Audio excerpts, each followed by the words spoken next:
Bonjour, good morning to you wherever you're watching from around the world.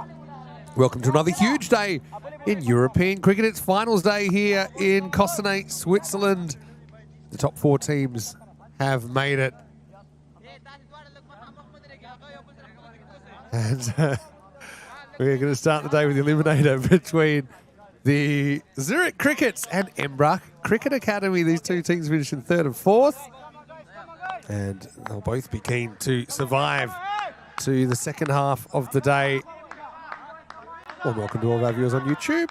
Just getting into live chat right now. Make sure you say hello. Busy morning so far. Sorry, slight delay. Just some technical things we had to get on top of to make sure we give you the highest quality broadcast that we possibly can. Okay, so news from the toss. ECA won the toss, batted. Want to score big runs? Here we go with the first ball of finals day, and it's a wide down the leg side. Crickets have some issues because of some scheduling clashes. You'll see they don't have the full complement here. But having said that, they won a game with 8. They've got 9, which is one more than 8. So take that as you will. They're led by the incredibly fun to watch Parvez Rahimzade today. And he's not behind the stumps. Here's the first run off the bat. As Dawodsai is opening with Sherzad. No Alokazay in the lineup. And then also they're Mahmoodless. So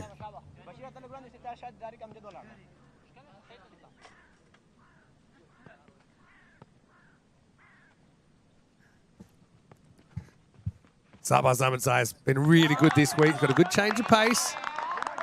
I'll say whoever does win this game probably will be big underdogs later in the day, but I think these teams don't mind playing from behind.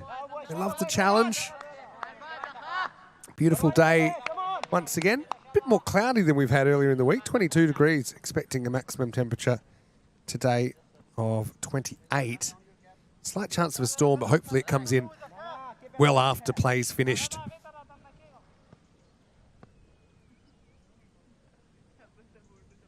Yeah, so ECA led by Katil Zabiullah playing his first game of the series. So he's thrown in the deep end a little bit as this is hit through cover. Partially knocked down by the fielder. It's Parvez in the field. I wonder if he's going to bowl, because he did bowl first game when Nick Henderson was keeping, which was his regular position. Hello to all the Crickets fans watching. I'm sure there's a few of them. Hello to all the ECA fans watching. I'm sure there's a few of them as well.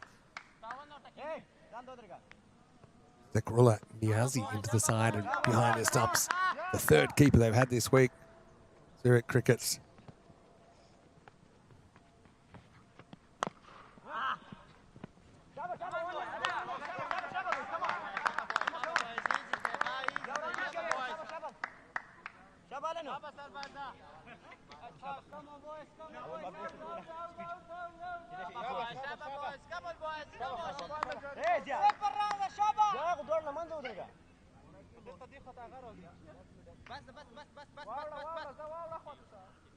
No boundaries yet.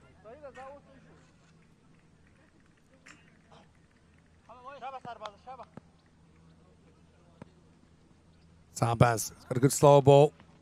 Doesn't use it here, goes pace on. A lot of chatter out there at the moment.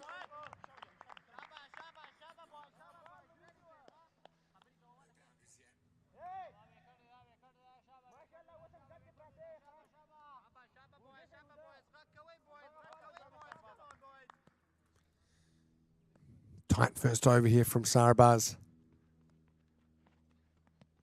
Off the pad, not handled cleanly. Both gloves come off. Hits the deck. Leg by to finish the over. Pretty tight one from Ahmedzai. And ECA are 7 without loss. So we've got the 3 versus 4 game here. We have the 1 versus 2 game later on. Cossonay, the host, finishing 2nd place, and we've borrowed their talisman Andrew Ryan to join me for a bit of commentary before his big match. Hello, Rhino. Good morning. How are you? Good to be back on the microphone with you, Maximo. To be honest, I feel like I'm probably more physically prepared for sitting at the commentary mic today rather than getting through another 2, possibly 3 games, depending on how that second game today goes against Geneva, the teams 1 and 2 from the group stage facing off against each other to create the easiest path through to the final. The loser of that has to play the winner of this epic contest. So what better way for you to keep an eye on the prospective competition than right here in the commentary box as Kaksa is going to bowl over number 2. Short of a length. Cut not completely cleanly, but it will fly away to the boundary. We've seen that area produce a lot of runs during the course of this week. Cossonay pitch generally gets up quite well for balls landed short of a length. And just opening the bat face. Nice shot to get this total moving along. Decent first over from the Zurich Crickets, Maximo. They've got a fairly tough job here in the field. A couple of players down, but we've seen them fight hard undermanned or underbuoyed, possibly is more appropriate for given their youth orientation. Hey, tell me a little bit about your experience this week. Because I know it's the first time Cossonay have hosted, and you've been a big player in that as this is pulled away, and that's going to be 4. So far too short. He's paid the price twice, and it's twice as nice for Shazad, who moves to 8. So what's the week been like? And I know it's been 3 years, I think, since you played in the European Cricket Series. So tell everyone what it's like as a player. I mean, especially as someone that knows ECN so well. Obviously, you've done a lot of work with us and worked in the marquee tournaments. But is it as mad as it seems? It is. I mean, if I could pick out the 3 main adjectives, I would say relentless, exhausting, and fun. So, but it really is. You're right. In that order? Well, probably. If you asked me at 6:30 this morning when I woke up and could barely roll out of bed, I probably would have added a few more adjectives. But it is relentless. I mean, when you're playing 3 games a day, particularly in the heat that we've had here in Switzerland, generally we've found the morning game quite comfortable. But by the time you get into the midday and the late afternoon, it really is getting up sort of 30-plus temperatures most of the time. And for us as Cossonay, we've probably had about 14 or 15 players throughout the tournament. Short of a length, swung straight down the ground. That's a lovely cricket shot. And the first Maximo of finals day. Won't be the last. Step, hit. Again, just a fraction too short. Good power. Looks down at the bat to make sure. And it came out of the middle. Pretty sure it did. Lucky ball of Shazad off to the races. 14 off 5. Yeah, and actually, thank you very much. You treated the Mini Blue crew to a barbecue at your house. A bit of a tour of the area that you live. Did you enjoy the tour? Absolutely loved it. But also, I was going to start at the end. Lovely shot again. Opens that bat face, swings it across to the cover area, and that's consecutive Maximos. Umpire Skander gets some early shoulder work out here in over number 2. Abracadabra, magical over in the second, still 2 to come. I was going to say, at about midnight, we were lying on your very comfortable lounger in your balcony, and you said, might be time for me to go to bed. You're a great host, but I think, they are long days, as you said. 6 hours sleep was the absolute minimum. I like it that you said it. Said what was on your mind. Yep. Short ball swung heavily again. 3 Maximos on the trot. So Kaksa getting smoked here in over number 2. Probably just not enough pace on that ball to hit that length. And ECA 33 for none. 1 ball left in this second. And this has been a healthy over. 26 so far. Well, they say insanity is you're trying something over and over again, expecting a different result. He's just kept banging it halfway down. They keep going further. And Rhino was someone that did cop a bit of stick at the power play yesterday. How do you react in these situations? Well, you got to question Jay Sin giving me the opening over for, I think, 3 or 4 games in this tournament. But leaving that aside, it's probably a better line. Wide of off stump. The keeper really sprinting down. Does well to keep it inside the boundary, and they'll keep it to 1. End of the over, and it's 34 for none. It's hard to know. I mean, there's times in which you feel as a bowler a little bit defenseless out there for anyone who's had the absolute joy of playing with the Grizzly balls. There's not a huge amount of seam to work with. They don't swing a great deal. And so you feel like you're a little bit of a pop gun bowling machine at times.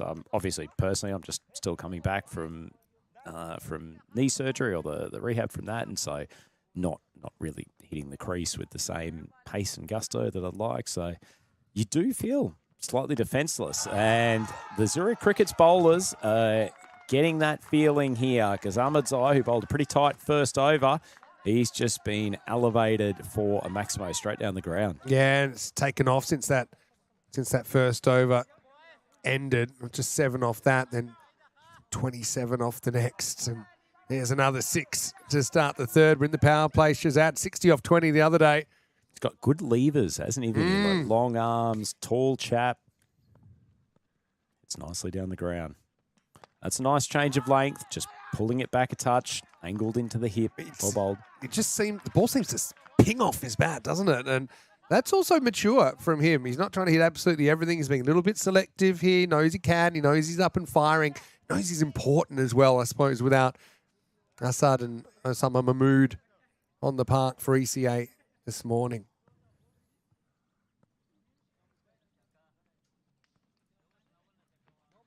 Short ball way down the leg side. And too much to ask of the keeper, Niazi. You see, it's almost a no ball for the back foot there. And actually, it has been called by the umpire. I think it's a bias. Oh, he's been called a no ball for foot. So it's actually no ball plus 4 buys, back foot no ball, which is even worse because it means that we've got a free hit coming. So he did go exceptionally wide in that delivery, and I can get the tactic of wanting to cramp the batter. Oh, it's close. Al, give us that one again. See, look, the back foot, I think it's the heel, just comes down on the line. So it's actually this foot here. I think it's touched it, Viddy. Yeah. Good call. The front foot, ironically, can go outside the line for no reason whatsoever, just quirk of the laws. Bit of a pet It peeve, really is a funny law. pet peeve of mine that there's a back foot. You can have an Andre Nell type splayed front leg that goes an eternity. I just think it'd be easy if the umpire look at 1 foot and make a judgment rather than have to make 2 separate judgments. Anyway, here's a free hit. And swung away to the offside. Nicely timed. Shazad. He may not have the Mahmoods with him today, but he is certainly in an attacking mood this morning. This power play is starting to get out of hand for the Zurich Crickets, and the 50's up. Yeah, it's come up quickly. Shazad 39 off 12. Crickets a little bit undermanned, as I said, but they're a fighting team. Missing some of their key guns, but still got a few guns there. Short ball popped up just short of the fielder. Never know maybe where that 9th or 10th man might have actually been.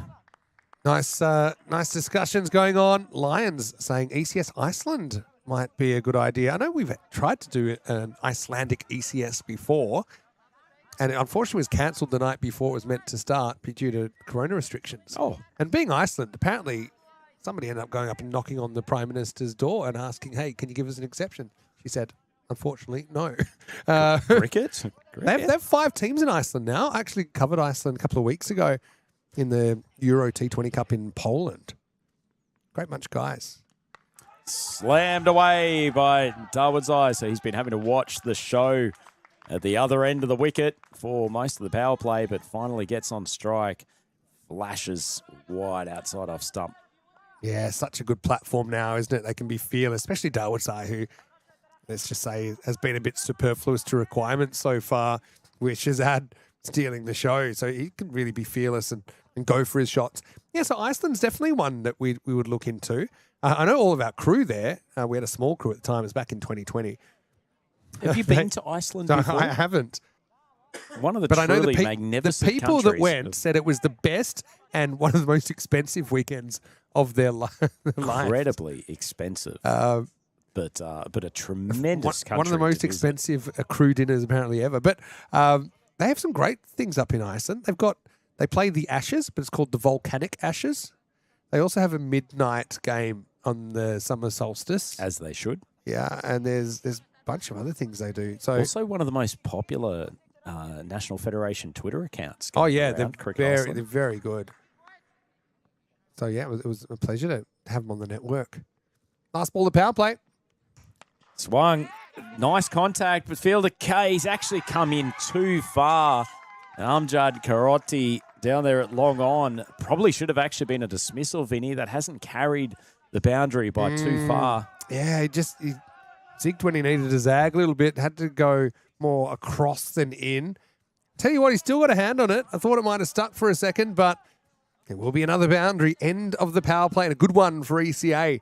60 without loss after 3. Well, I can offer some experienced advice here to the ECA, given we faced this sort of score after 3 overs a couple of times yesterday. It's very difficult to arrest the momentum once you get someone scoring at sort of 18 to 20 runs and over. But wickets are crucial here for the Crickets. Yeah. Particularly if you can get Shazad back into the pavilion, all of a sudden you keep getting fresh new batters out there.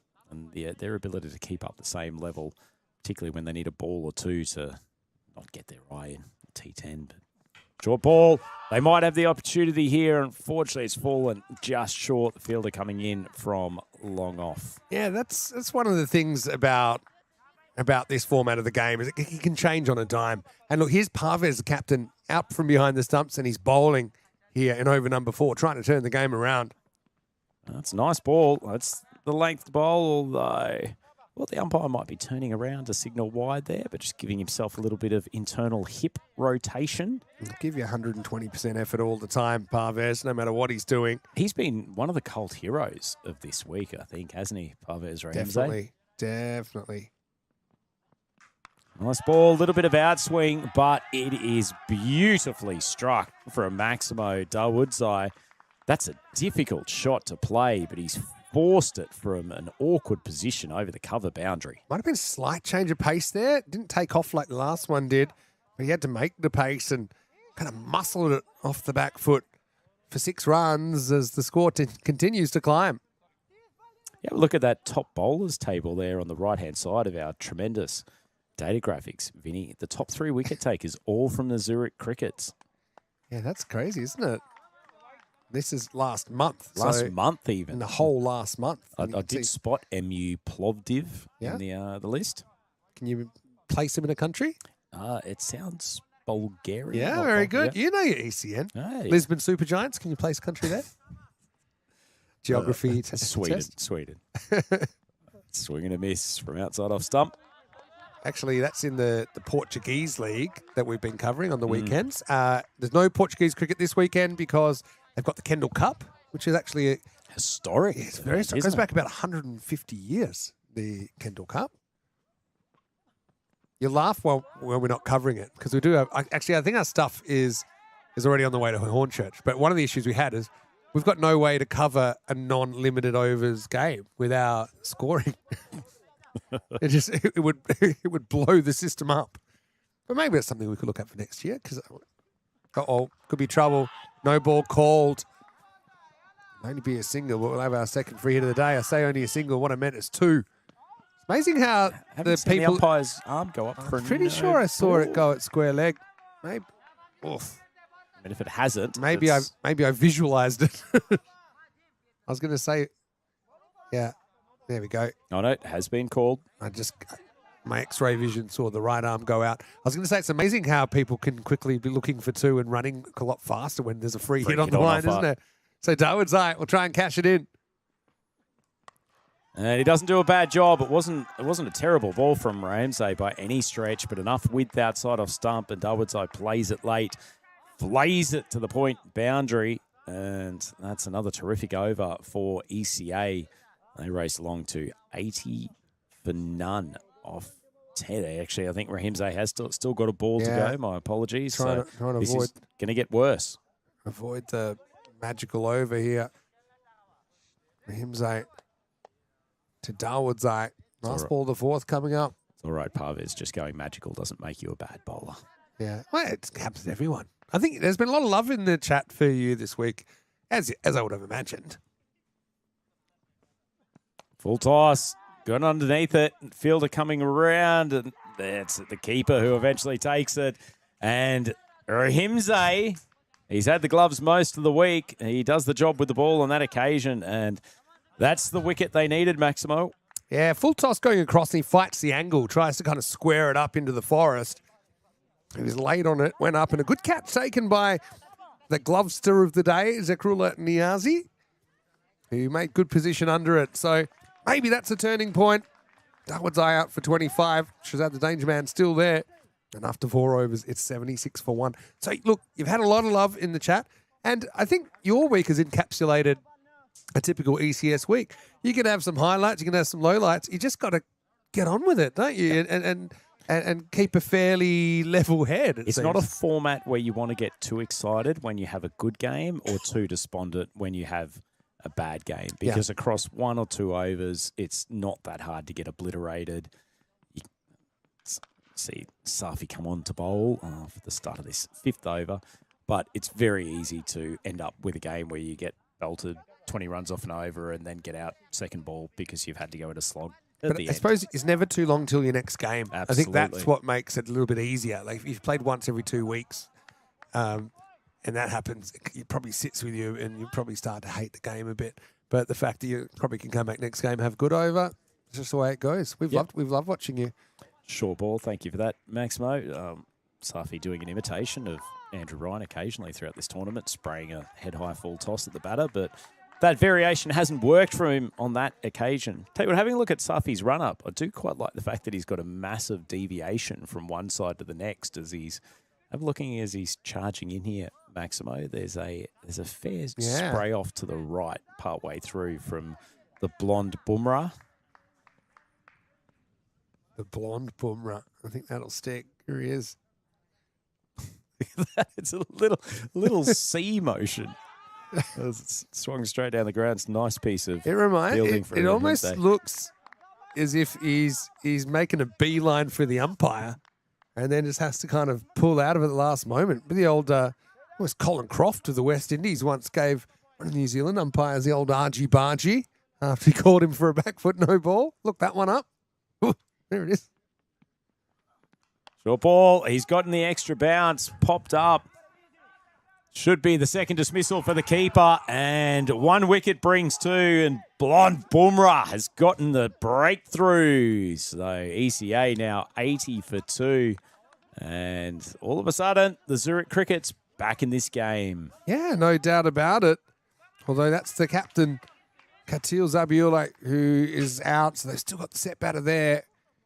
Now, Katil's player, I've seen a fair bit for Zurich Nomads in the past. So, unfortunately, it doesn't work for him with the bat. Gets done by a top edge, which, to be honest, I've seen a few of, and it's to do with this pitch. The fact that you get a bit of pop and challenging the top edge of the bat. So, yeah, Katil, unfortunately, he won't add to his 45 career maximos in this eliminator. And I suppose time will tell whether he gets another hit today. Here's Niazai. He'll do the keeping for ECA. Another short ball. Bit of a top edge, but it races away down to the boundary at fine leg. I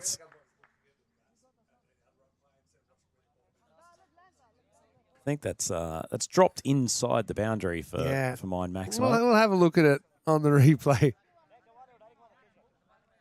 Hooked away.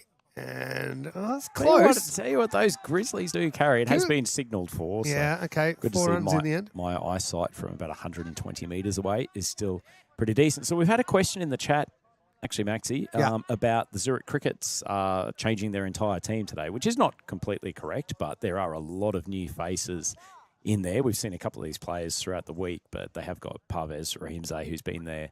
One of their stars. So the issue for the Crickets, they're back into league cricket play today. And generally, league cricket is played on Sundays in Switzerland.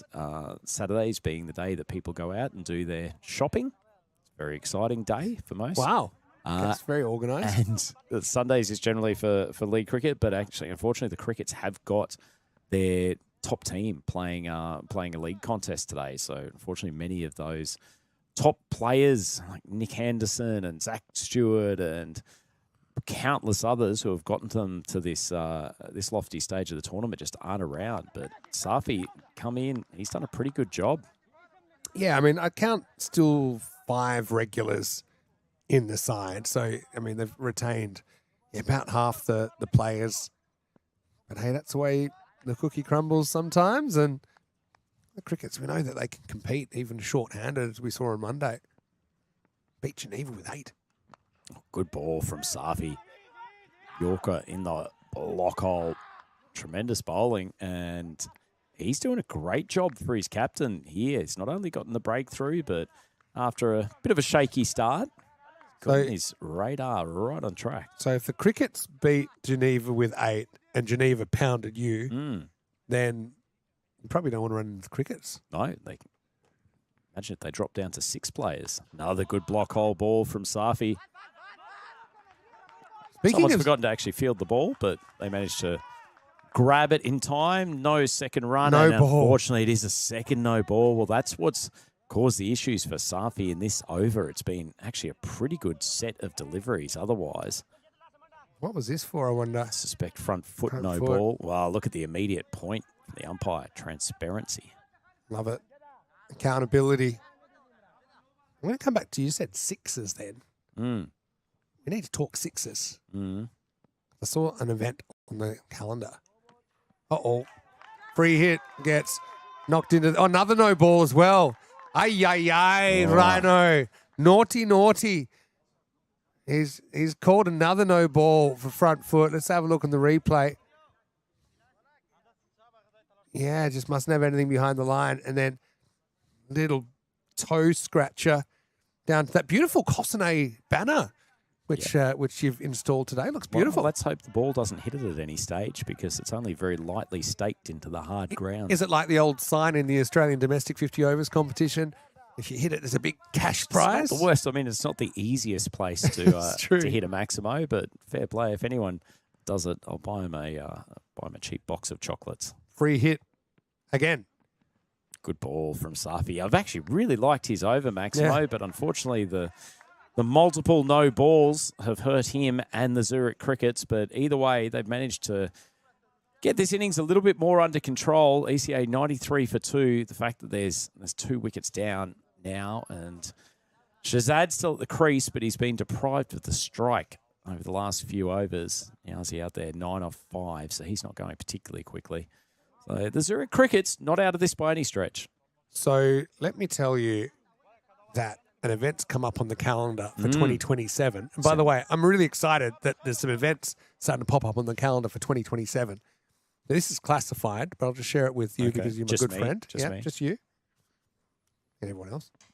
Lovely shot. Well, Shazad's been getting a little bit mouldy down the non-strikers and just waiting for his opportunity to unleash again. And boy, does he smoke those straight drives.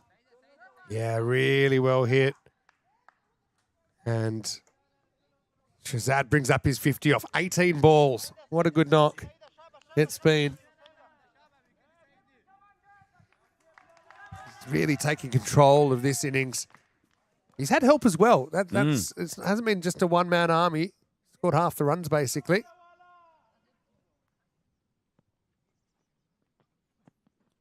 Rare miss, but it'll be called wide. There's the 100 up. I like the tactic, though.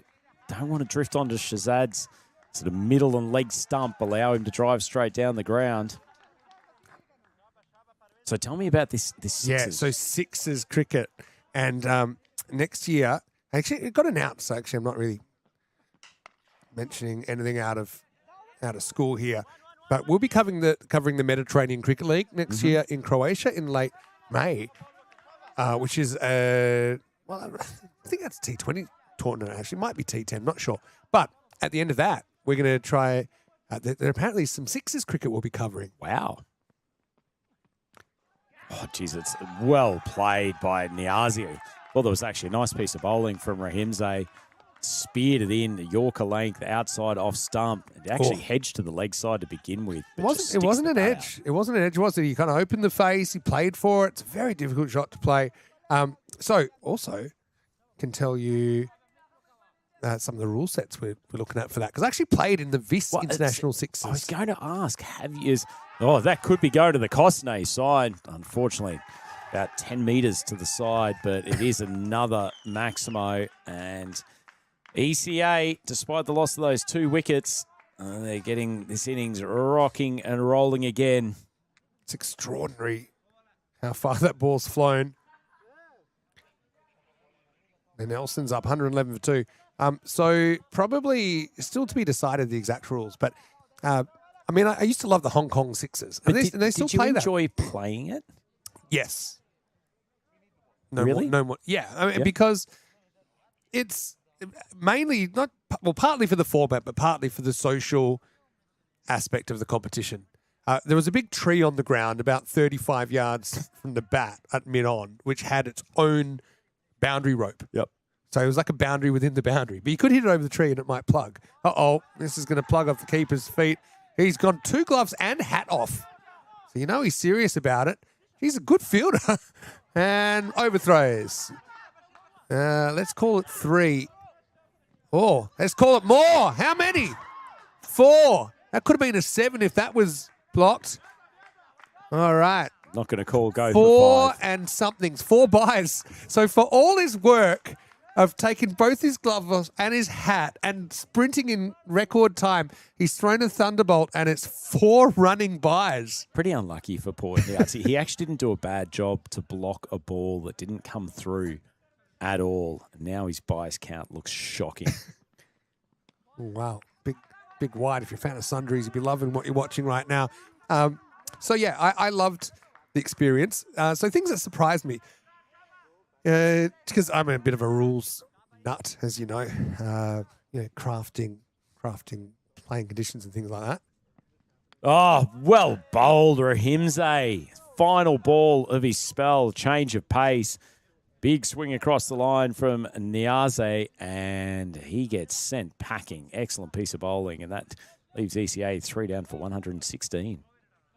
Yeah, it's a wild swing, wasn't it? This is a bit of a wild game at the moment. But, yeah, it'll be the end of the road for Niaze up for 19, and Rahimze does finish with a 2 for, but a pretty expensive 1, 2 for 35. The score is 116 for 3 after 6.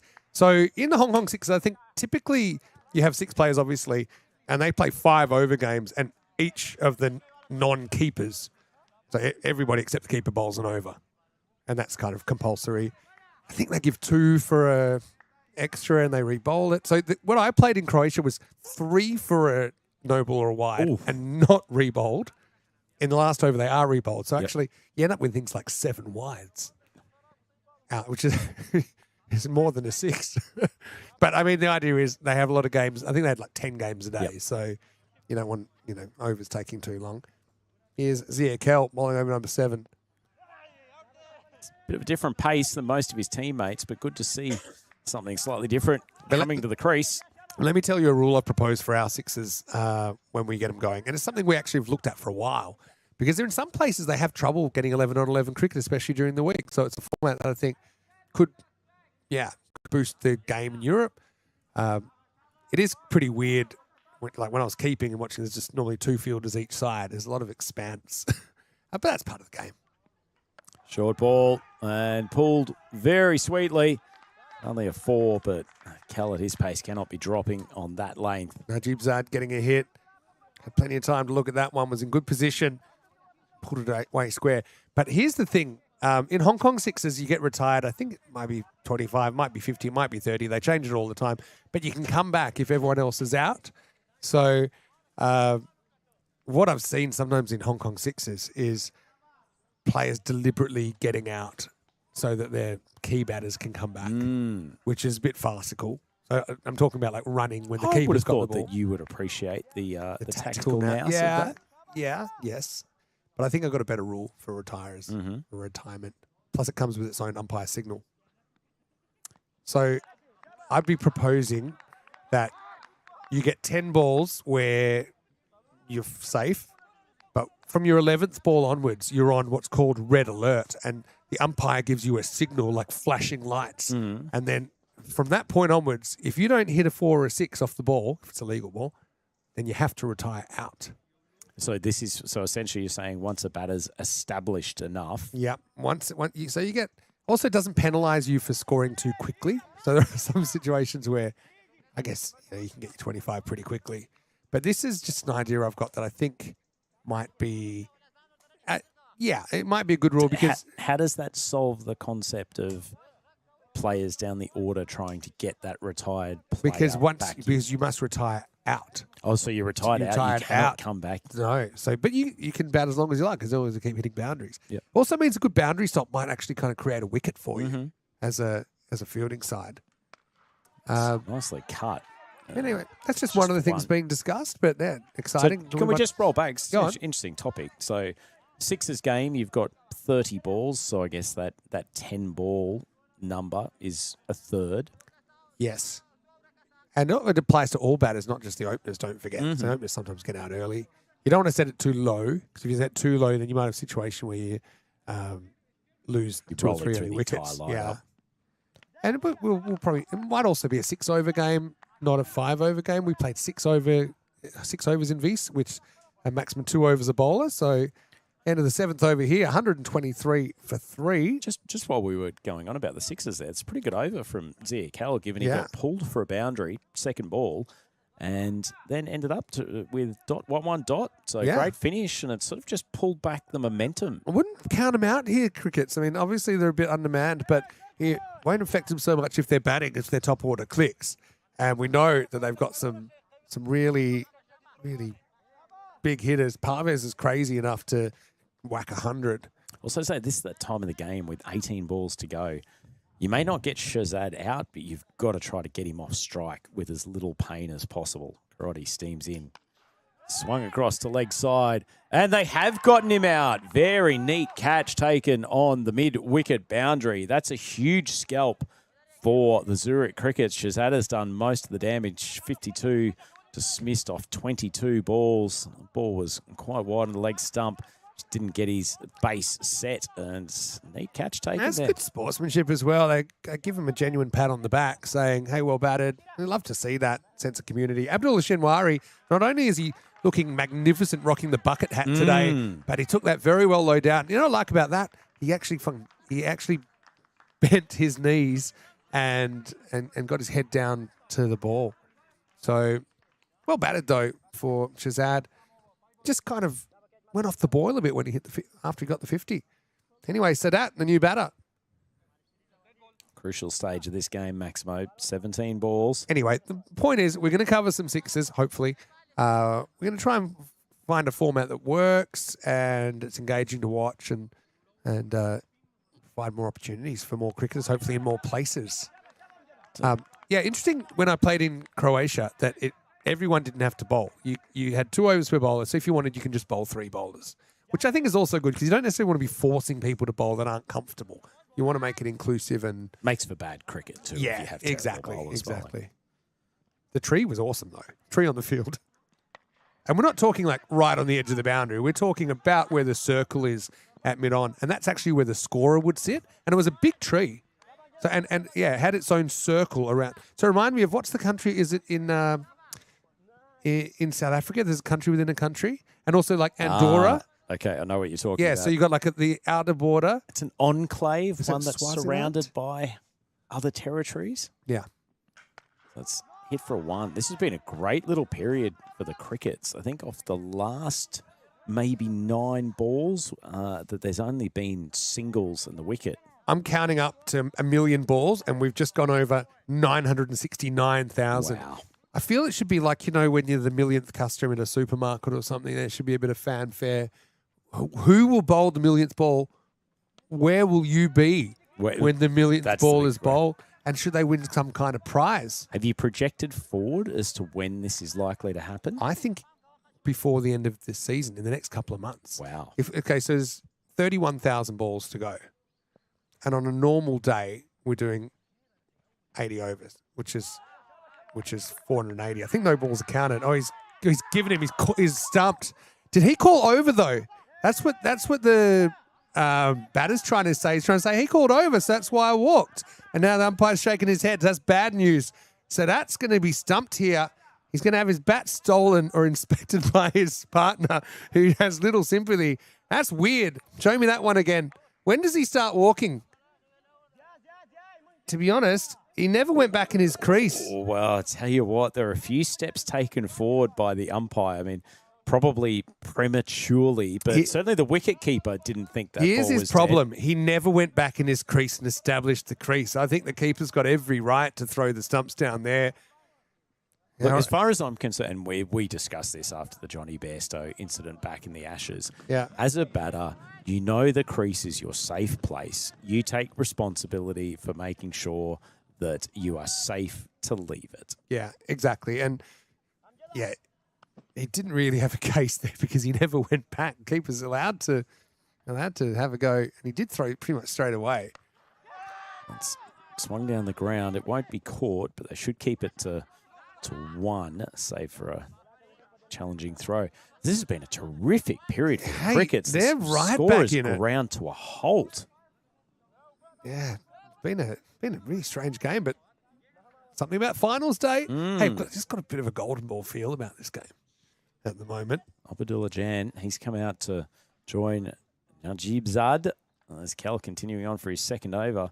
Hit the pads, big appeal, and it's given. Haven't seen too many LBWs in the tournament to date, but Cal bowling full and straight, and Jan moved across his stumps, trying to swing it onto the leg side. And, well, we haven't got the greatest angle here on that replay, but I think the umpire's very comfortable giving that decision. I feel it might have swung a bit, might have even straightened down the line, just seemed to.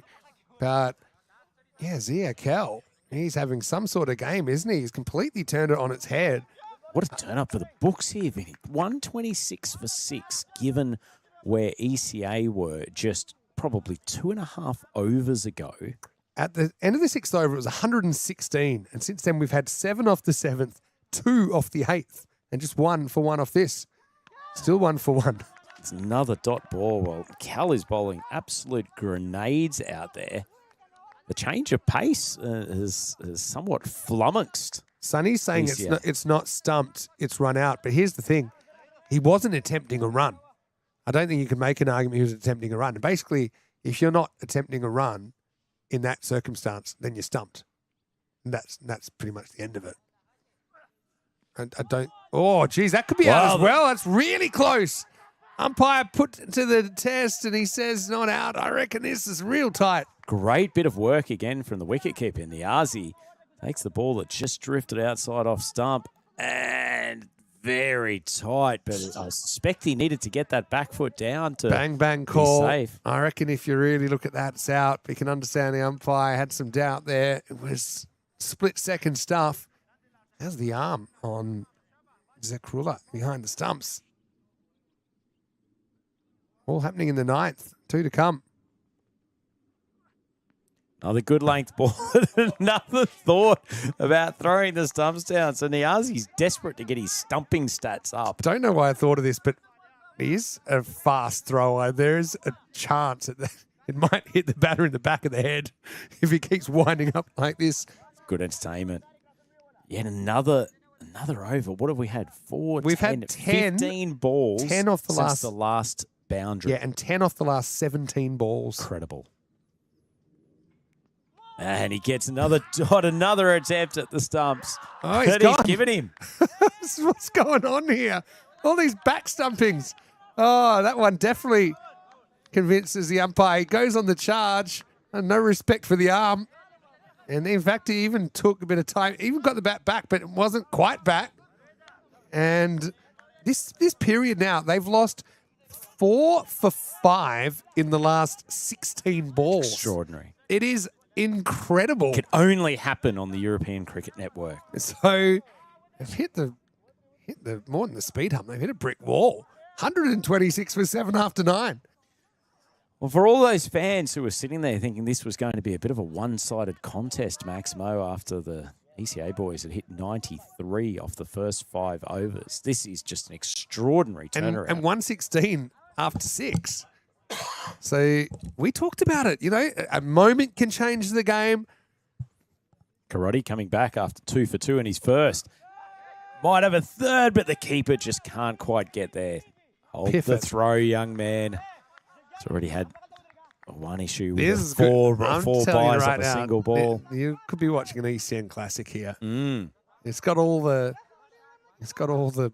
elements, doesn't it? Well, you look at this score. If Rahimzade gets going for 5 or 6 overs, Vinny, this could be a really not straightforward chase, but the Zurich Crickets are right in this.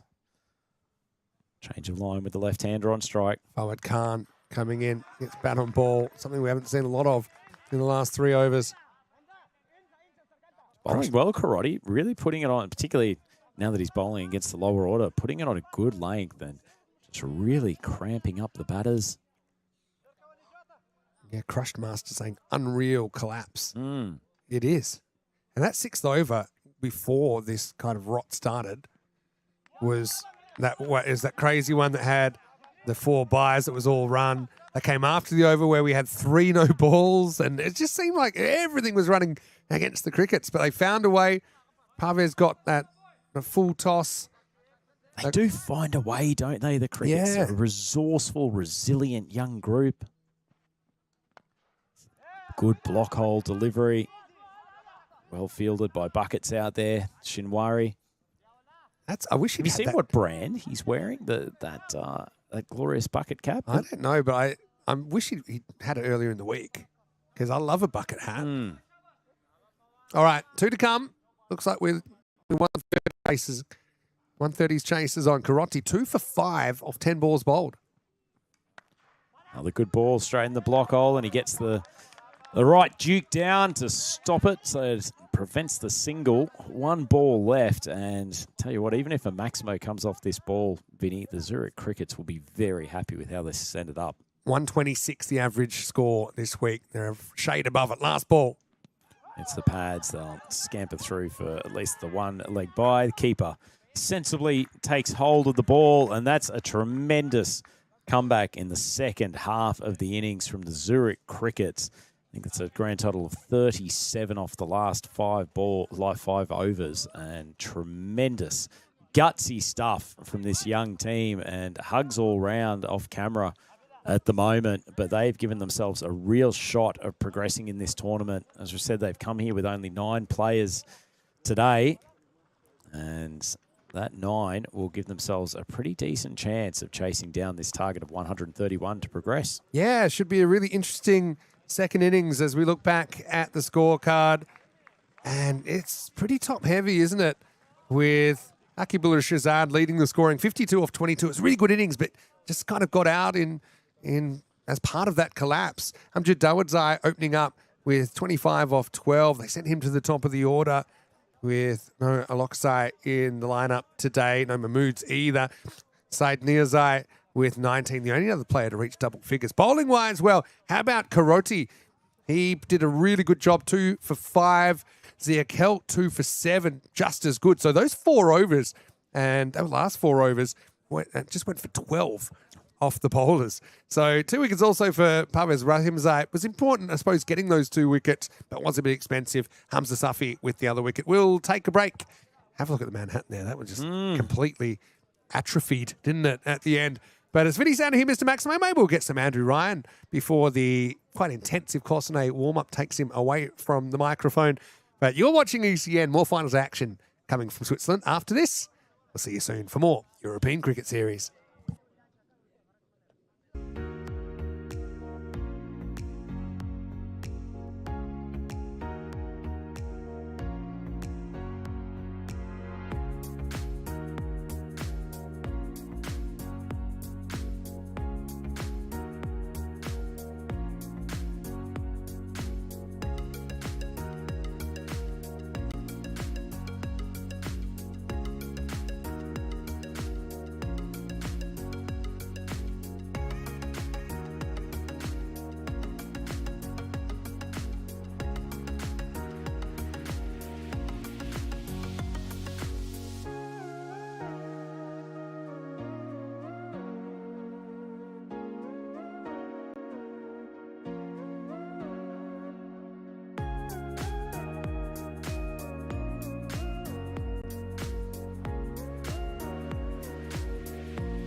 Hello and welcome back to finals day here in Cossonay, Switzerland. And we've got a bit of a doozy on our hands with a pretty abrupt change in the momentum in the first innings of the day, with Embra Cricket Academy ending up on 7 down for 130. They were 116 after 6 overs, but then just 7, 2, 1 and 4 off the first 4 overs, off the last 4 overs, I should say. So just 14 runs in the last 4 overs, and suddenly it's anybody's game. Najibzad's going to open the bowling, and it's the stand-in captain Parvez Rahimzade who will be opening up. He is a real key to this chase. He's got Amjad Karoti at the other end. Karoti bowled really well in the last couple of overs. Anyway, here we go. 131 to progress to the second half of finals day. It starts with a dot. Rahimzade is a real grip it and rip it kind of customer. He's going to be attacking, and if he comes off, Crickets will be in a good position. Remember, Crickets undemand, so they're too short, but still have 8 wickets in hand. Uh-oh, that's no ball, so it won't matter if it's caught. It won't be caught. Down it goes, but Rahimzade's off the mark. We had to look at Karoti, who's come into the side.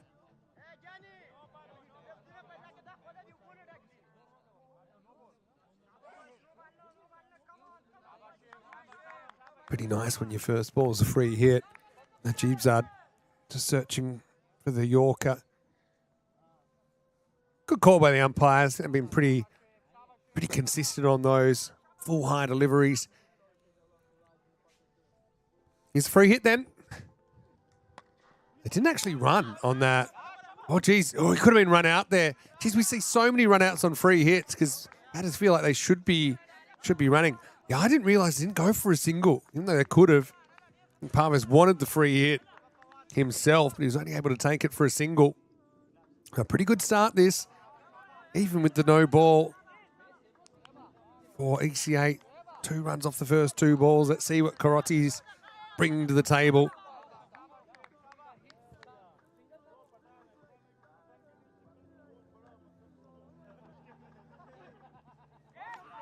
Playing a missed first ball.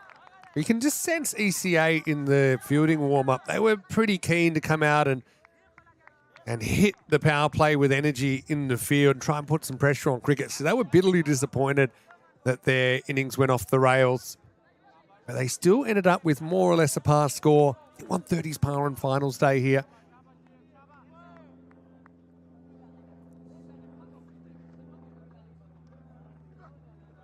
Another play and a miss. Well bowled by Najibzad, who's asking the right questions in the first over. Hello to everyone in the chat. I see that Julian's in. Bonjour, Julian. Hopefully you're well. And maybe Sarah is there as well. Hello to Paolo Campini. Loving all the chatter in there. I had Rhino with me first innings, and yeah, we were talking about how one moment can change a game. Third time, Karoti does get bat on ball, but continues the tight trend. Basically, last 5 overs now, we've had 16 runs. Karoti was keen just to make contact, but couldn't get it past the infielder. Last ball of a pretty good first over. This will get chipped over the top. Fielder should handle it. It'll only be a single, and end of the first over. Brilliant one, considering there was a no ball in there. Only 3 off the over, so 3 without loss after 1. Required rate goes up to 14.2. It started at 13.1 and over, so I'll have to make those runs up. So a few questions about the Zurich Crickets, and obviously with their team being changed, and Rhino explained it pretty well, that had previous league commitments, which meant that a lot of their players were affected by that. They do have, I think, 5 of their regulars in the lineup, but it means they're not able to field the full 11. But we know that they've won with 8, so I suppose anything's possible. Obadullah Jan has taken a lot of wickets this week. Going to bowl over number 2. Karoti opening up, misses, another miss. was brilliant with the ball, but with the bat so far, hasn't been able to produce too much. Now, look, we won't have him for the whole innings, but I'm pleased to say that the big Rhino is back with us, Andrew Ryan, at least through the power play. Rhino, what a tight first over. Continues the trend of quiet overs. First over only going for 3. Yeah, good stuff from the ECA attack. Jan steaming in. Bit better contact on that occasion. Shy at the stumps, though, from the fielder at mid-off. Wasn't a bad effort. Hey, what don't they need to get Rahimzay on strike and get him firing? Exactly. I mean, he's only faced 3 balls. One of those was a no ball where Sky to catch, but elected not to run to take the free hit. But I feel like he just needs one out of the middle to get him going. Big swing across the line. Good contact, but they do have coverage out there. That ball's kicked up at the chest of the outfielder. Really good fielding, though. Yeah, Dawodsai did everything right there. He got a Tortuga, but he got his whole body behind it. If you're just going with the leg there or something like that, you're probably misfielding that, and it's 4. Rahimzay, though, he's got to remember the offside. Especially early in his innings, he tends to get a bit crazy towards mid-wicket.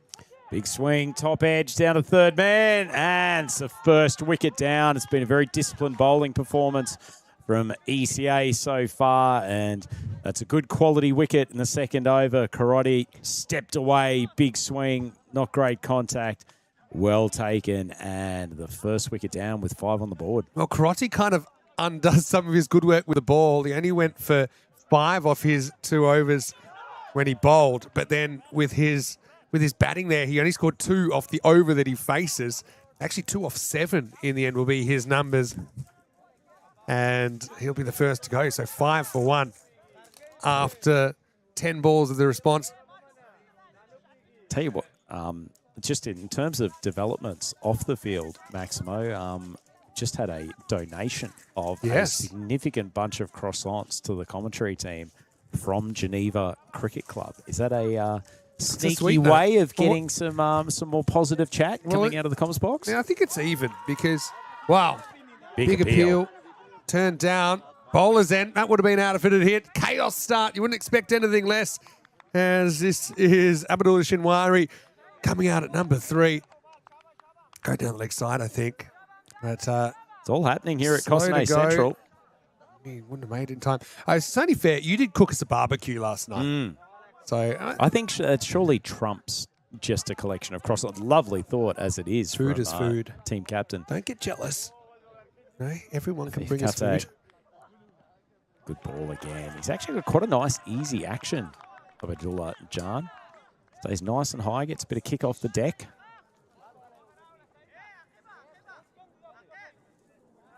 So end of the second over. 6 on the board, 1 wicket down. So an excellent start from ECA after they'd somewhat butchered a very, very good start with the bat. 93 off the first 5 overs, but only putting 130 odd on the board. Target of 131. 3 and 3. So what's that now? Last 6 overs have gone for 20 runs across the innings break. Sunshine's come out and no one can make solid contact with the bat. Sadat coming in to bowl the third. Decent pace outside off stump, but Shamari holds his shape a lot better on that shot than some of his teammates have, and that's a glorious stroke over the offside for a Maximo. Yeah, Sadat coming on. Wasn't a bad ball, really. Almost like a cover drive on the walk there. But yes, he got some momentum into it because he split his leg out to the leg side originally, but then was good enough to get that front foot travelling in the direction of the offside. Made a pretty reasonable contact and takes it for a much-needed Maximo. I've got a question for you. Obviously, you're playing in the next game. You are bowling first. Geneva won the toss again. First I've heard of it. Just letting you know. Uh-oh, trouble. Into the forest. Maximo. His cricket's innings is just starting to heat up. Again, probably just the wrong line there in towards the body. Freed the arms, got them out in front. And timed it nicely for 6 runs. I want to know, so what's your normal routine? And is there anyone responsible for the warm-up? And is it a a fairly lengthy warm-up. What are you going to do between now and the first ball? Well, I suspect I'll be leaving the comms box very soon. I think Captain Jay Sin generally takes the lead on the team warm-up. We won't do anything particularly strenuous, probably just a series of run-throughs that are almost dynamic, stretching or dynamic movement at the same time. That'll probably last for about 15 minutes. And there you go. 2 balls have come back, 2 for the price of 1. Well like done, pinball. Team. Well done. And then after that, just a typical stretch session for probably about another 10 minutes. Then players will go off and do their own thing, whether that's the bowlers hitting the nets to get a few balls in or doing some Good, extra you've got stretches. the nets here. Absolutely. Yeah, that's pretty cool. Not all grounds have that in Europe. All right, so 1 ball got hit, 2 balls got back, 1's been chosen. Let's continue. Well, it's struck nicely, and it's also hit the meat of the knee of the ECA player out there at backward point. Don't want to, get into the inner sanctum too much, but I know you guys had a lengthy chat yesterday after quite a heavy loss to Geneva. Okay, it was a game that, once dead rubber, did decide top spot, but you knew you were in the top 2. What was talked about in that meeting last night, and what's the philosophy going into today? I think it was more about the change of commentary for ECN.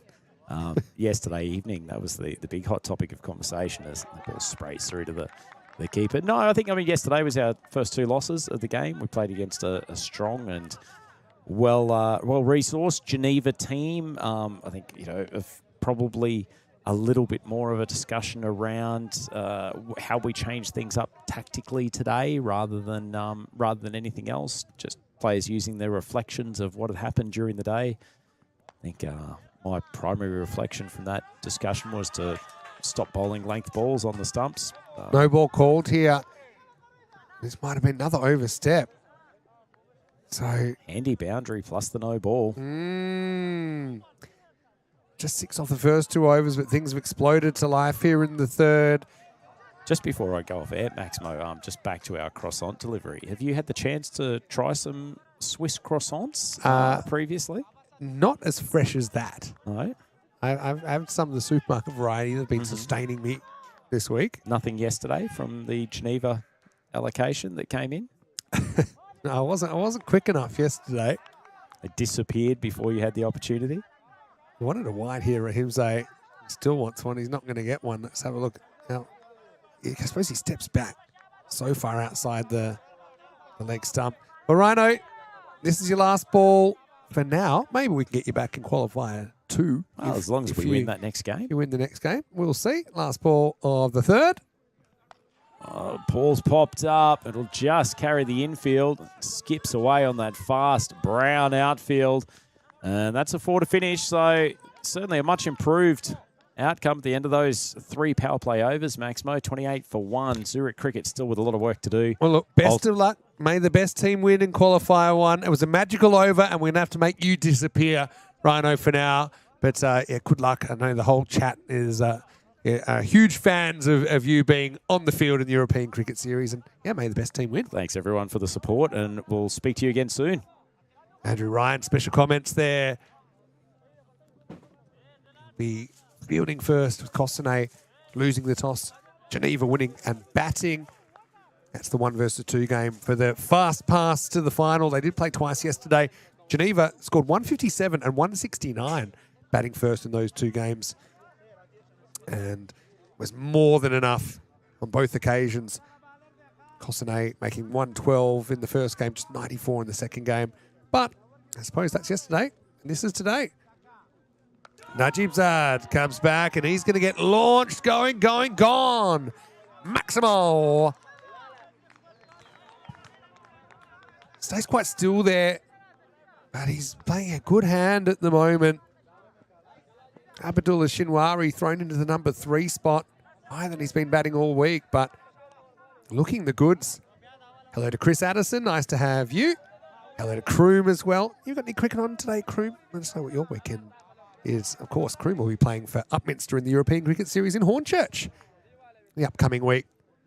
Najib Zad gets launched again for 6. Maximo Shinwari gets a hug from Parvez. He likes what he's seeing at the moment. Very simple batting here. Just staying still. not premeditating. We've seen him hit over the offside. When the ball's out there, if it gets straight, he's willing to go and clip over the leg side. So the first the first 2 overs went for only 6. This has been a mad game. And then the last 8 balls have gone for 34. These are whiplash-inducing momentum swings in this game. It's a beautiful thing about T10 cricket. I mean, I've done 5,500 games, but you never see 2 the same. Najibzad with the comeback ball again. Pretty well bowled, gets some stretching. Bunting into the offside for 1. Najibzad took that good catch to get the first wicket. Amjad Karoti made 2 off 7. Probably wishing they opened with Abdullah Shinwari. It's working out all right. Off his 7 balls, he's got 26. Rahimzai gets the strike back, and he's going to walk, and he's going to smash it over cover for 6. Maximal. Cricket's jumping here.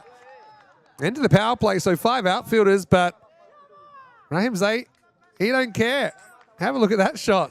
Charges, collapses the back leg. And it's a really good sign when he's hitting offside, because his bad habit of trying to drag some of these balls to leg that he shouldn't, and it's his undoing quite a lot of the time. 47 up. Oh, he's overcommitted here. Oh, I think that would have been out. Shinwari went on the hit. Rahimzai never was coming. He said straight away, no, no, no. But if that ball hits, I think he's gone. 19 off the over, plus this. Game of inches. If that hits, it's a real momentum buster.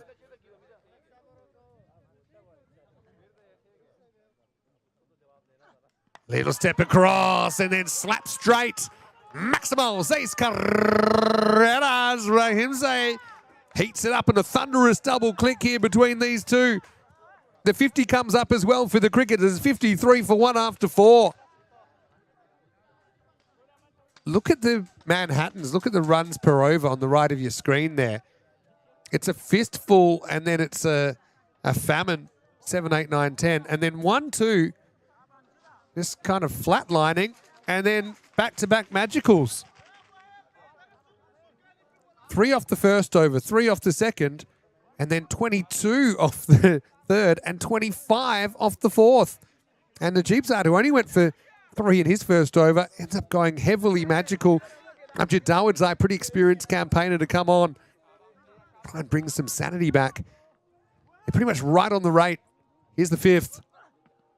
This is first up down the leg side. Don't we love the European Cricket Series? We have not had a golden ball either. I looked this up in the break. 293 games since our last golden ball. Slower ball. I haven't really seen too many of those tried yet. Gets through the keeper. Probably shouldn't have. Was a double bounce, so it'll be called a bye. Hey, with both these two batting well, you've got this situation where you don't care who's on strike, which is a really nice place to be. Another slower ball picked and hit out to deep mid-wicket. Just love the emotion. A lot of young players. It's a bit of a changing of the guard in Swiss cricket over the last few years as well, with a lot of young players and recent arrivals in the country getting involved in the competition. I love that enthusiasm. All right, up in the air. Fielders will converge. Bermuda Triangle situation. Nobody can get near the drop of the ball. So a fortunate one for Shinwari, who wasn't in control of that at all. Hello to James Ball, who's watching, saying, good morning, afternoon, or evening, ladies and gentlemen. I'm listening more than watching. Working in the garden. Headphones are on. Take care. Stay safe. From London. Oh, what a hit. What a hit. That is massive. And the chair's been lifted in the dugout, which is always a sign that your team's going well. Maximo as Pervez catches fire. Again, you can see a lot of off-speed from Darwood's eyes, just trying to upset the timing, but absolutely nailed that one. New balls, please. So, James, great that you're tuning in. Thanks so much for dropping a message in the chat. Good luck in the garden. Hey, if you are around in London, feel free to come and visit at Harrow Lodge Park in Hornchurch. Starts on Monday. I'll actually be there in Thursday and Friday coming up next week. Rico will be there for the duration. All right, high. All right, it's going, and it's just made it. Maximo, 51 metre. Good enough. Goes to the skies. He wonders. Thought the fielders might have been able to get there. It's one of the longer parts of the ground. That wide long on and deep mid wicket. But it makes it. What an explosion this has been. This over's worth 16 now and could go magical with another boundary. Yeah, so James, feel free to come join us. Harrow Lodge Park in Hornchurch. Get your game times there as well, because I'm sure you're curious.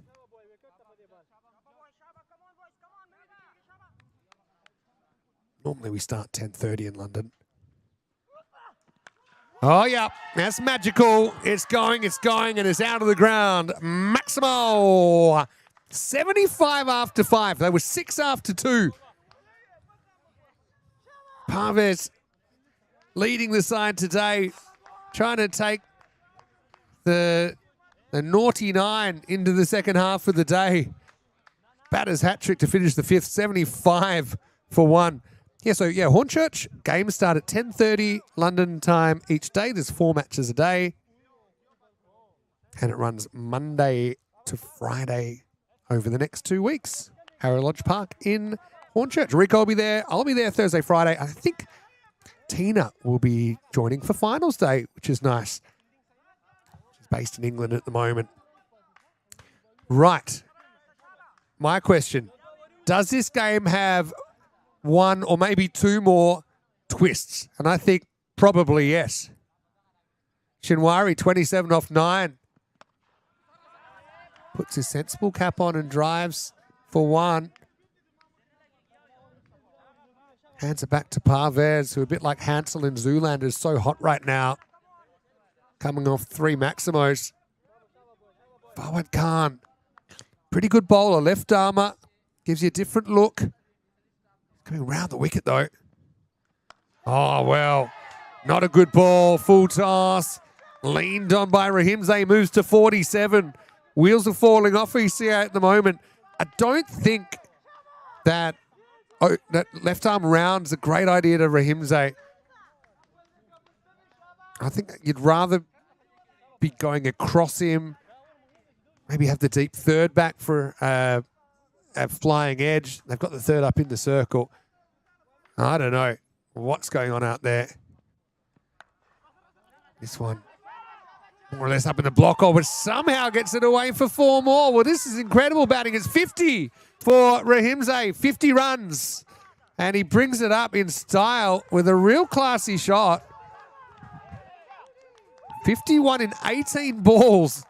Remember, he was a little bit quiet in the first over, but then he's thundered into action. 6 Maximos, 3 4s. They say we don't like crickets. Oh, no, we love it.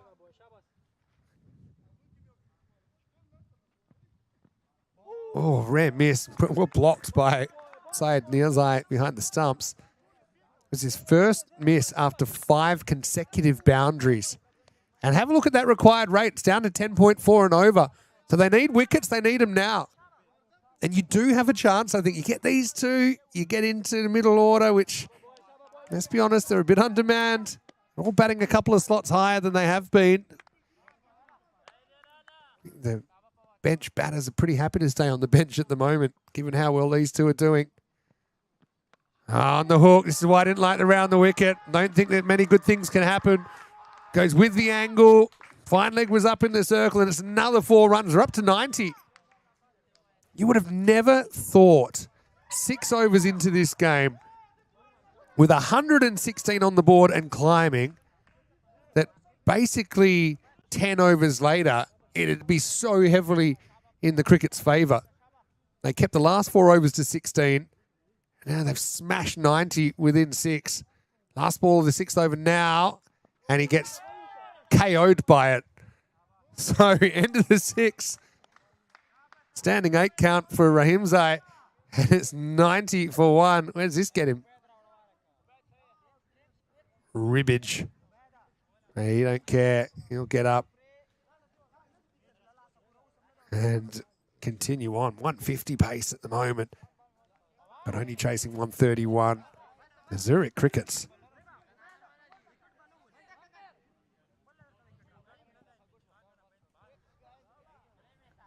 Here comes the magic spray, everybody. Let's see if he goes through the shirt or whether he's going to go straight on the skin. Bit of a momentum buster, though, isn't it? Well, I suppose if your ribs are tickled, you want to get them untickled.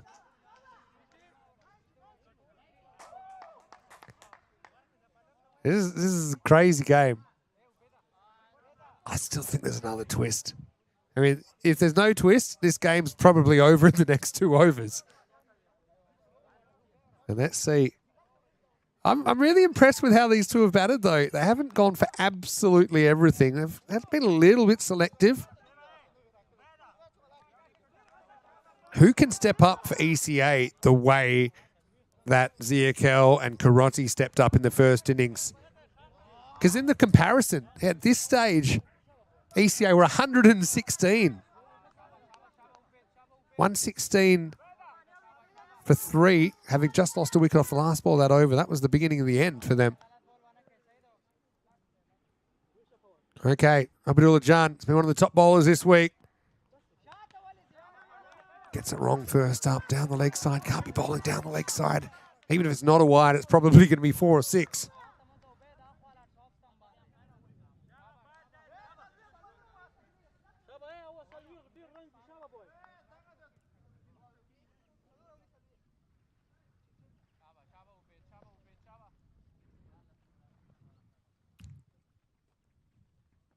Oh, why? You're too crazy. Why would you reverse? It's almost like they want the twist. You can't just do it normally. You just, right-handed's been pretty good to you so far.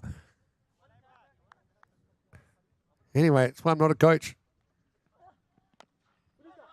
Gets bat on ball. To be honest, that's all you need to do at the moment. 10.4 is a doddle for these two.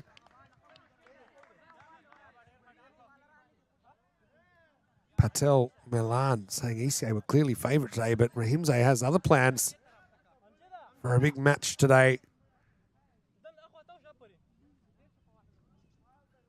He says that 7 or 8 times out of 10 ECA would win here, but you only play once. Abdullah Jan, he has been tight. Bowled that second over, only went for 3, picked up a wicket, the wicket. All right, that's launched again and out of the ground. Rahimzai swings his way into the 60s. Maximo. Bit of a step hit length here. But, geez, it's a good shot. It's not the worst ball ever. It wasn't really a card-carrying half volley. This has been something, hasn't it? 33 off 21. How deep can ECA take this? Can they take a wicket? Can they get a new batter out there? Give themselves a window of opportunity.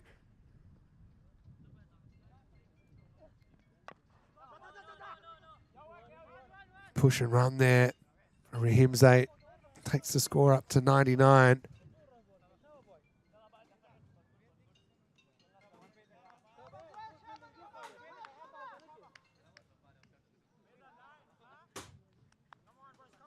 .32 off 20.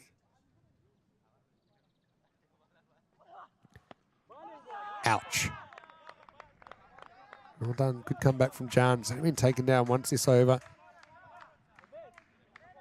Not a pleasant one. I told you I had a tingle a while ago, and it hasn't necessarily gone away. You might have a tingle after that one as well. Shinwari faces up again. A similar kind of ball this time. Hits it with the bat. Oh, that's close. That's really close. Is he going to give it? He says no. Well, this is one of those ones that I think the umpire's got some doubt, but it's a huge decision. And I've got a feeling the replay might show he's fractionally.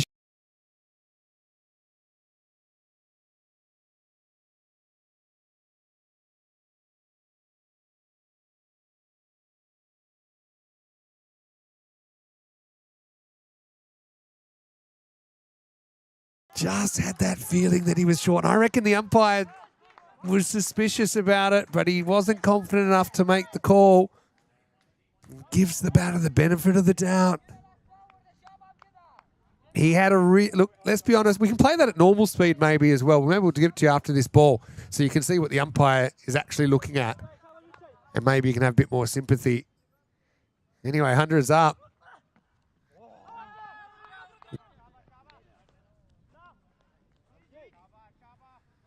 So huge moment in the game. What a throw it was as well to hit the stumps.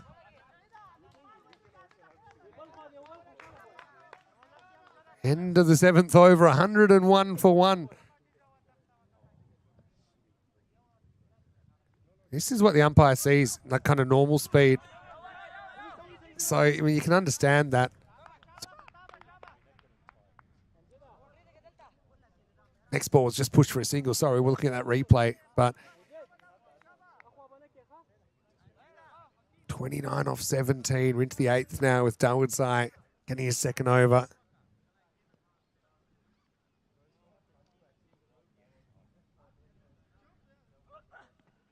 Swing and a miss, gets through the keeper.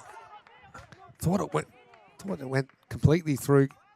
But in the end, he actually did well to block it. I actually think he's a bit far back.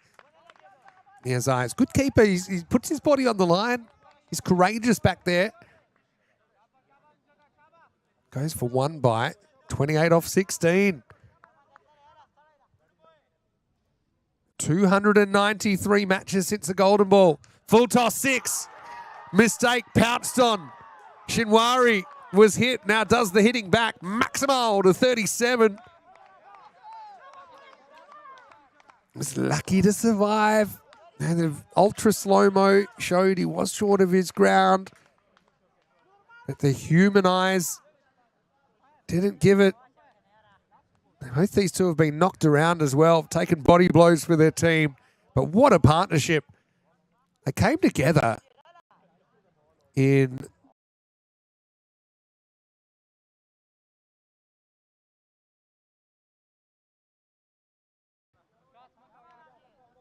.104 in 5 overs they've put on. Pretty good going. 200 pace, 22 to win. Dawodsai got it wrong.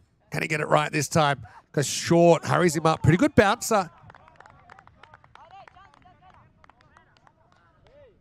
Uses his one for the over. It was well directed. About head high. Is their final twist. Got to break this partnership, ECA.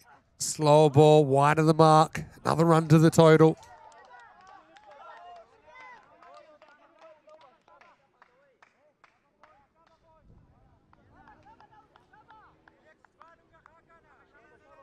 .110, 21 required. Embrough Cricket Academy just hanging on. High, Miles, huge moment. Oh, infielder's caught it, and he's left, it's caught. Great catch. Shoaib Najibzad's taken a couple of really good ones, but none better than that, none more important than that, as Shinwari will go out for 37. I thought for a while, Obadullah Jan at mid-wicket, he called it. He actually calls it, and then he realizes, that's mine, and kind of silently passes the baton to Najibzad, who takes a good catch. 110 for 2, And it's going to be Zakarullah Niazi to come out and bat for the first time in the series. 21 off 13. There's your twist, ladies and gentlemen. There is your twist. What a good knock, though. Shinwari elevated to 37 off 18 with 5 Maximos. Gets his team within view of victory. 21 runs away, but he has to step aside. 110 for 2. But under Dawadai gets the false shot. Of course, Shinwari a bit lucky to survive that run out. We could see was just out. Fair enough, was given the benefit of the doubt, but now has to take a seat and watch the rest of this game from the sidelines. Niazi's got an important role to play. Funny thing here is, probably doesn't really want a single. So does he just have a swing at it? They've got 6 wickets in hand, only 13 balls left. So I'd be slapping. Last ball, the 8th. End of the bat. They don't want the one. Wouldn't have got it anyway. Dial deep for drama. 8 overs down. 110 for 2. You got to love finals cricket. You got to love European Cricket Series cricket.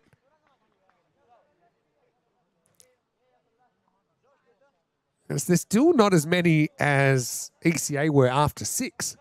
And here we are after 8 overs. 21 off 12.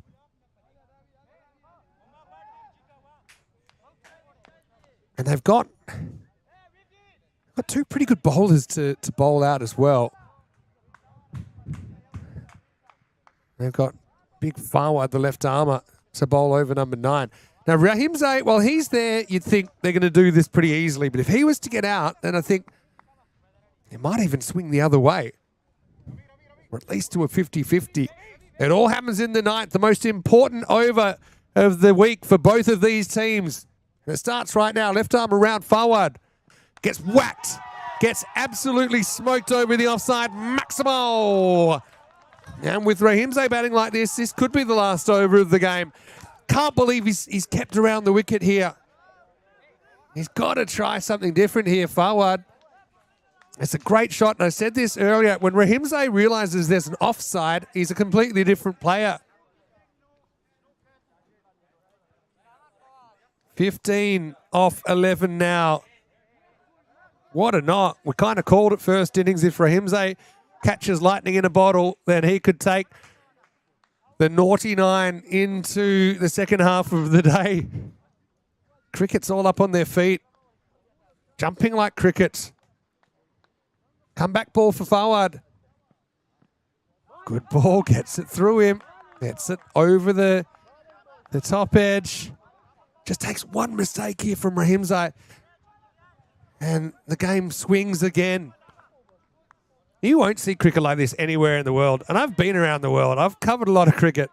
I've watched a lot of cricket. You just don't get this kind of drama with such regularity.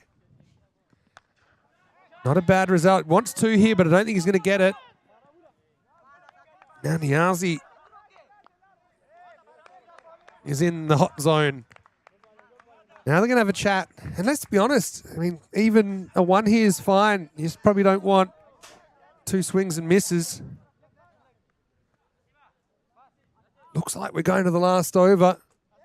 You never know. Could get 14 off the next 3. Deep square leg goes back, kind of telegraphing a possible short ball. 14 required. 9 balls left.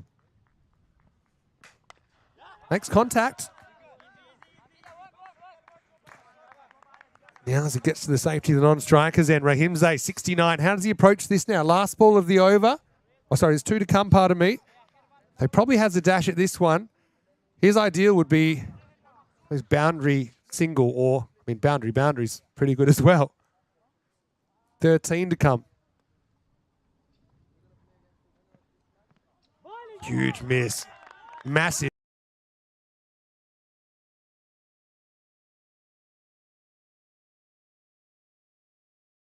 If it's in the zone. But of course, he's got half a mind of taking the strike. But 13 off 7. What a game. Called it early. 293 matches since the Golden Ball. Have you tingling at home? Miss hit up in the air. Fielder, can he get there? He will, and he's gone. Huge momentum buster. Forward. He got torched up for most of his 2 overs, but he's taken a huge wicket. Rahamza goes for 69. What a good knock from the stand-in captain for the Crickets. But he gets squared up here. Here's Zakir Khan. Oh, well, it's a thunderstorm of emotions at the moment. It was Zabiullah, pardon me, the captain, that takes the catch out there at deep point. Well taken.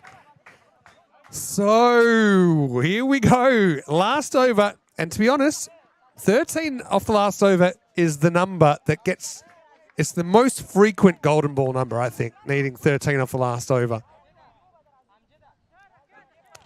You knew there were twists coming. It couldn't have been that easy for the Crickets with that huge partnership of 105.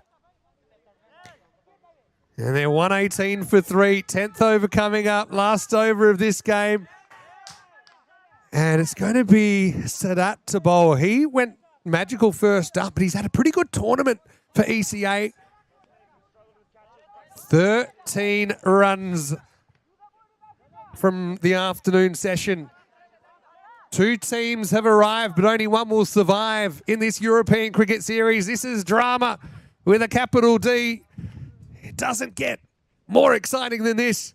Here's the 10th. Slow ball nicked. Get through for 4. Oh, just out of the grasp of the fielder who was in the circle on the edge. Oh, it kind of takes you back to the FIFA World Cup. Almost like the goalkeeper diving for a penalty, but it rolls into the corner and they're 4 closer. Niazi with his first boundary. He's been joined at the other end by Bashir Kaksa, who hasn't batted in the series yet. He'll be happy not to, I think. 9 required off 5. I think 1 boundary, it's close. 2 boundaries, they probably win. Now they put the 3rd back. Bet they wish they had the ball before. 9 to win. Oh, wide. 8 to win off 5. Advantage Zurich Crickets.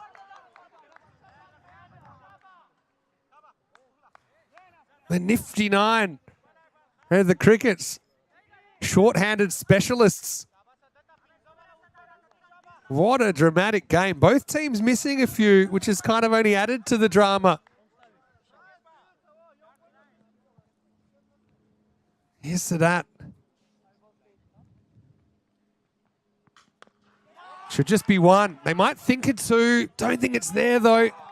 Never got out of the infield. So now Kaksa has not had a ball to face in the series, and he's going to come out in such a dramatic situation. Honestly, here,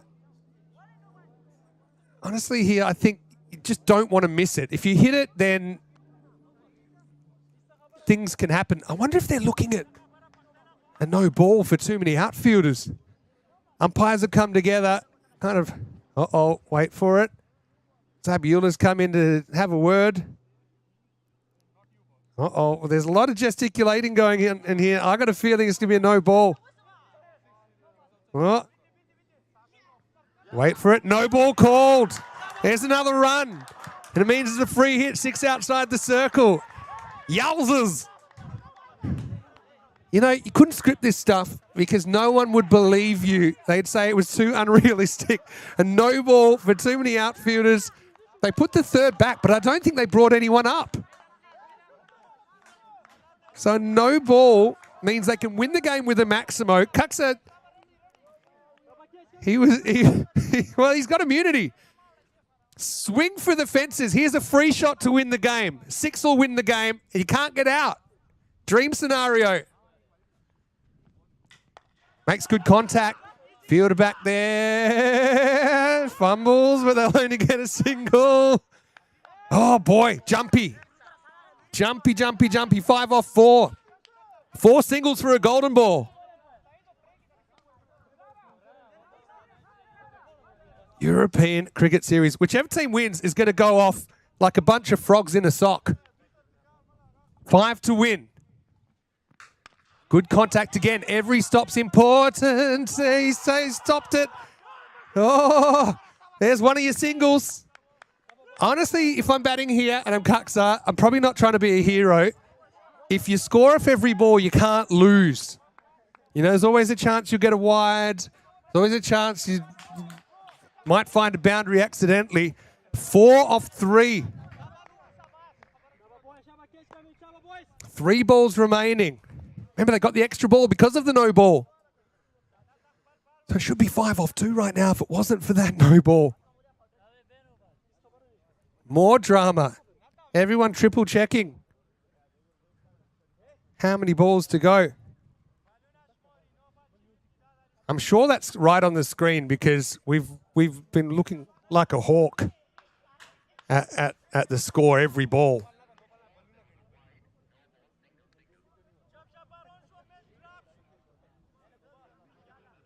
Three to come. Everyone agrees. Kaksa has a bit more time to get nervous. I wonder what he had for breakfast. It might be coming up shortly.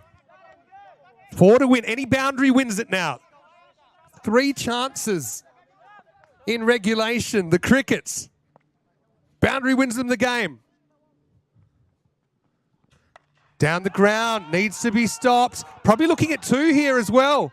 They'll get there 2, or will they? They will. Handy runs. Kaksa gets 2. Looks like he might have pulled something. It looks like he did a hammy, actually. But he's all right. Oh, jeez. So what have we got now? 2 off 2. Again, just don't miss the ball. Hit it and run. Hit the ball twice, run twice, you win. 2 to win. Can they do it right here? The Crickets. So close. Miss. There's the miss. They're going to run. Bowler's end. Oh, he held his crease. They're going to go a second time. They'll get a run. That's super clever by Kaksa. Then punches his bat. Oh, he's out. He's been given out. So he didn't get back, and so he's going to be run out. And that probably means the new batter's on strike. Let's have a look at the replay. We thought he held his crease, but he mustn't have got back in time. He mustn't have got back. So one of them is out. The new batter's definitely on strike. Let's have a look one more time. Because it's very hard to say who's out. Who's closer to the end? I think that Kaksa is out.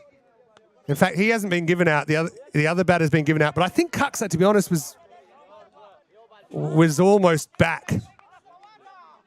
So I think Kaksa is out here.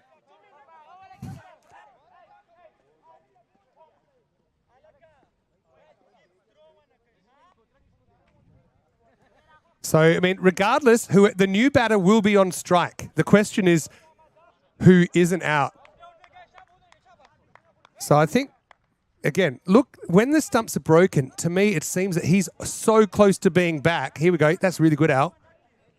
You see, when the stumps are broken, he actually thinks he's got his bat back, but he wasn't quite back.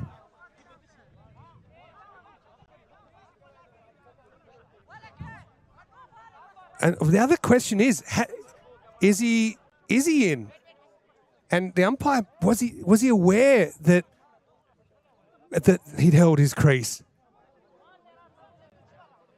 This is extra dramatic. And now they're coming together because there's always a chance. It's such an unusual situation in outdoor cricket. I mean, we see it quite a lot in indoor cricket, but the umpire might have just been watching the runner, and I think it's been given not out. I think it's the right decision. So that'll be a bye.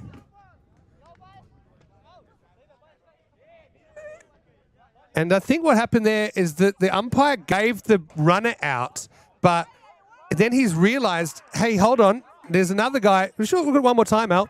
He's given the runner out, and then he's actually had second thoughts, and he's realized, hold on, well, even though number 110's out, which is Niazi, but look, he definitely gets his bat back, and we can't see if it's in, but it seemed to be in. And then the ball hits the stumps. Keep going here. And as it stays in, the ball hits the stumps, and there is somebody safe at that end. Keep running. Yeah. And then he takes off once the ball hits the stumps. So as long as his bat's in, the call's right. And I think it's one of those things the umpire maybe just didn't realise who he should have been looking at. So they get a bye. Scores are tied. Last ball. And it does mean Niazi, who he's survived, he'll be facing up. Amazing stuff.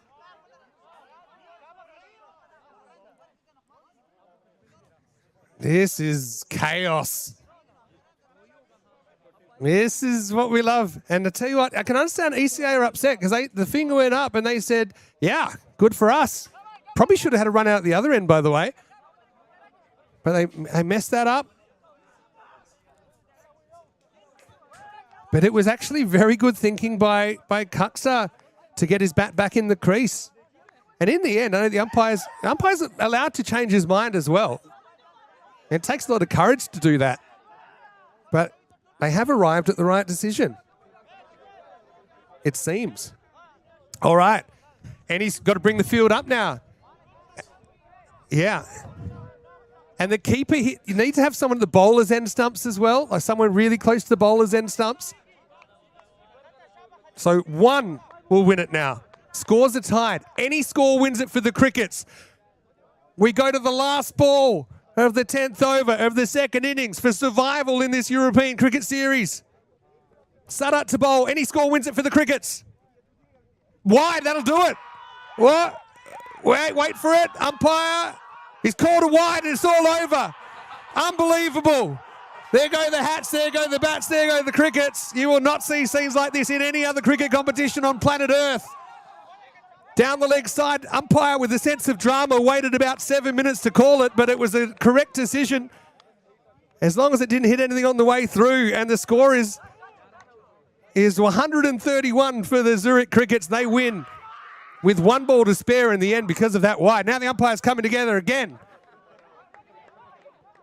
Oh, we got more drama. Rohit, don't go anywhere. Show us the replay of that ball. Was it a wide? Surely it was down the leg side. It's just a regulation wide. Or did it flick the trousers or something? What's going on? 5-run penalty for invading the field.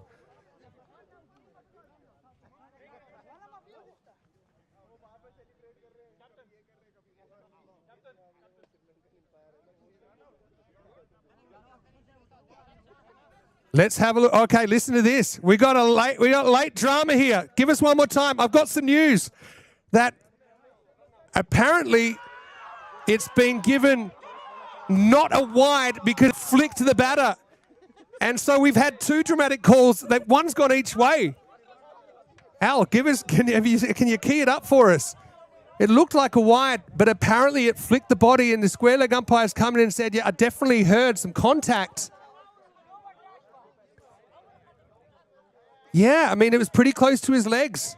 And is it run out? Run out at the keeper's end. So finally, Cossonay's out. And folks, we got a golden ball. We got a golden ball in the Eliminator after 293 matches, and I called it an hour ago. This is insane. So Cossonay's run out off the last ball, and, well, for the first time we get to see the golden ball graphics. 2 runs required. Ladies and gentlemen, can you believe it? 2 kind of reversals of decisions, one going each way, and we got a golden ball. And let me give you some golden ball stats. Wow, wow, wow. Well, the next game was meant to start a minute ago. Jay Singh's warm-ups all over the place because they're going to start about 15 minutes late. All right, let me gather myself here. We haven't had a golden ball since the 13th of August, 2025. Just 11 days before the pause. Even for me, I'm flustered. I can't believe that. So, yeah, the last golden ball was in Croatia, and it was Zagreb Assassins getting the win over the Rijeka Markors.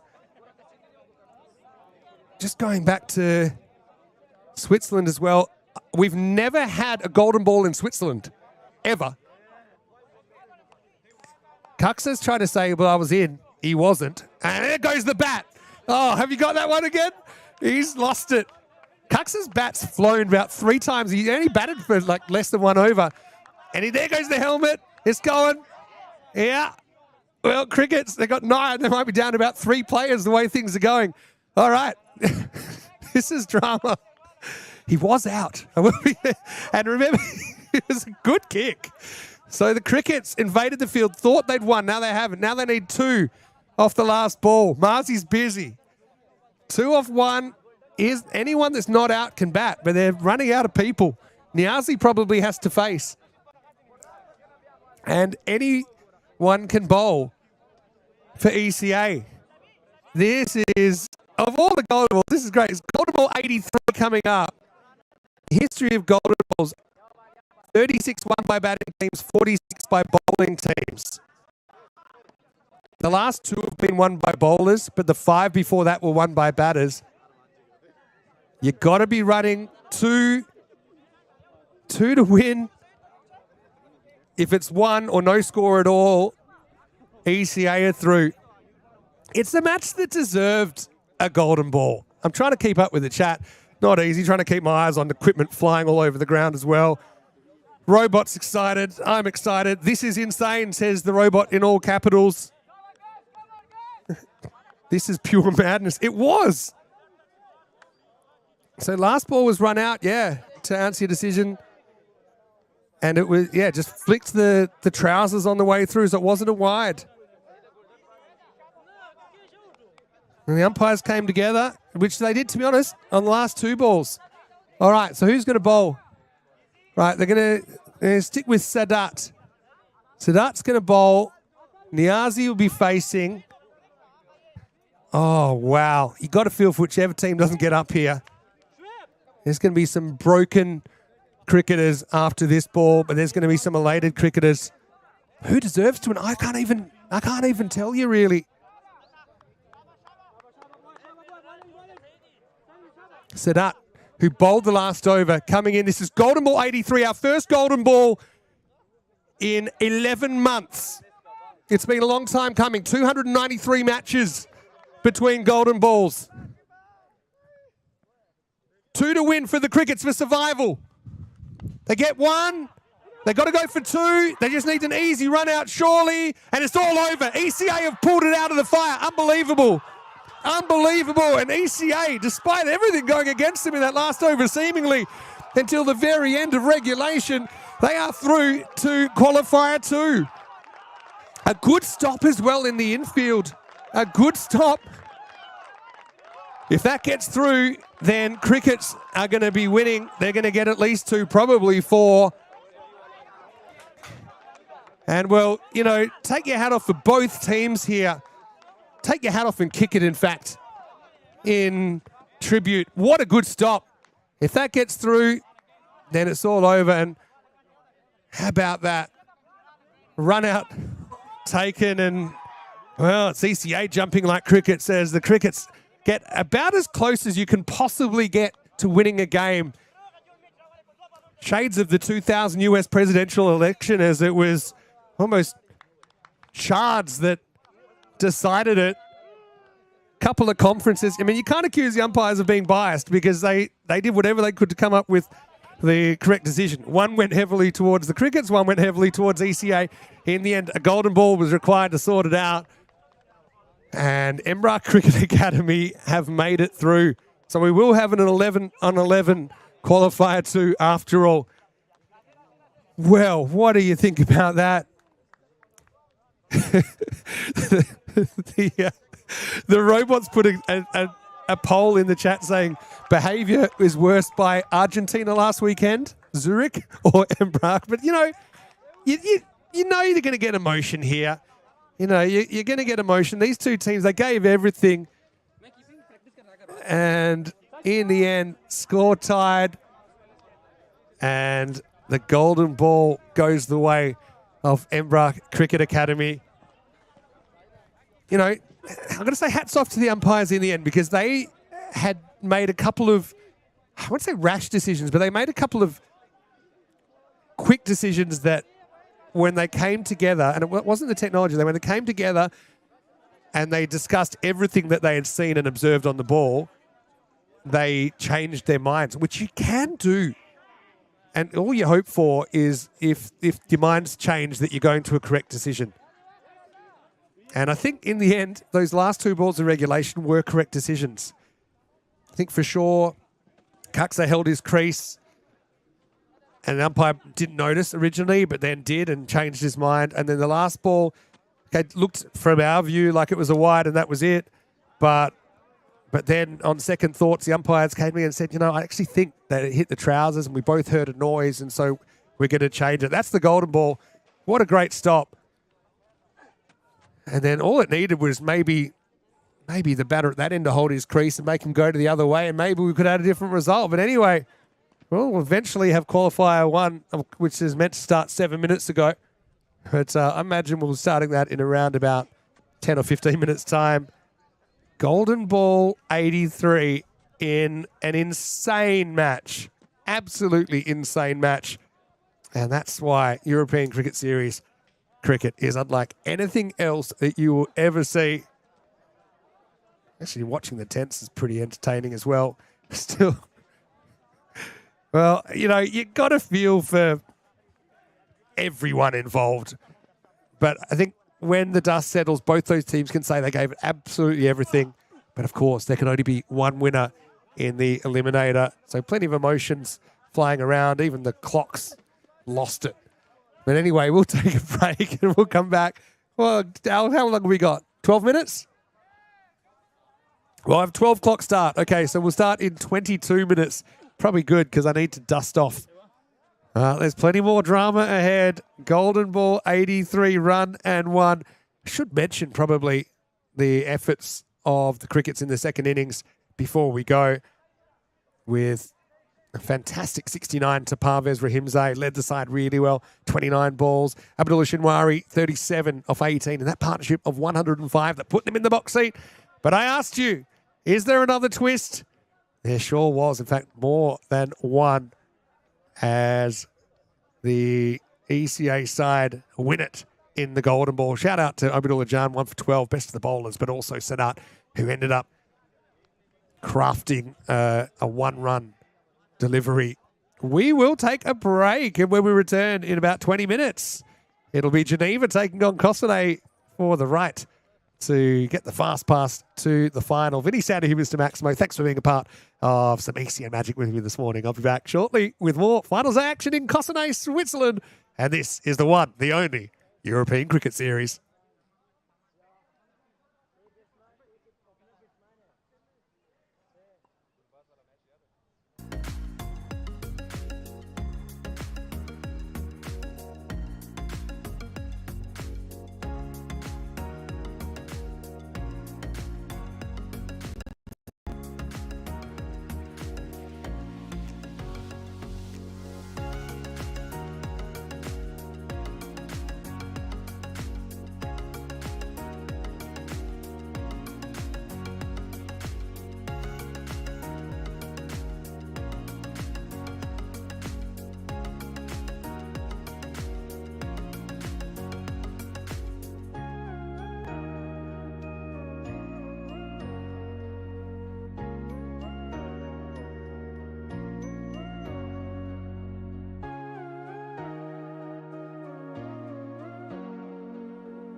Welcome to Qualifier 1, the top two teams after the qualifying stages. Geneva CC taking on Cossonay CC. Cossonay with the call. Heads. Heads is the call.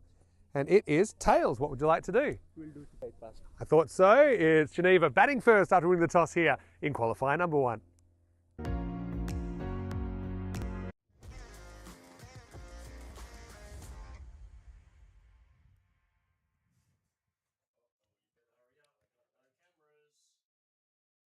Hello and welcome back. Well, it's lights out here, but picture will come on in a moment and we'll get ready for the next game. So we still got the old score on there as well. You look, Vinny Sander here, Mr. Maximo. What's been a crazy day so far with with the eliminator being a tie after regulation, then a golden ball being used to split the teams. I got to be honest, it was 20 minutes ago and I'm still getting my breath back. Yeah, how about this? I looked it up. It was the first golden ball since the 13th of August, 2025. And would you believe it? That last golden ball in 2025, it also finished 130. Absolute insanity.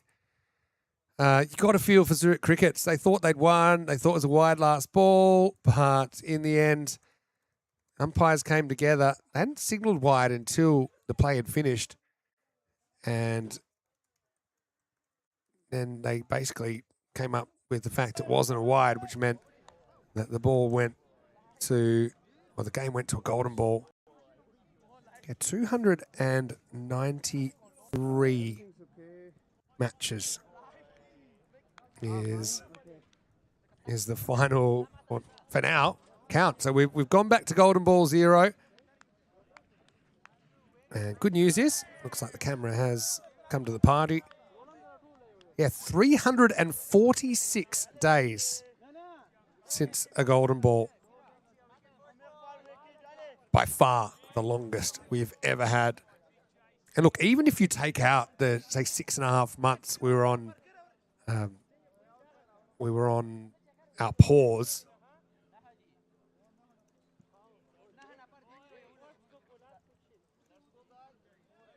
then you take off 197 days. It's still the longest. It's 149 playing days.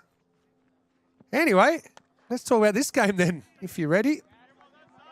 Jay Singh is opening up. Looks like he's back and fit to bowl. We've got Esmat Shinwari out there and Idris or Hark for Geneva. Winner of this game straight through to the final. Loser of this game has to play ECA.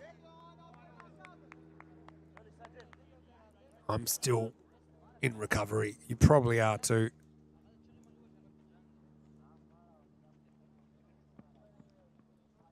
That one bit wide of the mark. The outfield is back on the offside, so leaving the leg side field up. I think they're going to bowl a pretty wide tram line. With this field. So how are we feeling?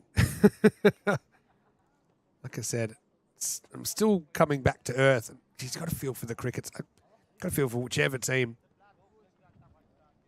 came off second best. Right, in the air. This should be out. High ball. Taken. Big wicket. Shinwari out. Second ball duck for him. And Cossonay up and about.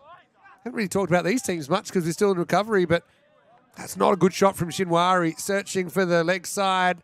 Again, the tactics working. Going wide of the off stump, leaving the leg side up and encouraging him to play a naughty shot. And it's his undoing.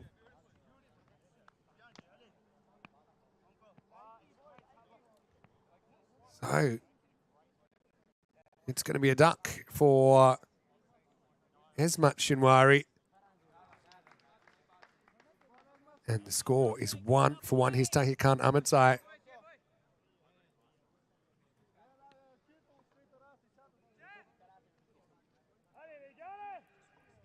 Exactly the way Jason would have planned it. Good catch as well. Vinu Agarwal had plenty of time to see it. Plenty of bodies around that probably could have reached it, but he was the man charged with the responsibility. And he made no mistake. Tahir Khan Ahmadzai's been in good form. Knocks the first one down to the Rhino. He's out of the commentary box and into the middle.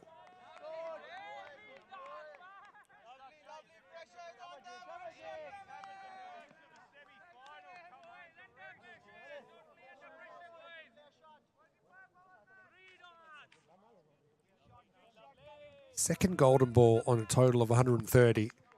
And by coincidence, it was golden ball 82 and golden ball 83, which are 130 ties. Full toss, gets through. Moman, who just lifted his head on that, dribbling towards the line. It's going to be 4.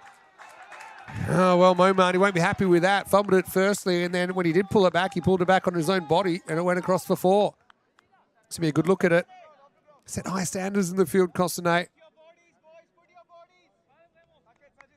Might have already gone across the line when he pulled it back. But anyway, first boundary of the contest. Tahir Khan Ahmadzai. Just think he's pushed his way up to number 3 through a weight of runs. Also been bowling pretty well when he's been called upon.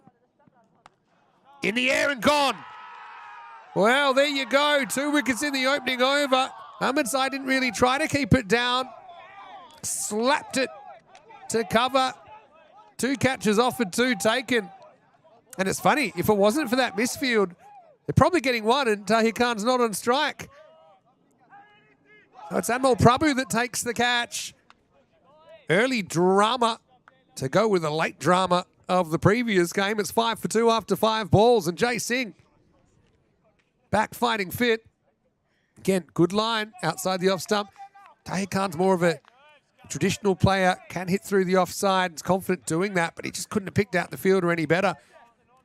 It's one of those things as well in the power play, more infielders. It's one of the benefits for the fielding side that those kind of balls are catchable.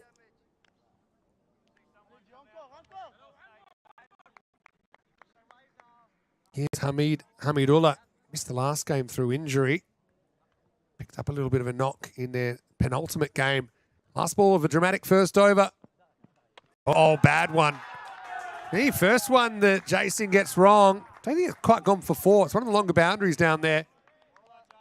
Just legal. It was borderline, to be honest. Remember, it's waist or above. Probably should have been called a no ball. Umpire thought it was dipping just enough. End of the first over. It's 9 for 2. 2 boundaries, 2 wickets.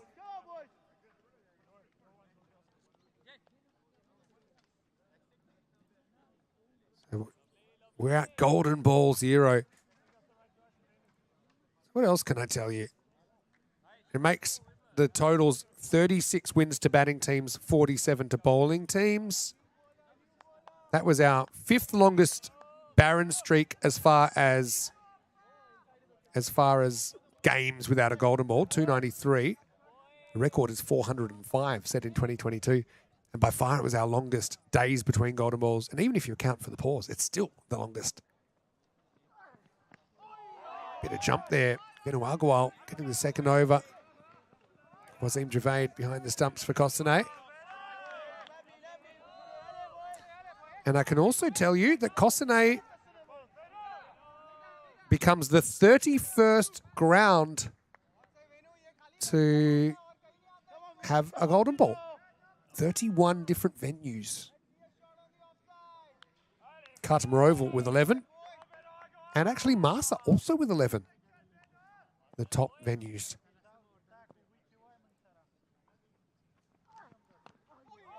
Wild heave from Hamidullah. Edges it past Javed.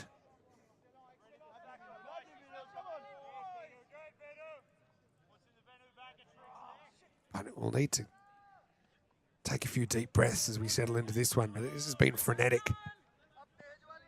We'll talk about the previous meetings between these 2 teams. They both occurred yesterday. Shot. It's going to be the first. Maximo. Agarwal getting too close. They got this tactic of having the leg side field up. Maybe 4th stump, but he turns on it, hits it well.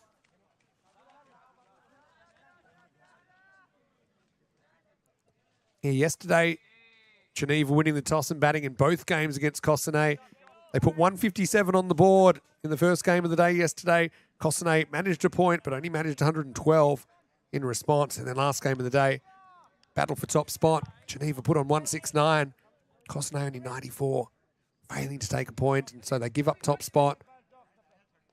Because it was a 4-pointer, Geneva finished clear, 2 points clear in top. If it had been a non-bonus point win, it would have been net run rate. They would have seen them on top only with the teams tied on points.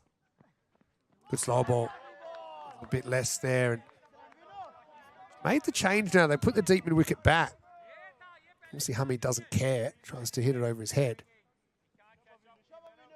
55-45. Geneva had the wood on Cossonay, the hosts this week.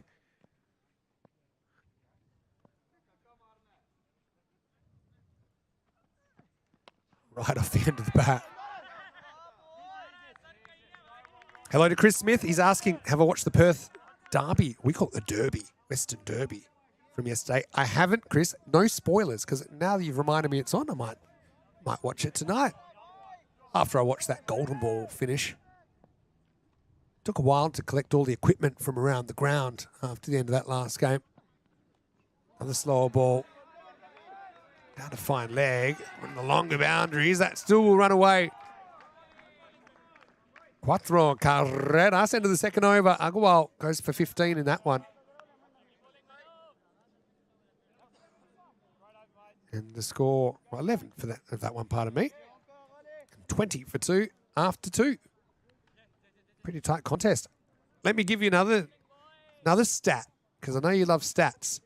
If our longest streak without a golden ball is 405, do you know what the shortest is? And I can tell you. The shortest is just one match between golden balls. And what I mean is one non-golden ball match in between. So we've never had back-to-back golden balls. We had just one match in between in Gibraltar. Jay Singh comes to bowl out, hunting for more wickets. So, with this game, 52%, 48%, bit of a toss-up. Could we make history and have our first ever situation of back-to-back golden balls?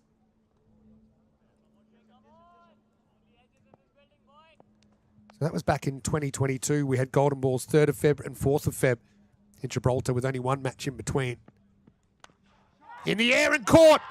3 times the charm. Another good catch. Prabhu, golden hands there. Another ball slapped to cover. Cannot stop picking out the fielders, Geneva. And it's 21 for 3. And guess what? All 3 wickets to Jay Singh, the Cossonay skipper. Again, nothing wrong with the shot, really. Just couldn't have picked out the fielder any better. There he is. Bingo, lucky number 92, Prabhu. Good catch. Almost bounced down to the palms. Hamidullah does get a few, but wanted more. I wonder if that swings the odds in this game. Wait and see. 21 for 3. 3 wickets down in the power play. Hamidullah, 14 off 7. 2 fours and a Maximo. Here's Zakir Shinwari. Still got batting to come. Afif Khatak, I think, would probably be next. Very experienced player. Oh, there we go. That's how you go over cover. Shinwari opens with a Maximo. Maybe he's the man. Look, one thing about this start, they've still got plenty of time, and they've got a lot of batting to come, as I said. So this is where depth comes into it. Especially in these tournaments, you can't really rely on 1 or 2 players to win you every game. You're going to have to rely on different players at some point. Idris is still there as well. He's only faced 2 balls. Bang. Wow. Almost knocked the umpire's hat off his head. Gets down to terra firma. Cuatro carreras. This made a good sound of Shinwari. Well, the umpire's been under attack a bit this morning, haven't they? This time it's the Grizzly that's after them.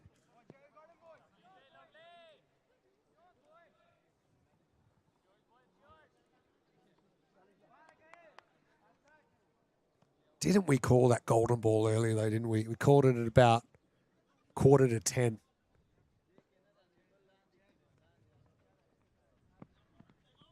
Slower bouncer just climbs over the fielder. That'll be 4 as well. Ravi Yadav stood as tall as he could, but the hook shot had just enough elevation. Bit of a surprise. Slower ball into the pitch. Probably got the line wrong there. Needed to get it more outside off stump and force the batter to hook against the line of the ball. Yeah, to be honest, we probably call that golden ball when the tide turned in the first innings. They were 116 off 6 overs and then only 14 off the last 4 ECA. Last ball for Jay Singh.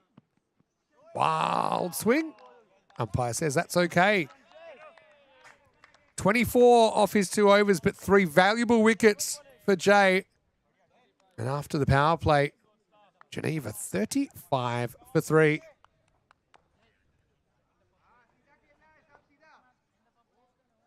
Anyway, jump into the chat. Share your thoughts. It was just so chaotic that I haven't had a chance to settle, like I said, even while it was going on. And I'm guessing it was pretty vibrant in there. Rob saying Rico called it. He wasn't the only one. It had a golden ball feel. It was a long, extended tingle. Agarwal's also going to bowl out. So sticking with their openers here.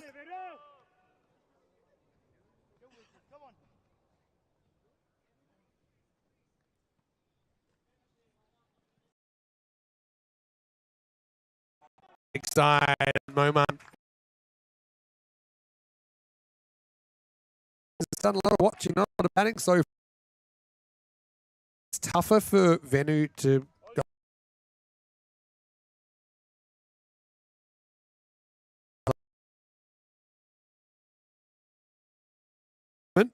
To the leg side.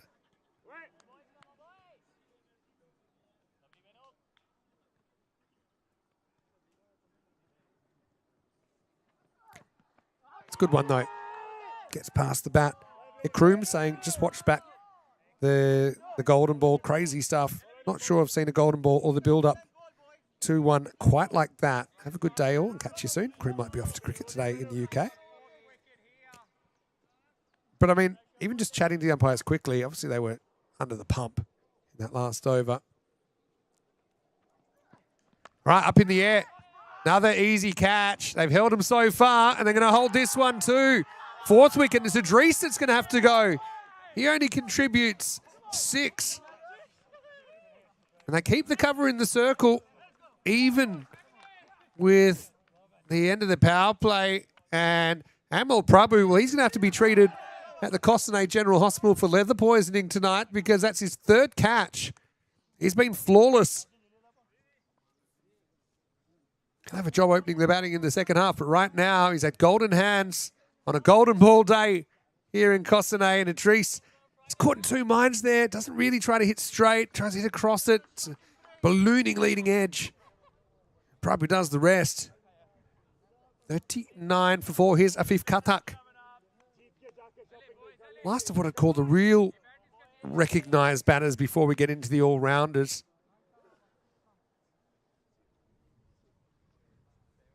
Cossonay, are they saving their best for finals day?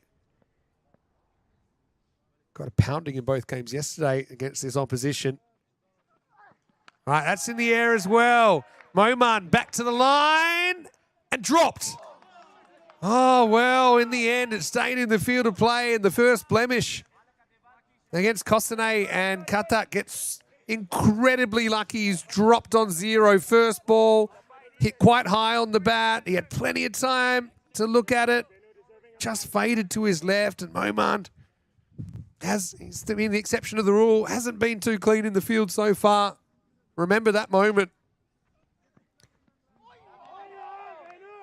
Terrible shot from Chinwari, who's already shown he's great over cover. Forgot how to bat for about 5 seconds of his life there. And he gets away with it.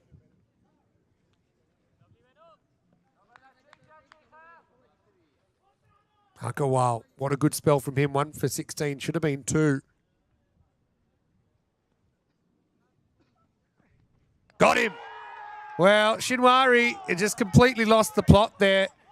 Played 2 brilliant shots over cover and then for some reason decided he wanted to clear the forest and should have learnt from the previous ball.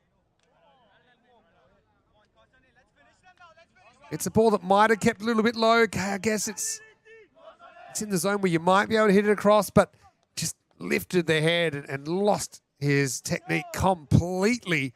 Agarwal will finish with 2 for 16.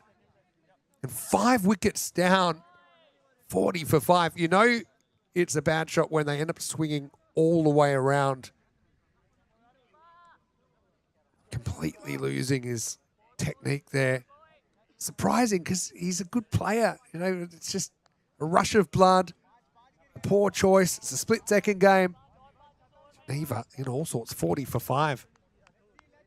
Yeah, so, speaking to the umpires, they said, in the end, it was just a coincidence that it happened to be the last 2 balls of the game. But we came together as we would have at any point, and we just tried to get to the right decision, and which is fair enough. And let's not forget that there was a run out that wasn't given, that was just out. Abdullah Shinwari in that big partnership just before he did get out. So it was a game of fine margins, wasn't it? It could have gone either way. And I think it actually takes a lot of courage for umpires to change their minds. I know it's always easy for players to deal with. Down to third, that should be fielded, it is. But ultimately you want the right decision. I mean, what was tough there, I suppose unavoidable, is the Crickets thought they'd won. They ran on, celebrating. They had that burst of emotion. A bit like, I suppose, now in football you can score a goal and then the VAR calls it back and, the moments erased from history. Ravi Yadav coming on with his left armers. Probably worth a go at this stage. Thought he was an outside chance of running him out. Kanabar couldn't get to the backup zone, so they'll concede an overthrow. Yeah, so, I mean, it was the last 2 balls, but it's probably just a coincidence. If that had happened to any other ball, they said they would have come together and done the same thing. So, I think you've got to respect that process. Obviously, they're under immense pressure. And let's be honest, with those last 2 decisions, one went one way, one went the other way.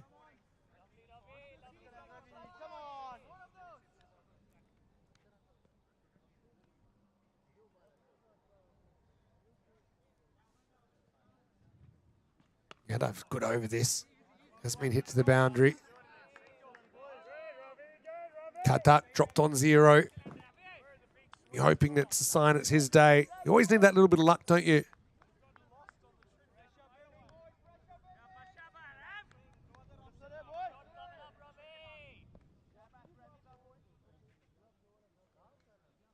Last ball of the 5th over. Pulled away nicely. That'll be away from the fielder for 4. So Kartak with his first boundary. It's been tough going for Geneva so far, losing 5 wickets in the first half. After 5 overs, 48 for 5.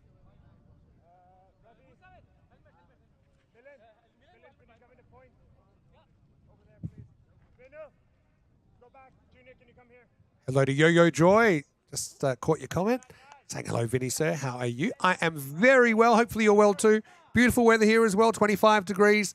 Chance of a storm tonight, but it should come in after the play is finished.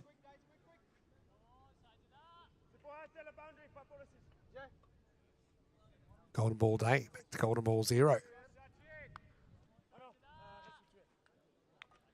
Sajid Momand hasn't had the greatest time in the field so far, but he's going to come on now with his leg spin.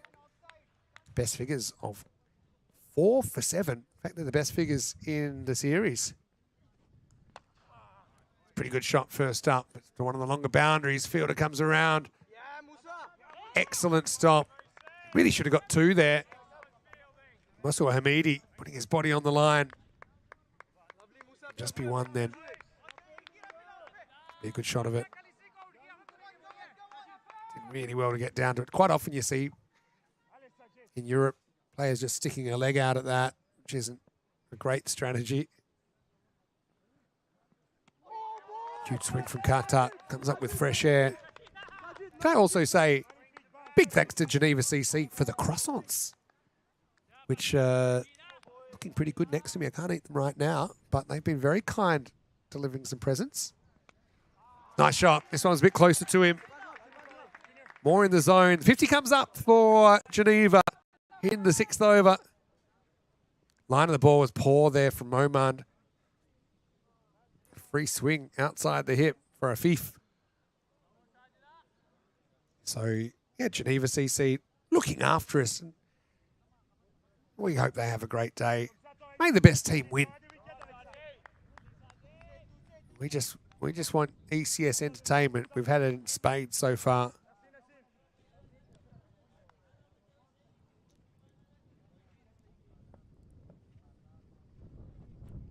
Breeze around the ground. Too short. Hit and hit for 4. Oman, bit all over the shop here. Won't be happy with his output so far. It's halfway down.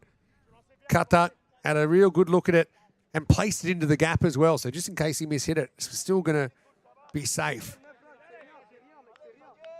Got to draw the batter forward here and into a mistake. Got to pitch it up, but not a full toss. Too short again, to be honest. Get away with it. Mossawa's been busy. Got a little bit of a breeze around the ground today. Slightly different conditions. A few wispy clouds around.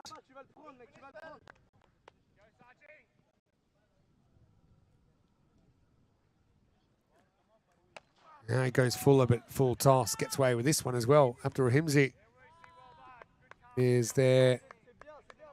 Batting 7, end of the over. Oman. Probably lucky to get away with only 11 there, but that was what they scored off him in the 6th over. And the score is 59 for 5.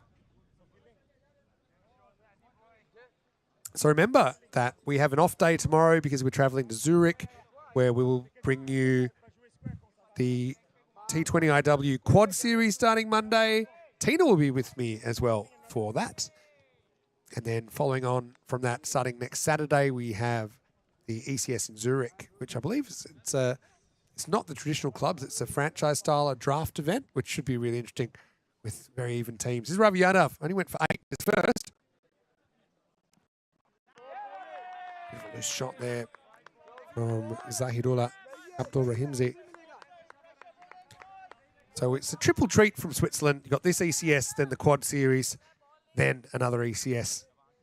And don't forget, on Monday, we also start our 2-week weekday series in Hornchurch in East London. Big edge, but the third's up in the circle. Maybe a bit of a surprise because Cossonay have generally had their third back. And they do kind of have one, but he's a lot squarer. Rhino's going into the woods. Let's get a camera on him. Dropped from favoritism to 26% now, Geneva. Now that's the Rhino. What does the Rhino do in the woods? Shades of Landskrona 2021, actually. Rhino will know what I meant.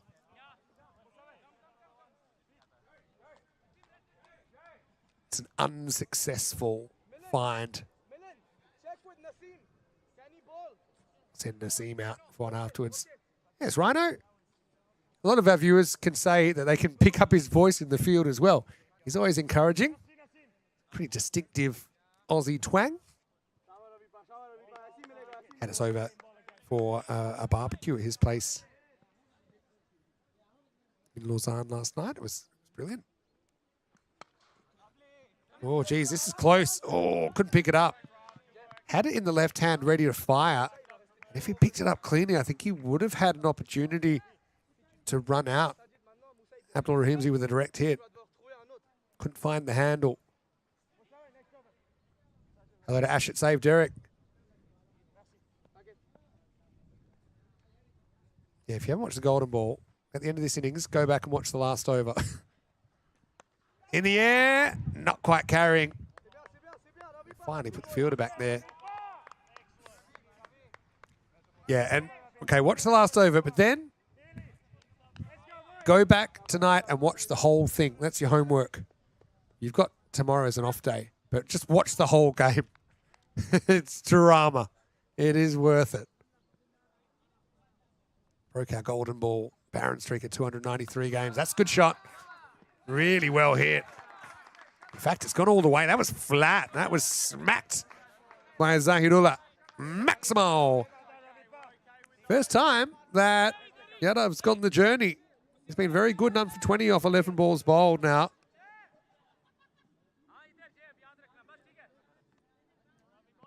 So big thanks to Rhino for the barbecue last night, but also for kicking us out and making sure we still got a decent night's sleep. Edged again. Told you that fielder's worth it. Saved a couple of boundaries after he went back. End of the 7th over, and it's 72 for 5. They have put Nazim Amadi down there, I think partly for his catching ability and his athleticism, but also that he's the best at finding the balls when it goes into the forest. And I think that probably comes into your thinking, although it was an unsuccessful search earlier in the over. That'll go against his statistics. We do have statistics on almost anything now on ECN cricket.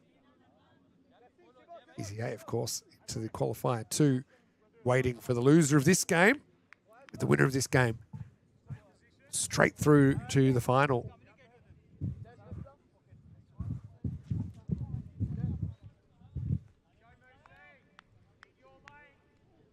Helix, your comment was along the lines of what I was thinking. All right. It's Mosawa Hamidi to bowl now. 3 overs to go. Geneva need a burst. Down the leg side. Wait for it. Wide. Will it remain a wide? Come back to me in 5 minutes. I'll let you know. No, that's clear wide. If you watch the last ball of regulation of the Eliminator, you'd know what I'm talking about. By the way, it's not the first time our Eliminator has been a golden ball. I can remember at least one other time.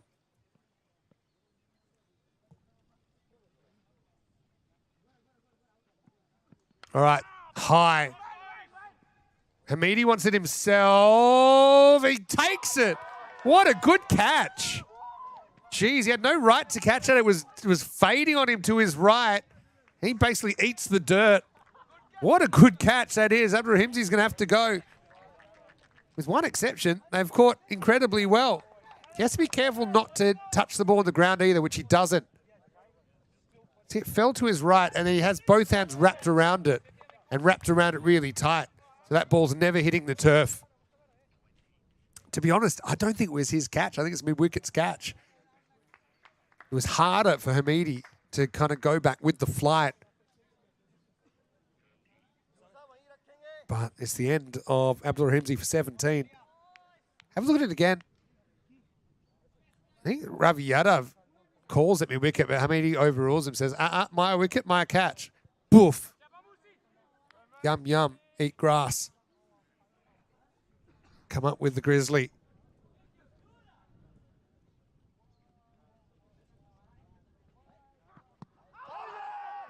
Wrapped on the pads, but then well down the leg side.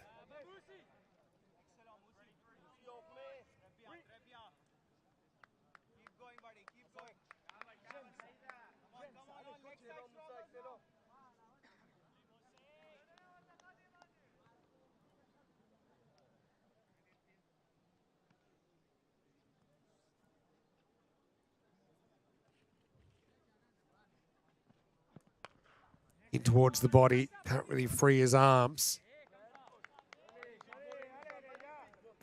Okay, so I've got that as the 4th time that we have had a golden ball in an eliminator. But the kind of 2nd time when it's been a finals day eliminator. Let me explain. Katak dropped on 0. He's 16 now. Uh-oh, it's no ball. First blemish, really, for Cossonay. Kata gets one. Rasuli has joined him now. Batting number 8. Not a bad thing for him to get a free hit early. See if he can get himself going. So the previous time we've had a golden ball in the Eliminate on finals day was all the way back in 2021 in Bulgaria. MU Plovdiv getting over Barbarians. I remember that one very, very well.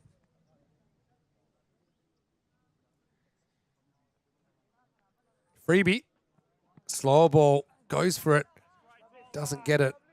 Oh, Tortuga. Side spin. Almost doing the fielder there, but just a single. That was the 10th of July, 2021. Over 5 years ago.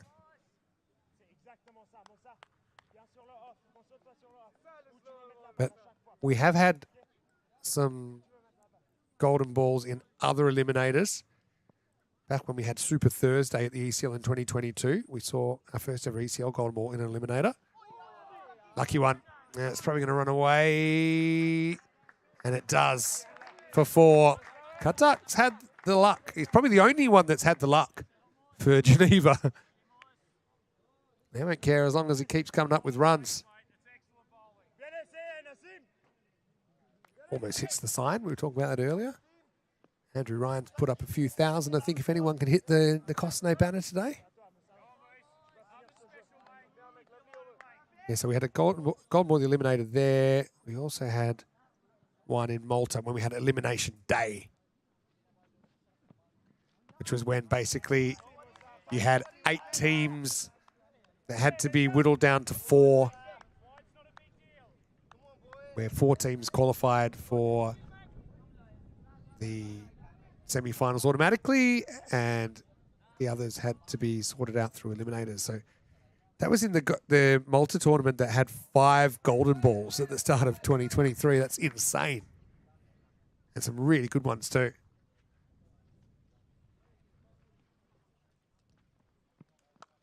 Clipped away and away from the fielder. Hamidi getting a bit too straight. Ends up going for 14 in the over. It's the extra ball created by the no ball as well that gets hit away. Solid contact. Takes us to the end of 8, 86 for 6. I'm also personally happy because I actually haven't called a golden ball for a while. The last couple in 2025, I wasn't on the mic. There's one in Krefeld with Tina and Rico, and then Phil and Rico in Croatia. That was 16th of July, 13th of August. And there was also another one Phil called in Belgium. The last golden ball I called was the 23rd of June, 2025. It was the first game of ECS Finland, and I was with Rhino, actually. So maybe Rhino's a bit of a golden ball magnet. But that was a crazy one. That was the moon match. Right, in the air, doesn't get it. Fielder coming around, won't get it either. Jay Tawari keeps it to 1. The famous moon match. Maybe I'll give you some more homework. I'll find the highlights of that.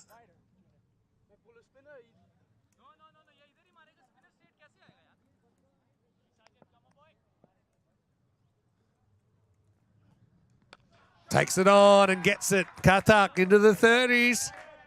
There's one thing to be given a bit of luck, but you still got to do something with it. Oman coming back. Not the worst ball, but Katak plays it on length and smashes it into the woods.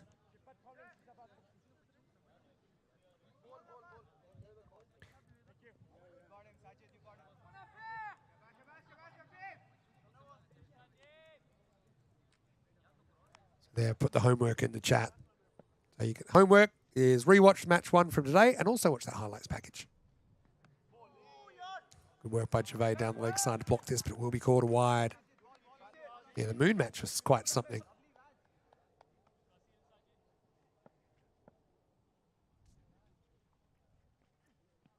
Fraction short, hit and hit into the gap. His placement's been good, Katak. Again, just dragged short. Momans just never settled, has he, with any kind of consistency.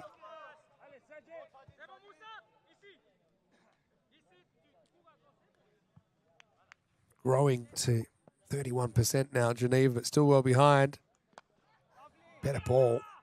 Gets a slight miss hit, but only a single. Helix doesn't want to do homework. Well, come on, Helix. You're retired now. Oh, yeah. It's a good shot. Rasuli takes out the long handle. Again. Half trackers anonymous. Moman will be reporting for duty. Too short. Gives Rasuli a good look at it, and he snaps the hands through the ball. That was a biggie. He's got for 30 now, Moman.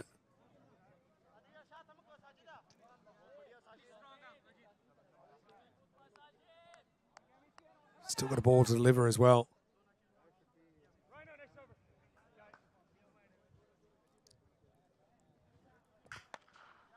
Hit pretty hard downfield. That's going to run away for another boundary. So Rasuli getting in on the action. 6 and 4, hungry for more. They're having to get deep in the order, Geneva. Hey, but let's not forget yesterday, Cossonay struggled against the Geneva bowling, scoring only 112 and 94. So 109 for 6 after 9. Maybe it's enough. Big Rhino coming on to bowl over number 10. He's actually saying he found it a bit easier to swing the slightly older ball.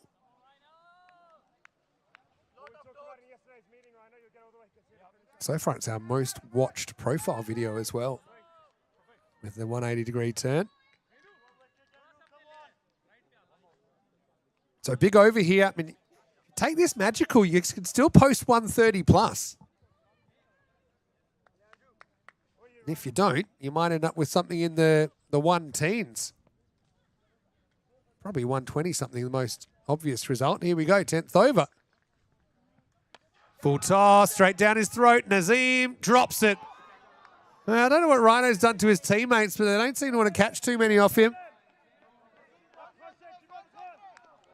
Rhino would be the first to admit it wasn't necessarily a wicket-taking delivery. Full toss. Nazim puts it down. At least it doesn't get to the boundary, I suppose, from Cossonay's point of view, but Afif once again gets dropped.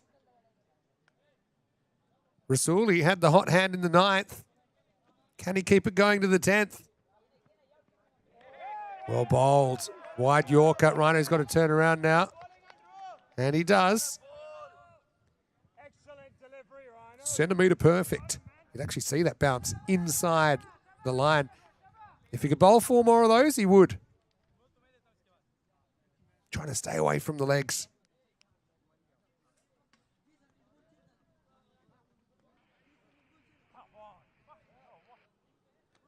I wonder if, what happened there?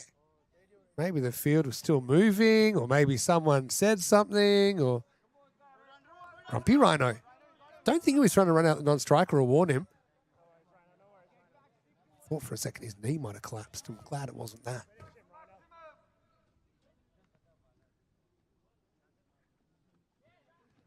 Take 2.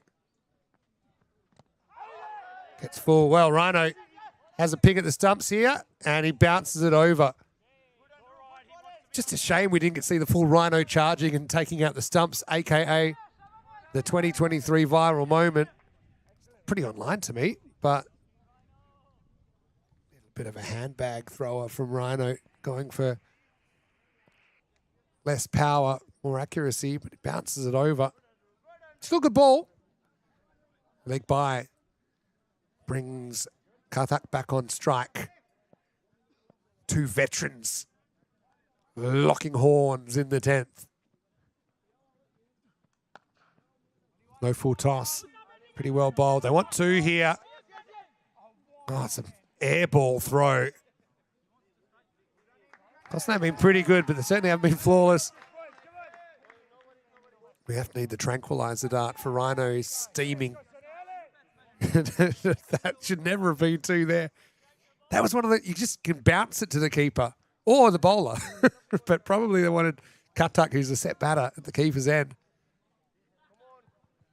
Probably shouldn't be there.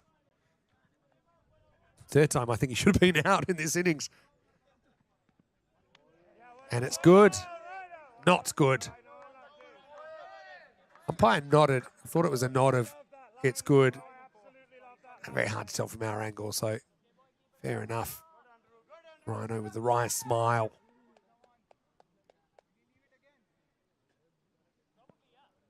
Still 2 to come. Not a bad spot to miss. Going for that wide full delivery. Katak's generally gone leg side in the innings. The extra ball gets smacked. Full toss on the knees. That one just didn't really swing like some of the others. Katak to 43. Fighting chance for Geneva. The average score this week is 126. They're not far off that now. They're 118.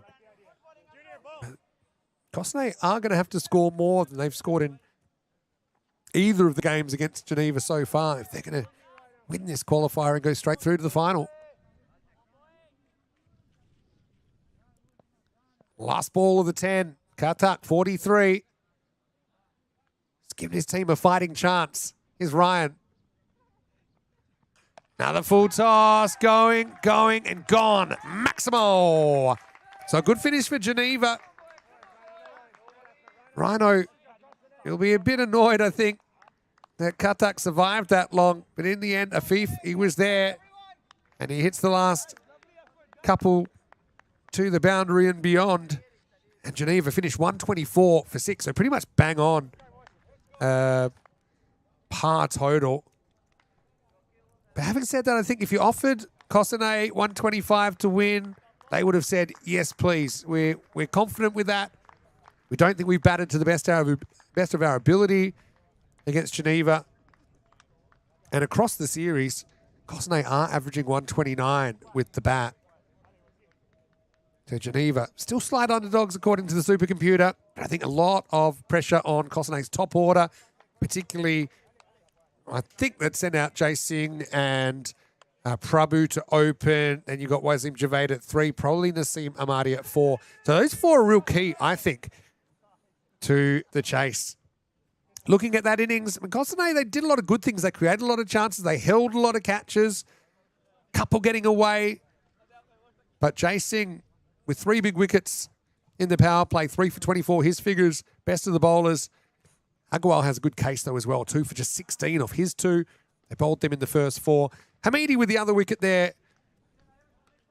Looking at the batting side of things, Katak finishes 49 not out. And like I said, gives his team a fighting chance. No one else reaches 20 for Geneva. And they lost their top 3 for only a combined 10 off 10. So it's about as bad a start as you could hope for. But we'll take a break. Hey, who's for back-to-back golden balls? It's in that zone again, isn't it? It'll be Cossonay, 125 for a spot in the final. Can Geneva make it a three-peat over the Blue Army? We'll find out very shortly. Vinny Sandohim is to Maximo for ECN. Quick break, then back with more finals action from Cossonay. You're watching the European Cricket Series.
Hello, cricket lovers, and welcome back as we get ready for the chase here in Qualifier 1.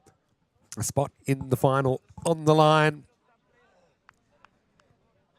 Geneva finishing top, 2 points clear of Cossonay after the qualifying stage, and they won the toss, elected to bat. They haven't been able to get as many as they would have liked with just 124. Say just, but it's about a par score this week. Yesterday, Geneva were able to score a lot heavier against Cossonay, scoring 157 and 169. So tests will be on here. Jay Singh opening up. Rasooli with a new ball. Let's go. That's a very good shot first up. Well, Jay started in supreme form on day one, but has just had a bit of a run of outs during the week. And it's never really clicked in for an extended period again. But really, when he's looked on, he's looked probably as good or better than anybody this week. Just technically, mixture of power and the technique. And I suppose he knows 124 is not 174. So he can be a little bit selective. You've got Prabhu at the other end. He has a 50 during the week.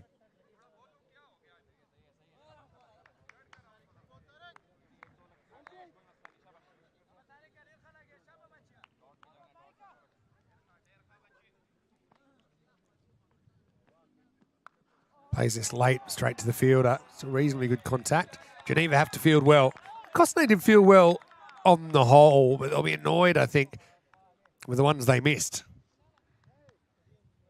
Pretty much every time it was Afif Kathak that was the beneficiary of a fielding slip. Ended up on 49, not out. It's dropped on 0. Dropped again in the 20s. This one's a bit finer. So we'll get a run. I like this in the chat.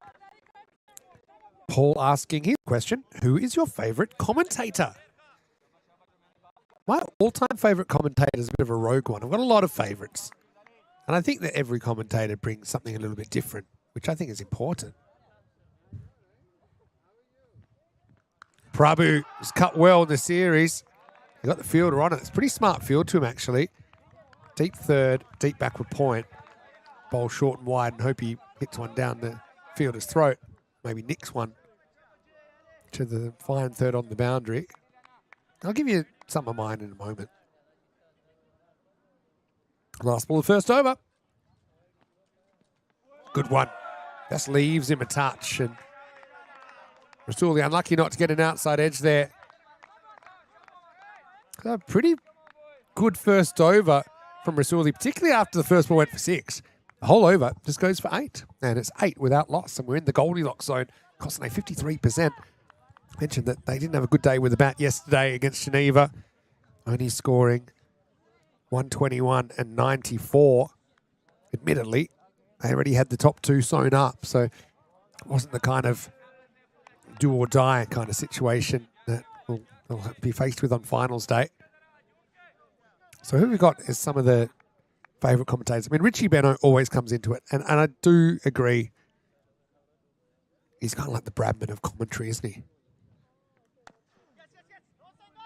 That's driven, and with this fast outfield, it'll run away for 4. Prabhu looks organised so far. Tempted Yorker, comes out as low full toss. I suppose the difference between someone like Prabhu and even Jay compared to some of the other players that we try and muscle that leg side and kind of fight the angle. They're kind of happy to hit through the line of the ball. Just timed that. So Richie's definitely up there for me, but I'll give you a name that maybe wouldn't come to the top of your mind. And yeah, one of my favourites was Tony Cozier, West Indian commentator. Fortunately passed away a short time ago, but I just loved his voice. I loved his accent. And yeah, he's probably, it's hard to say favourite. He's certainly one of the commentators I enjoyed listening to the most. Jay Singh back on strike. And he's going to bag this for 6. Mandazai left arm over and out. Maximo! Out of the ground, that is. Jesus, good shot. Again, technically, still pretty straight bat elevated on drive, clearing that front leg slightly, but the bat still comes through very straight. Just didn't get the click with the bat yesterday, Cossonay. They're hoping today's their day. Some of their big players step up to the moment.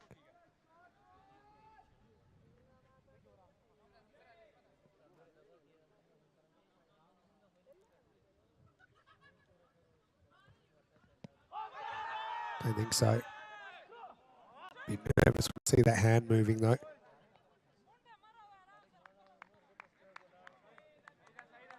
Given off the bat, so another run to Jay. Although it was funny that the umpire didn't suggest that was the reason it wasn't LBW.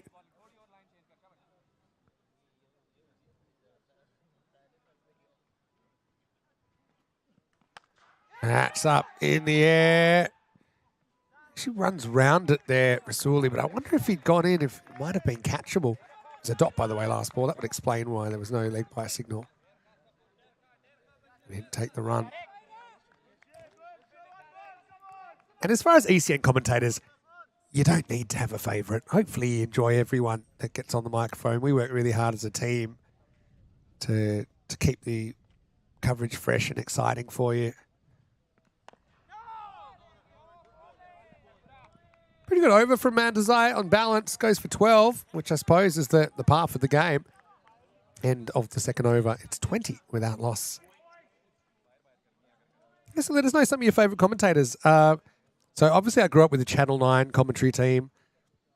I suppose maybe they're not as well known around the world, but they were the sound of summer. So you had Richie Benno, you had Bill Laurie, Tony Gregg, Ian Chappell. They were the real kind of stalwarts. Channel 9 had the coverage for 40 years, actually, from World Series cricket in the late 70s all the way up to 2017. So, yeah, they're the commentators I grew up with. Got him! Big moment. Second time in the series, Jay Singh's been bowled, just playing down the wrong line. Rasuli's back, and he's breathing fire. The first blow for Geneva, and it's a big one. The captain is gone. Yeah, just slight gap between bat and pad there. Plays down the wrong line, maybe a bit of seam in. But Jay is on his way for 14, and it's 20 for 1. Probably evens the game up even more, because if Jay had gotten going, I don't think 124 was going to be enough. But here's a very good player to come out and replace him. Wasim Javed does have an ECN century. Scored 102 back in the 2023 series. So on another day, you could quite easily have these two opening.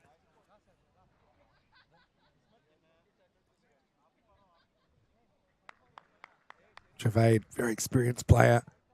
Very unlucky not to have played for the national team.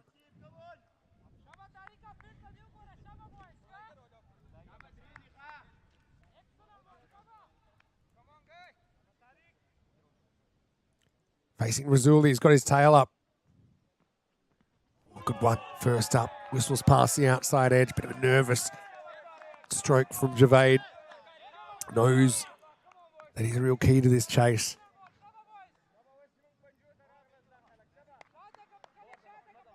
Yeah, Helix talking about Billy Birmingham, and I've got to admit, I was a big fan of the 12th Man tapes as well. They still get a run sometimes when I'm back in Australia, because I think they're loaded into my phone somewhere. So they come on. This good bowling is from Rasuli.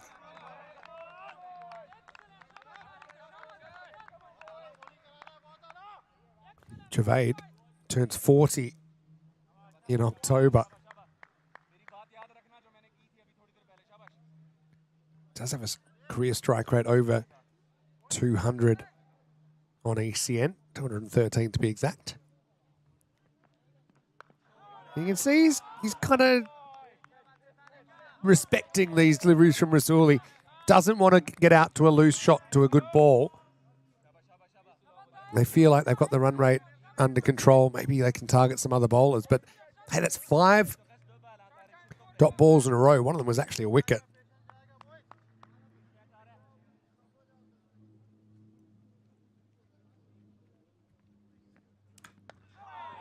Plays out another delivery. I mean, Geneva, you can't get him out. This is a pretty good next best. That rate's been pushed up into the 14s. Gone up a couple of points since the start of this innings. 14.7. It started at 12.5. 6 deliveries without a run. Last ball of the power play.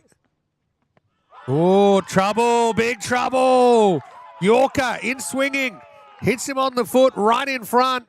And Rasuli with a double strike. And I suppose all those dot balls were for nothing. Hits him right in the top of the sneaker. Ouch. And he was already on his way. Got done by some late in-swing. Hope he's all right because such a key player for Cossonay. He's got a big role behind the stumps as well. But right now he's gone for a 5-ball duck. And a double wicket maiden for Rasuli in the third. Flips the script. It's 20 for 2. That's a nasty one. I can tell you, if you take a ball on top of the foot, there's really not much protection there against a cricket ball. And that's the backfire of the plan when he said, look, I'm just going to concentrate not getting out, even if it eats up a few balls. Well, now you've done the worst. You've eaten up balls and you've gotten out. And a maiden, double wicket maiden. So now instead of 125 and 10, you're trying to get 125 and 9. 15 and over required. The batting woes continuing for Cossonay against Geneva. Naseem Ahmadi, 81 not out during the week, was a breakout innings, but apart from that, he hasn't had too much success with the bat. Key partnership here. Talked about the top 4 for Cossonay. Here's Sharia Ali with his leg spin. Interesting that they go to spin as well when the pace of Rasuli had been so influential. Okay, you've only got one Rasuli. Finishes 2 overs, 1 maiden, 2 for 8. Could argue it's player of the match performance if they get up here. Especially considering the 2 players he got out. 2 big fish for Cossonay. Pitched up, Naseem goes over the top. Fingertip job. I think that Hesmat Shinwari gets a nail on it. But it ends up going over the top. Maximo. One of the longer boundaries on the field as well. Shinwari, maybe if he timed his jump a bit better, might have got more hand on that. Pitched up and a little bit unsure that time to see him. Just drops the bat down, doesn't get a run. Yeah, so tell us some more of your favourite commentators. Danny Morrison's mentioned. I've got to admit, I do like Danny Morrison. I like Ian Smith as well. A couple of Kiwis. At 6, no one's catching that. Maximo, Naseem. If he clicks, this score certainly isn't big enough. But he's living on the edge. Takes on Shariat, gets it. 6.6. Naseem versus Sharia Ali. Who else do I like? Yeah, I think Ian Smith's very good. Don't want to be biased, but keepers tend to make good commentators. It's just kind of seeing the game. You end up seeing way more balls close up than anyone when you're keeping. So you tend to have a good eye for the game. Sometimes people ask me, Vinny, what's the difference? Keeping versus commentating? Normally I say, the main difference is when I'm commentating, I'm talking less. Was a bit chirpy. Come back ball for the leggy. Good flight. Just kind of dropped. Looked like it was going to be a full toss out of the hand. Remember, 15 and over the required rate. They've got 13 off this over with a ball to go.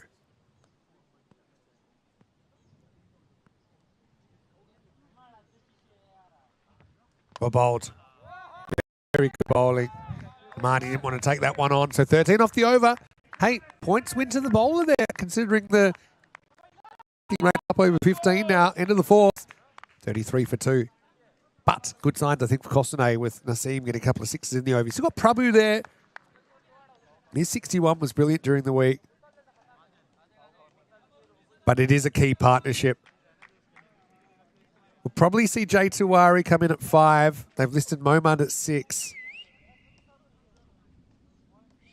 But it's a bit of a tale for Cossonay. They've got good, honest bat wielders, but wouldn't say that they'd be that comfortable chasing 15 and over. Outside, probably these two at the crease. Anyway, here's Halal getting a bowl. Full toss, can't put it away. Only a single to the sweeper. Halal's had a really good week. He's the leading wicket taker now in this series with 11.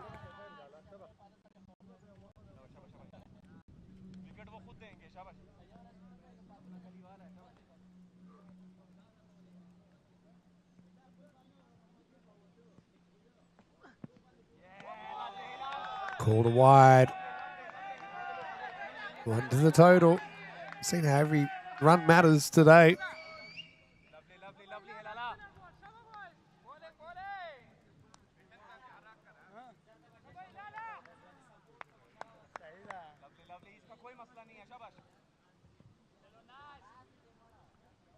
Amadi against the pace of Halal.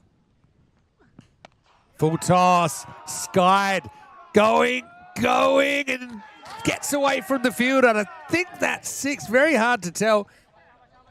What's your call? Let's have a look. Didn't get all of it. It was thigh high, and the fielder, I think he does have a play on it. In the end, he self-reports, and it has been given 6, a Maximo, and a bit of a lucky one for Amadi. I do think that goes down as a drop chance. Now he plays this beautifully straight down the ground. The Naz Lord holding court in the middle of this innings. No ball called. Front foot, he's been a repeat offender, Sadat Halal. So that's a 5 and a free hit. And the game swings back to Cossonay now.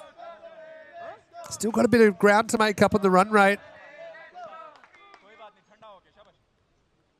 Free hit now for Naseem Amadi.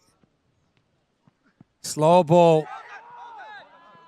Almost takes off when he shouldn't. We've seen a couple of run-outs on free hits. Man, that's probably the only way you can be out, except for the real rare ones. Good comeback. But Halal's got to keep that foot behind the line.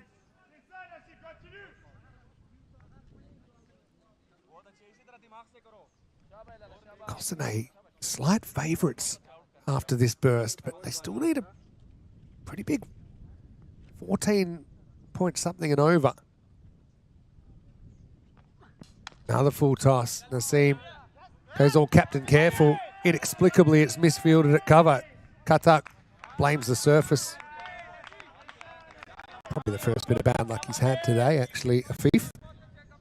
It's good karma, though, for Afif, because he is the one that brought us the cross-ons. He was the only one that got dropped, actually, multiple times in the first innings. Looking through the first 20 matches, 12 teams winning batting first, 8 batting second. That's worked around the corner. That'll probably go all the way to one of the longer boundaries as well. Little scratch on it. We're at 50-50 now, according to the supercomputer. Prabhu's still there. Such a key partnership for Cossonay. Looking for the fast pass into the final. 50's up for Cossonay as well. Did somebody say back-to-back golden balls?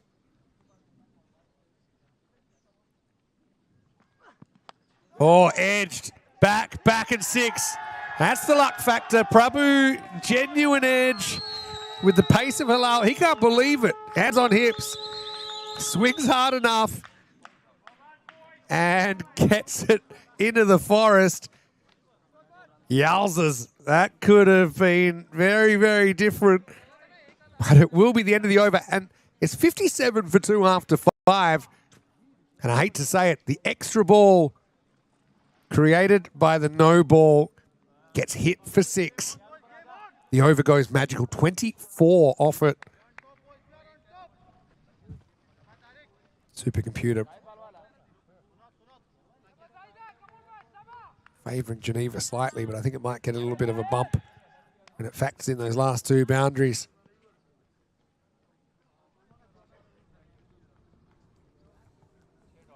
Here's Zahidullah Abdulrahimzi, been a solid performer for Geneva this week. Bowling for the first time. Off speed first up. Fielder gets a finger on it. They should come back for two. They will fairly easily. In fact, almost a third as the ball got airmail over Idris's head. Got the rate down into the 13s now. There was a point it was up in the 15s. We've seen so many twists and turns in each game, haven't we? This has been no exception. Edge, but third's up, and that's going to fly. Not that would have mattered. How high has that gone into the forest? That's crazy. It's a 70-metre edge. Again, bat speed. And it wouldn't have mattered if there was a fielder back there, because that's gone in. That's a good find. But 6 more. The luck factor. You can't underestimate it. Going back to commentators, yeah, a few Danny Morrison lovers. Any other names in there? Billy Birmingham, the 12th man. Henry Blofeld, he'll actually be with us next week. Short, goes for the hook, up in the air. Chinwari, oh, great effort.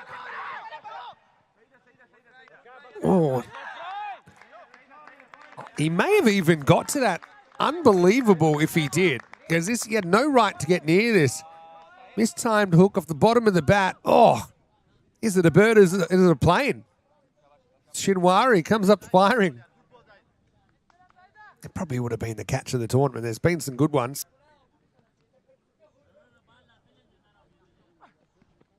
Swing and a miss.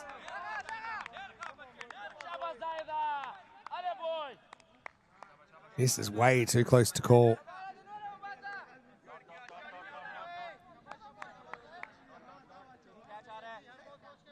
Hello to Monty Luce watching from Colombia, I'm guessing. How are you today? Great to have you with us. Short, goes uppercut. Another one to fetch. Out of the forest, Maximo. Geez, it might have been close to a second bouncer. How high is it? Nah, it's not that high. It's chest. And he's such a good cutter. Even if you set the trap, if it gets out of the middle, it's going for 6. So 15 off this over. That's ahead of what they need. Still a ball to go.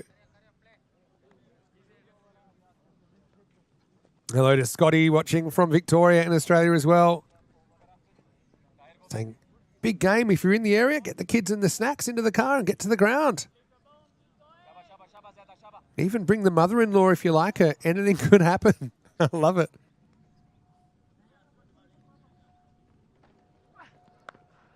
Works. Infield does its job.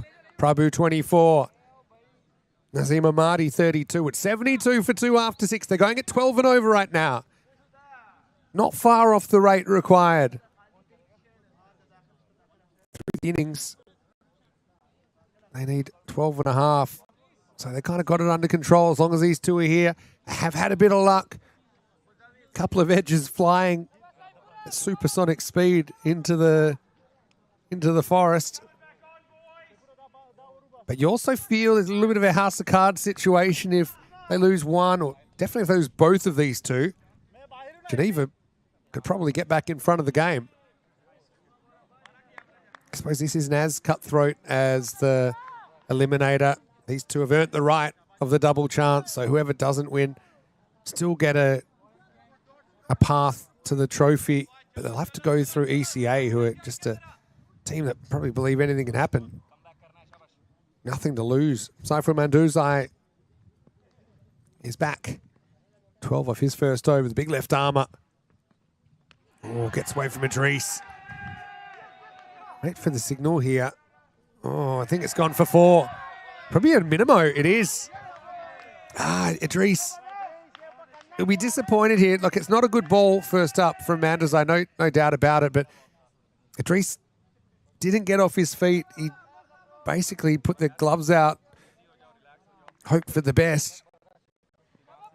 5 bonus runs. Get Cossonay up to walking stick 77. That probably should have only been 1 wide. It ends up being 5.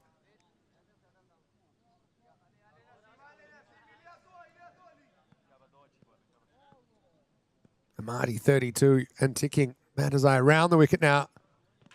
Gets pulled. Not hit very well. Probably 2 if they want it. Oh, they'll get 2. As the fumble comes from Tariq Rasuli. At least keeps it inside the line. Vishal's already calling the final between these two teams. Well, I suppose on form, you'd say so, but ECS cricket's pretty funny. You only need 1 or 2 players to catch fire and they win you the game. Down to 2 a ball now required. Goes offside, but doesn't get it. Straight to the fielder and gone. Bit of a game breaker. They needed it, Geneva. The game was running against them. So Amadi with a very good 34 or 14. There's still some work to do. Nice catch out there as well. 79 for 3. Mandazai gets this coming in. So I suppose Amadi's kind of fighting the angle in. It was Hamidullah that took the catch. Jay Tawari comes out in a pressure situation. He's the guy they threw up to the top yesterday. And he actually looked pretty good. But I suppose they would have hoped for a bit more out of him with the bat this week. But what an opportunity for him. Still favourites in the game, according to the supercomputer. 7 wickets in hand. But it really comes down to if the new batters that arrive click straight away or if they use balls up.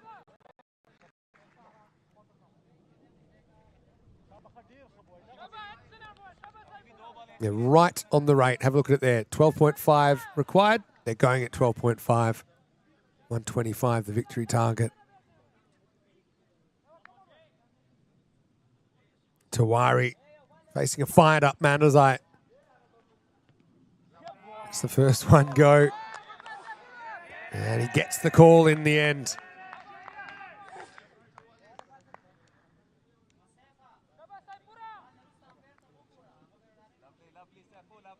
Tawari will feel better for getting that call. Mandazai slightly worse. Probably attacking the stumps here. He does, comes in. Uh-oh. Oh, could have been trouble. Good dive from Tawari to get back and well backed up on the throw as well. Few nerves. More pressure on Prabhu. He really hasn't had a lot of the strike. He's faced 11 balls out of the 39 in the innings. But he's still there. Geez, those 5 wides were costly at the start of the over, weren't they? Oh, has that hit anything? Well, this time Idris does get off his feet. It's a little inside edge and it's 4. How close is this to the keeper? Oh, yeah, I mean, hate to say it. Idris is a very good keeper. He'll be disappointed he doesn't catch that. It's within his range and it did go fast. It did go low. I suppose that's the thing. If you're not setting up in a crouch, then it can be difficult to handle those low ones. Lucky for Tawari. Think about this innings. They've had the luck factor on their side for the most part. Cossonay. Short. There's Spicy and Idris. Can't hang on again. Probably the bouncer for the over. Pretty good one. A bye. Changes the strike. Keeping is a bit like batting or bowling. It's a confidence game. And Idris just seems a little bit reactive at the moment. It isn't really in form with the gloves. We know he's a very good keeper. We've seen him do it at the international level as well. Having said that, Mandazai just delivered a rapid bouncer. Too fast through everybody. Prabhu gets the strike back. Last ball of the over. Another one zeroing in at the stumps. Just a single. But 14 come off the over.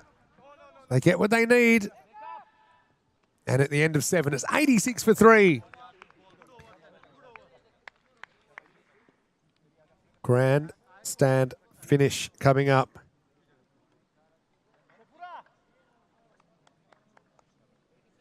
Yeah, but 3 times in that over, Idris was unable to do something that I think he would hope to do. The wide first ball down the leg side. He wasn't able to glove clean. It went for 4 extras. Then the little inside edge was, I think, within his span. Inside edge is never easy for the keeper. And then the bouncer that he wasn't able to glove clean either, going for a bye.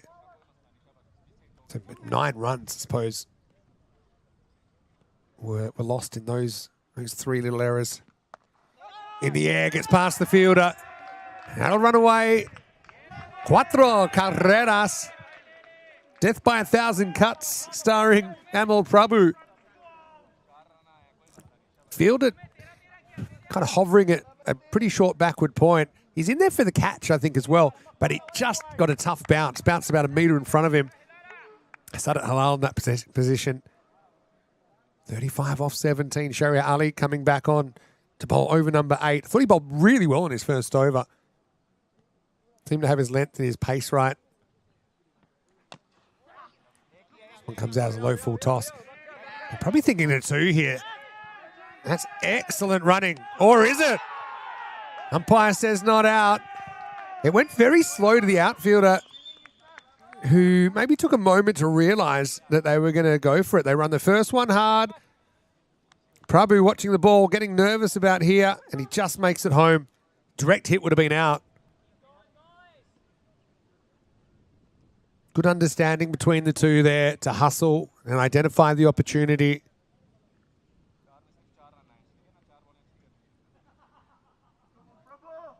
$33 off 16. Oh boy, I don't think my heart can handle another tight finish. At 6, Prabhu opens the shoulders. Maximo! Probably the first time that Shari has given width on a ball that length rather than have it on the stumps. Only a little bit of width, but Prabhu's got a good technique. He's able to hit through and over the offside. Well, it is his preference. Advantage Cossonay, 27 off 15. They've got it back under 2 a ball.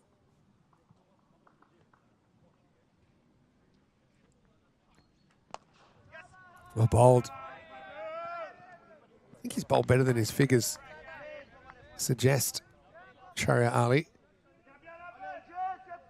Have a look at some of those numbers on ECN. Over 12,000 players, 969,303 balls, over 100,000 maximos and 1.5 million runs, almost 74,000 wickets.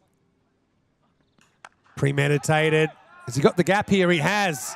Well, by luck or design, Tiwari finds the pocket of space. As the 100 comes up, Cossonay, it's their game to lose now. Premeditated charge. I wonder if Sharia Ali saw him coming and dropped it a bit short, but it was a bit too short, wasn't it? And slow enough that Tiwari was able to adjust. He moves to 8. Last ball of the 8th over, last ball for Sharia Ali. Played away offside. Cleanly fielded. So a 1-run score. Tiwari retains the strike. Let's go to the 9th. It's 104 for 3. 21 required. It's advantage Cossonay, but a good over here from Geneva can get them right back in the contest. Tiwari's done a good job so far. 2 boundaries in his 9. Prabhu, like I said, hasn't had a lot of the strike. He's only faced, on average, 2 balls and over. But he's kind of come good when his teams needed him to. And here's Zahidullah Abdulrahimzi to bowl. His first over went for 15. Oh, I kind of know what's going to happen. Could we be looking at back-to-back golden balls for the first time in ECN history? The odds of that happening are around about 1 in 10,000 at the start of the day. Between 1 in 8 and 1 in 10,000. Tiwari faces up. 9th over. It all happens in the 9th. Starts with the ball in the air. Nobody back there. Not that it would have mattered. Maximo. Game breaker from Jay. Well, come the moment, come the man. Jay, a little bit underwhelming maybe with the bat during the week. Good shot selection. Even if he mishit that, there were open spaces over cover. Covers up in the circle. 15 off 11. Surely Cossonay in an impenetrable position now. Short in the air. That's going to be another boundary, I think. Fielder comes around. Can't make the stop. Cuatro más. 6 and 4. Cossonay trying to break their hoodoo against Geneva CC. Third meeting in just a couple of days. Will there be a fourth in the final? Time will tell. Certainly current form would suggest yes. 11 off 10.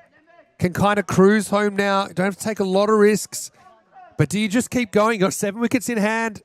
No time to be shy. I think you can be quite selective now. You can take a 1 if it's a good ball. If it's a bad ball, sure, you try and hit it. But Abdul Rahimzi wants to make a breakthrough. Is there one final twist? He does go for it. Gets the gap again. That's going to be 4 more. Boundary burst from Jay.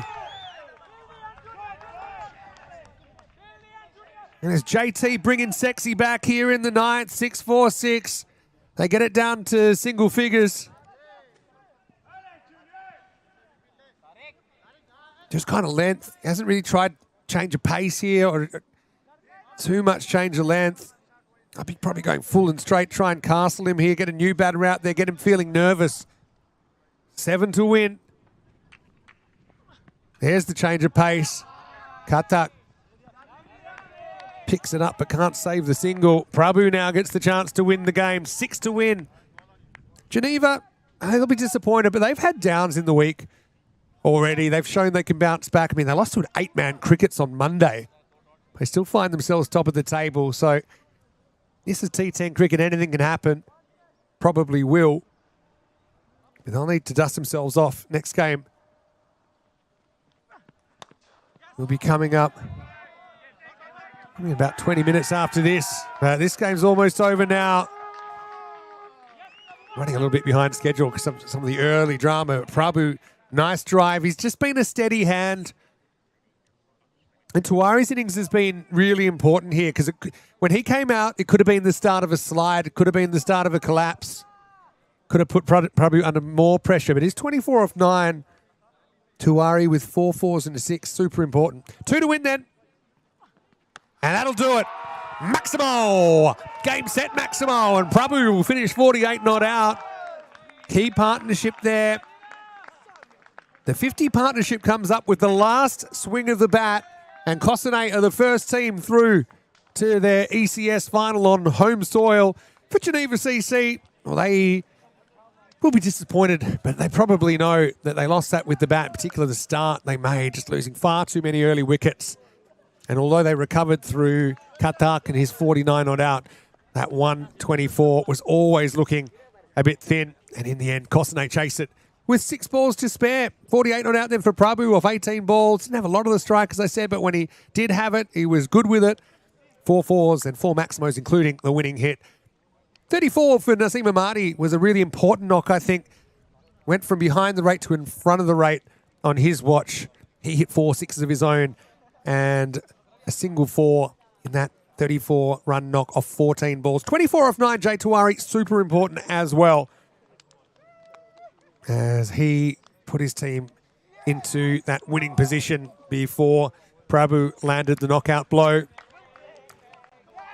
Bowling-wise, we got a feel for Tariq Rasooli. He bowled a double-wicket maiden and really put his team on top early. 2 overs, 1 maiden. Double-wicket maiden, actually, 2 for 8. The other wicket went to Manduzai, bowled with fire. In the end, now 124, just not enough. But Geneva, look, they know this is T10 cricket, and they've got a tough game against ECA coming up. And they shouldn't be underestimated. Team that'll never say die.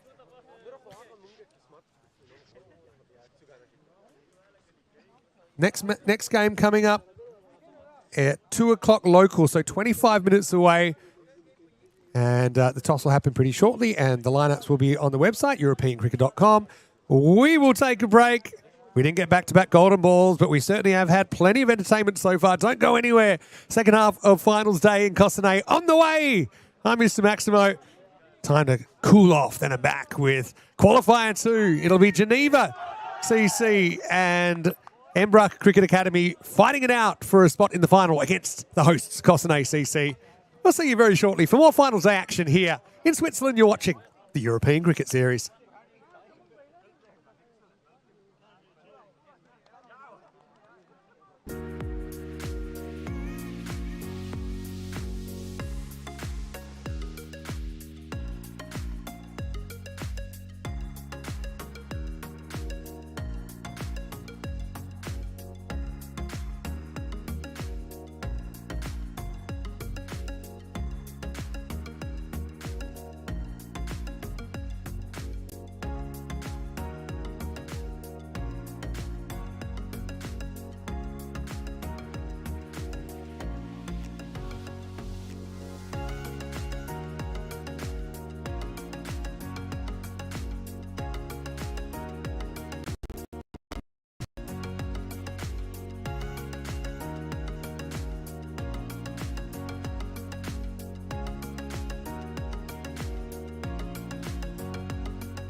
Qualifier 2, we'll see Geneva CC taking on Embrough Cricket Academy. The winner will go to the final against Cossonay. ECA, you've got the call.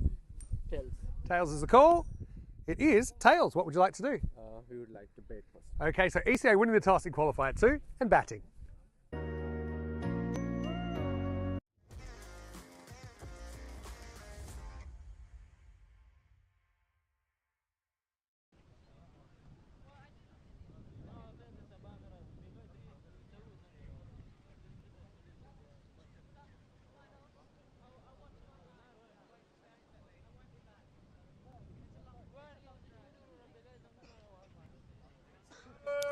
Hello, cricket lovers. Welcome back as we get ready for Qualifier 2. It's running a minute or two behind, but umpires on their way shortly. What a day we have had so far, with more drama than you could poke a stick at. We saw the Eliminator end in a golden ball. If you haven't watched it yet, go back. I'll excuse you for a few minutes. Watch the last couple of balls. And then the golden ball from the Eliminator, which saw the Crickets eliminated by Embrough Cricket Academy. So the Crickets finishing in 4th place. Embrough, they do survive to the afternoon session where they are now taking on Geneva CC for a spot in the final.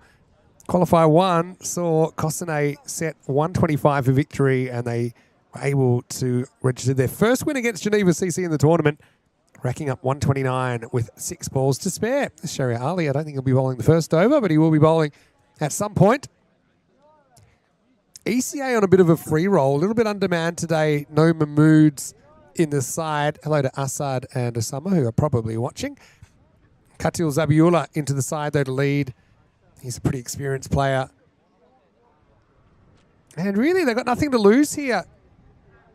It's kind of a banana peel game for Geneva, who you would imagine heavy favourites. Haven't seen what the supercomputer's thinking.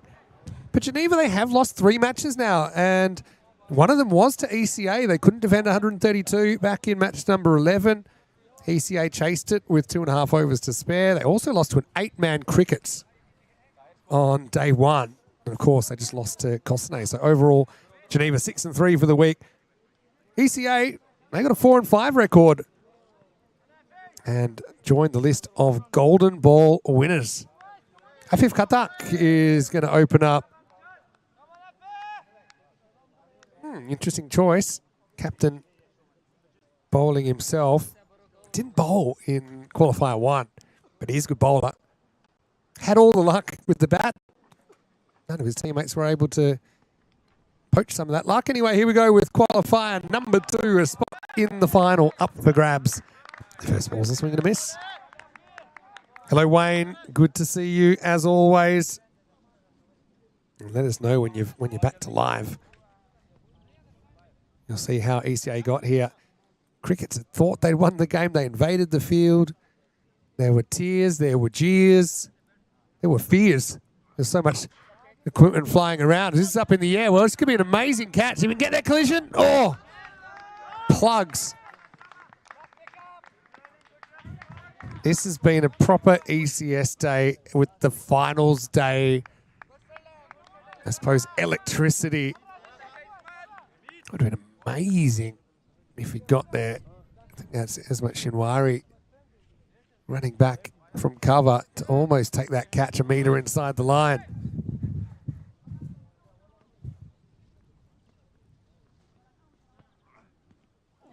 Big swing and a miss.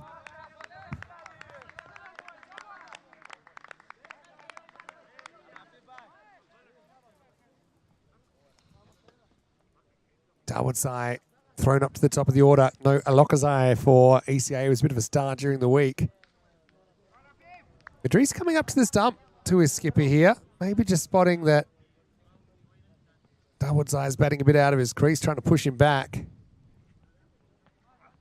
And that's 6. Batting's easy sometimes. Swing the bat, here to collect the runs. Everyone claps. Maybe a little bit too straight. Still a bit of a risky shot. Idris behind the stumps will be a bit disappointed, I think.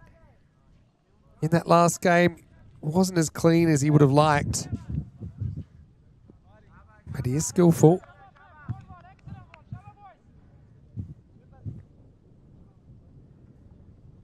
remembering these two teams split their matches when they met during the week. Full toss, borderline, off the end of the bat. Remember, waist high or above. I have a feeling this week that some of these, what I would call waist high ones, haven't really been called. Dawodzai got off the end of the bat, will collect two. Monty Loose calling the GNA of Geneva, giving new approach. A bit inconsistent at times, Geneva, this week. There you go. As he swings straight through this one, Dawodzai came up with a kind of super cameo. 38. He first injected into this ECA lineup. They like him at the top. You can see why. Bad shot for me. Good swing in the back, good technique. End of the first over, and a 16 without loss. Geneva, outside of Katak, all of their batters kind of failed in that first game of the day. Not exactly a confidence booster.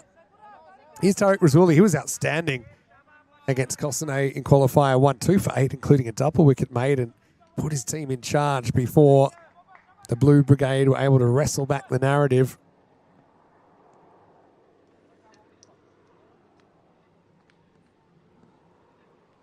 Here he is, bowling over number 2. Good one. Leaves Shazad, Akibullah Shazad out there. He's been a regular opener for ECA this week. I've liked his tournament as well. Real emerging player. Paolo Campini saying ECA equals exciting cricket always. Now you're going to tell me what COC stands for.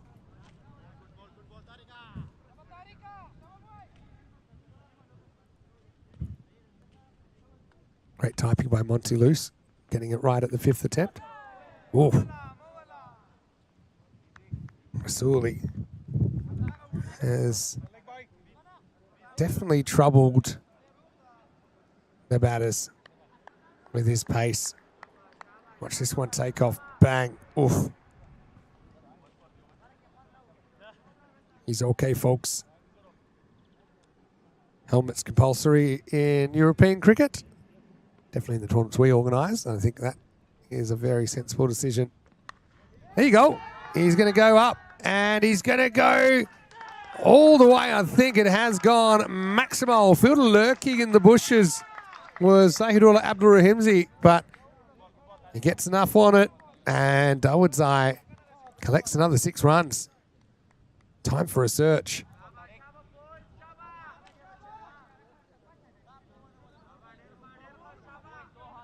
Hello to Johnny Heesom and Helix. How are you? Scroll up for your homework. I told you, got to go back and watch the end of the first game. Also, you can watch the Moon highlights package, the last Golden Ball I did. Put it in the chat. ECS Finland, game 1. And another fun fact is that the Golden Ball score, 130 all, was the same as their last Golden Ball score, 130 all, on the 13th of August. Well, not since the Centenary Test had the exact same margin as the first Test match have we seen such a coincidental number match. Paolo says, COC, clever old cricket. Cunning old cricketers, maybe. Rhino's next to me said cranky old, and I can't say the third word. Anyway, ooh, wide. To be honest, isn't that the second of the over? Because didn't he get hit in the head earlier in the over? I reckon this is going to be changed to a no ball. There you go. So it's going to be a free hit. Well done by the umpires again. Third change of mind of the day. But all to the right decision. Big swing and a miss. Umpires stay put. So Rasuli dodges any further damage. Monty said we're setting a new record today for catches dropped over the boundary. I will say it is tough because without the rope as well, the batters, the fielders don't really know if they're over the boundary or not. You just got to make an educated guess. That one will be wide. But yeah, normally you have the rope there as a real clear indication of where the boundary is, but not your inclination when you've only got the flags and the boundary is basically a straight line between the two flags, is that you normally go a little bit further in than where you think the boundary is. And for that reason, we're not seeing the field as probably using the whole field that it would otherwise. Any rope manufacturers, we'd love a boundary rope here. And of course, the real question was put in the chat earlier. Surely Swiss cricket should have the Toblerone as the boundary, if anywhere it was going to.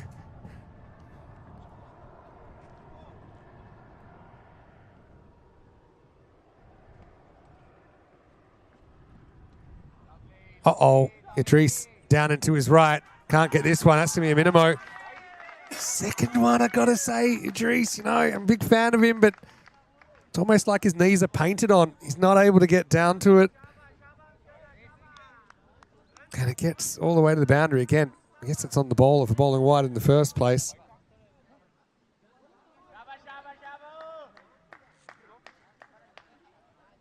Monty saying no rope because there's no shipyard in Switzerland. Yeah, it is famously landlocked.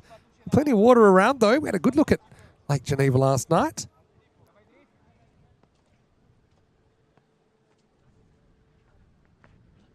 Good ball. Terrible shot from Dawidzai. Loses his shape. Better off hitting through the line of it. So we've had a no ball, a wide, another wide, and a 5 wides in this over. So Wayne's saying he doesn't understand why the batter was given out second last ball of last over in match 1. He wasn't. In the end, they changed the decision. Keep watching, Wayne. He said, oh, hang on, they're going to overturn it. Just, you let us, you can live watch, you can live chat with us while you're watching. Not that you can hear me if you're watching back then. Oh, too accurate. Hit the stumps and give away an overthrow. Dawidzai will get a single. He'll retain the strike. After 2 overs, ECA 32 without loss.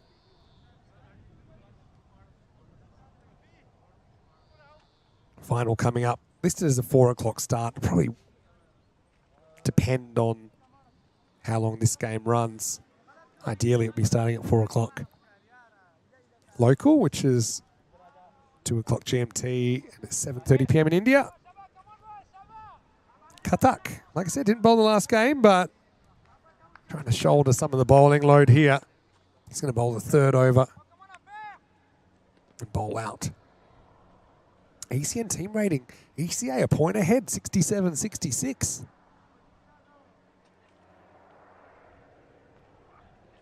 Maybe it would come as a bit of a surprise.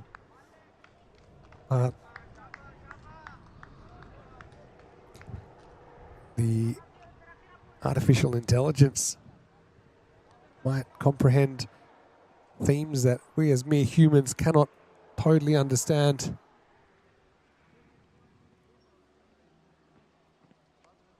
That's going to be 4. Just too short. Dawidzai had plenty of time. Didn't try to overhit this, actually. Played it quite well. That's the line of this ball, actually. So it might have been cuttable, but it was at him. Did really well to get inside that, open up that leg side, and fine leg was up in the circle, just had to beat him.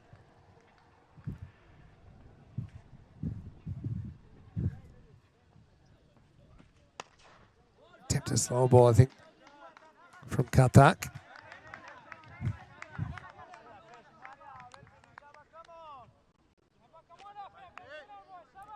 Wayne said, what is this absolute circus? Keep watching, Wayne. Just keep watching. All right, up in the air. Should be gone. And it is. Saiful Mandazai takes the catch. Azad doesn't get too much of the strike and can't get off the mark here in qualifier 2. That's a pretty big fish that's gone. Doesn't fire. Again, tries to take on the mid-on. It's just late. Bat turns in his hands. Mandazai well to hold on to it.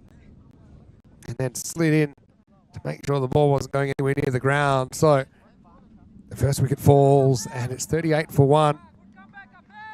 And bring Katil Zabiullah to the crease.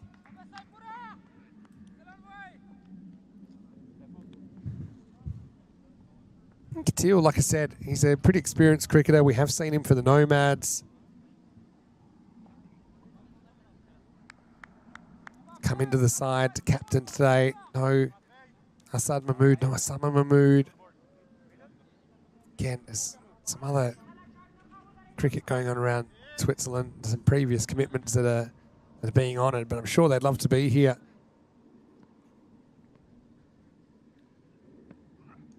Wow, it's in the air.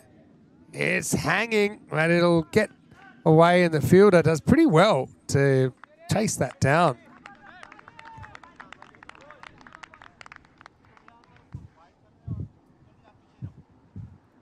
Yeah, Katil, and he scored 1 off 2 this morning. Remember the ECA innings? It had a bright start, 116 in the first 6, and only 14 off the last 4 overs.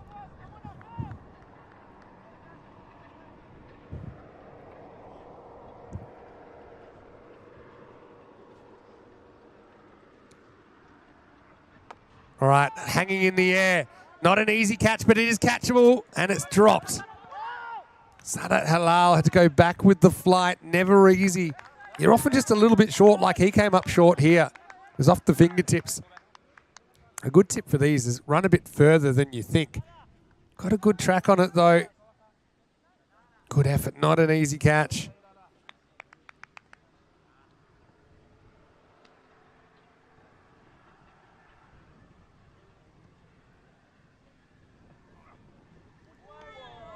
Swing and a miss. End of the power play.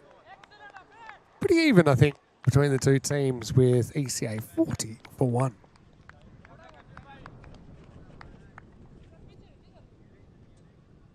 Zabiola does have an ECN 50. 54 off 20 for the Nomads versus Power CC Winterthur on the 31st of July, 2023.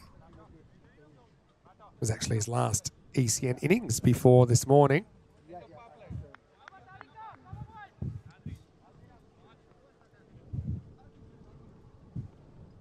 Rasuli gets a second.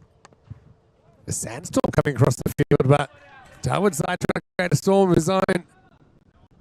Another ball that's tracked down. Get it comfortable too, maybe thinking about a 3. Well, now they'll get it. Don't know if that has hit the stumps. It's the second time the ball's hit the stumps and gone for an overthrow. No hay dos, hay tres, as Rico would say. Speaking of Rico, he'll be back on the mic. In fact, I think he's already on the move to England. Thanks to Brexit, a whole bunch of red tape trying to get the equipment in. Well done to everyone for sorting that out. It's really sandy. All right, up in the air. Another opportunity. And this time it's taken. Zabiullah fails again. Pair of ones. Not the ideal contribution from the experienced campaigner. Just slices it again. Bat turning in the hand. And a pretty good catch. Abdul Rahimzi holding on to it. So ECA lose a second wicket, 43 for 2 his side. Niazai. Wasn't there drama? I don't want to keep going back to the Golden game, but got to mention Niazai was key behind the stumps for ECA. Essentially ended up pulling off the run out that sent the game into overtime. He's off the mark here with a little glide. Hello to Osama, who's in the chat. Osama Mahmood, how are you? Saying that if Zabi gets going, a 180 finish. Well, I suppose you'd still be hopeful of that.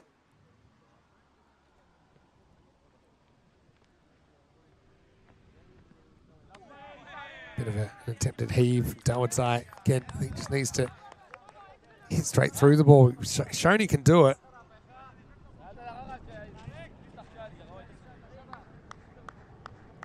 Yeah, Zabi, of course, going for just 1.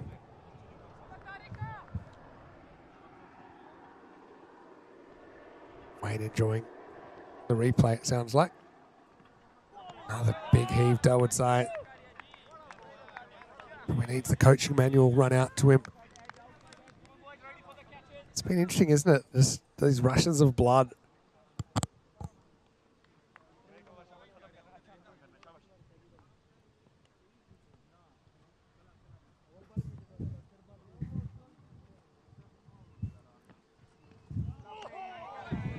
And again, end of the over. 4 overs down. It is Vinny Sandy here, Mr. Maximo. And look, one of the upsides of Cossonay getting the game off is I have the pleasure of the company of the one, the only, Andrew Ryan, to join me for the 5th over and hopefully through the rest of this innings. Rhino, welcome, and firstly, congratulations for being the first team through to the final. Very, very enjoyable win, Maximo, and I don't think there's too many members of our squad, many of whom have played almost every game for Cossonay this week, that aren't enjoying the extra 2 hours off in between qualifier 1 and the final. So a bit, with that, in all seriousness, big game for us to win because we got hammered by Geneva in both contests yesterday.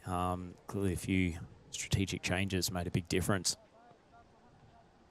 Here's Mandazai with his left arm thunderbolts. It's a dot. He's a good bowler, Mandazai, isn't he, Vinny? I'll tell you what, I think he increased his pace by a few clicks this morning. Yeah. I faced him for a couple of balls in what had been yesterday, and it certainly wasn't coming out at the velocity that it was this morning. He was really ripping in.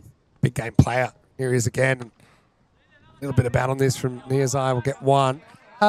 Just thinking, looking at the tactics actually today, looks like, opening with Jay Singh again, obviously fit to bowl with 2 overs, and tempting the players to go across the line with no outfielders on the leg side. Tactically worked pretty well. Yeah, generally, I think we were being hit for Maximos over the leg side with such regularity that we were almost really willing to take the gamble that if they were good enough to hit boundaries to balls that were in a different part of the zone, then good luck to them. Speaking of boundaries, there's one from Darwood's side. He rediscovers the offside.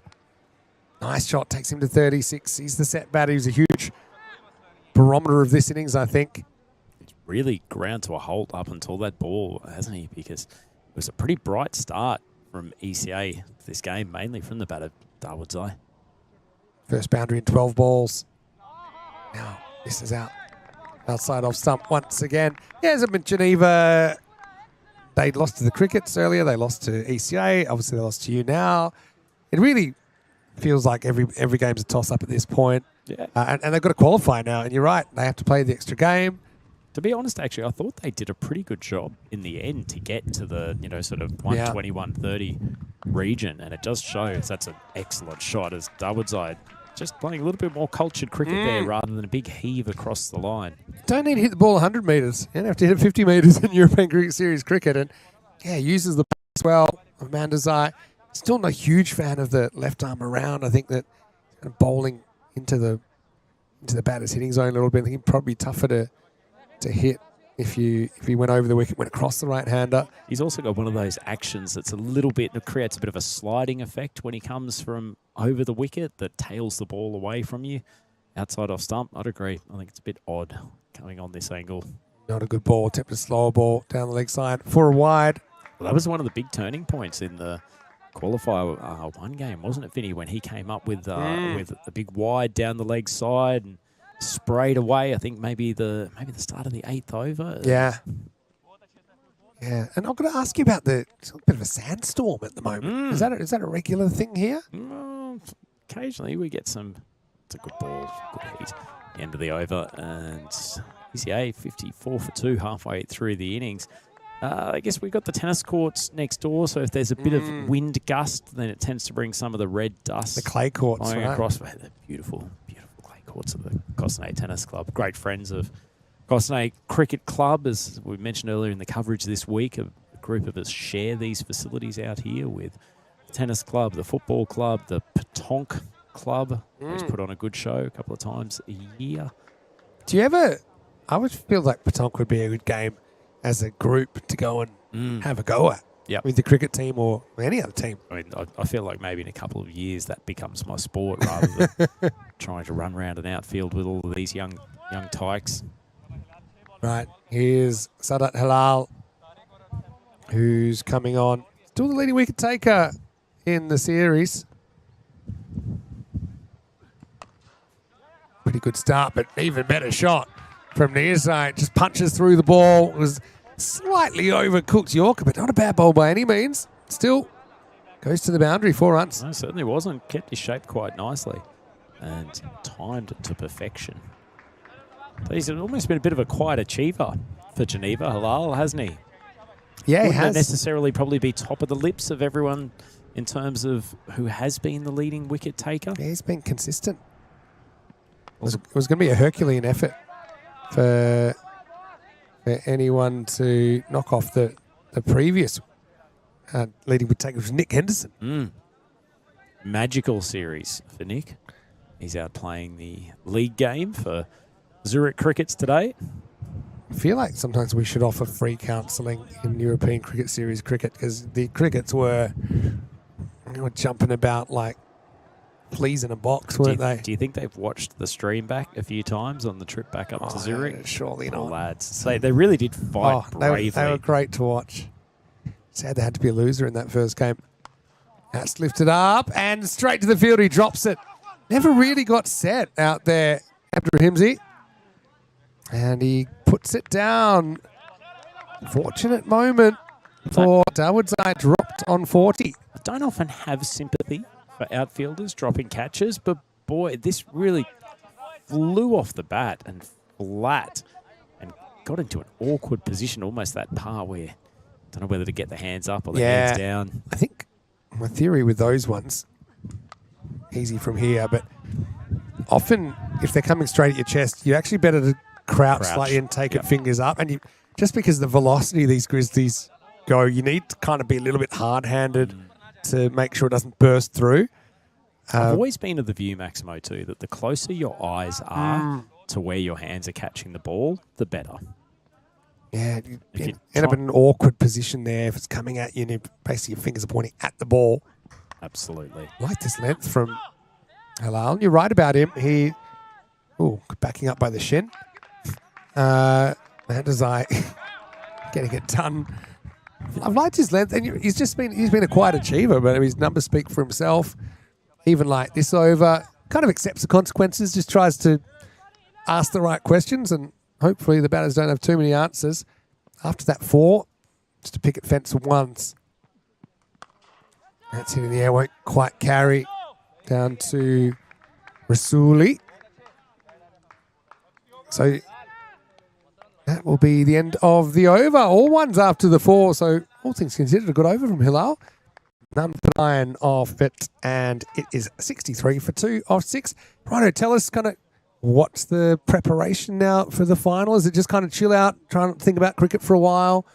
Looks like the boys are sitting in the tent watching on intently. Absolutely. I suspect a few of them will be just watching proceedings here, getting familiar with the two teams, that one of whom we will be playing in the final, which comes up at 4 o'clock local time here in Switzerland. A few have gone down to the shops, grabbed a bit of lunch. I think Venu Agarwal, who bowled superbly in that game earlier today, he had some shopping duties that he needed to complete. So he's been out at the local supermarket. Hopefully he's found what he needs. As Zahid comes on to bowl. He's had a pretty good tournament, reasonable tournament with the ball. Sort of been in and out of the bowling lineup from time to time, but it's a very reliable customer. Captain Afif Khatak really, really trusts him, and particularly in the death overs. Good change of pace. Short ball. It's cut uppishly, and it's cut uppishly into space.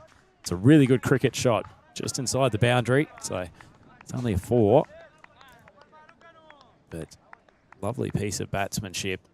They need to use their heads here, ECA. They've gotten themselves a reasonable platform. Probably haven't kicked on quite as much as they would have liked to be looking at that sort of score of 135 to 140. Expected score currently at 106. They'll certainly need a bit more than that. But if they can get it into the 120, 125 range, take some early wickets. Full ball, just pushed across. Going to be a shot. The stumps hit. He was gone. And as it is, yet another overthrow. We've seen plenty of those during the course of today. Certainly worth going for the run out on that occasion. That was Halal, the quickie. Bowled the previous over down there at third man on the circle. Arzo back on strike.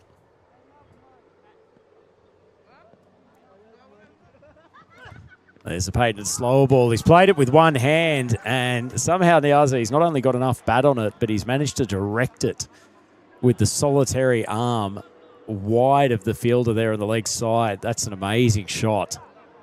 And the boundaries keep on flowing with enough regularity for ECA. I mean, a good start to this over for them. 10 off it. 2 balls still left to go.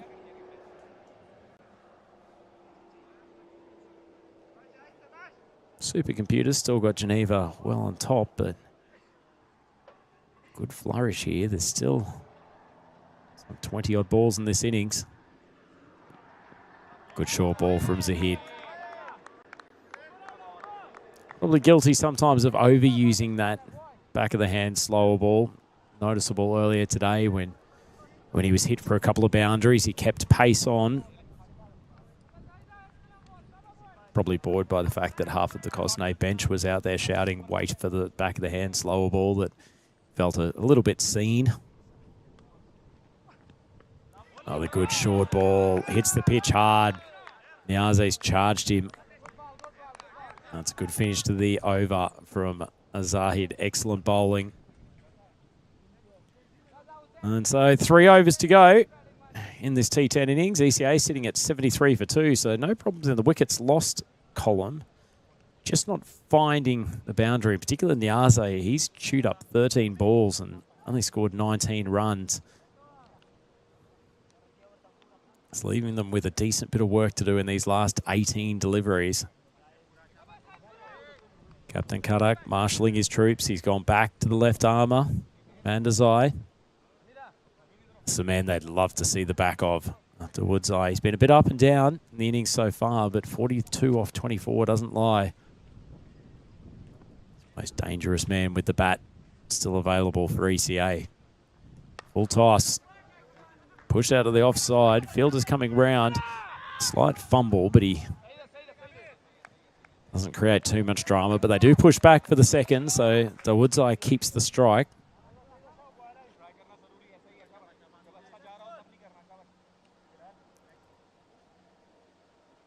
Niaze really does to do everything in his power to get his partner facing the majority of these last 3 overs. So I expect that bowling group will stay the same. Got this one from Mandazai, Halal, and then Zahid to come. Struck nicely down the ground, but it will just be the single. Geneva doing a good job of bowling in areas that aren't giving too many free and easy hits. Definitely stayed off the leg stump for the most part.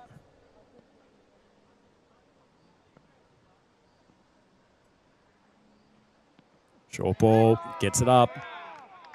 Niaze swings wildly across the line. Front foot going way out to mid-wicket. Head turning already.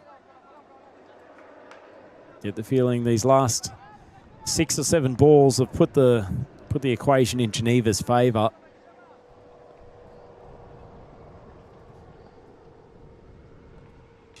Full ball popped up.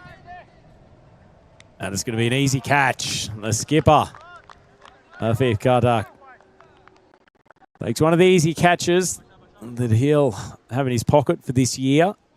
But it also may not be the worst thing that Niaze's gone, because he was really starting to struggle. 19 off 15 deliveries. Found the boundary 3 times in that innings, but far too many dot balls in a match of this type.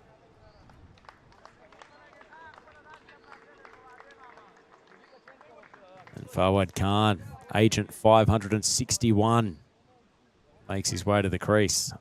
Tall, elegant left-hander. And now that he's got a left-hander on strike, curiously, Mandazai now coming over the wicket.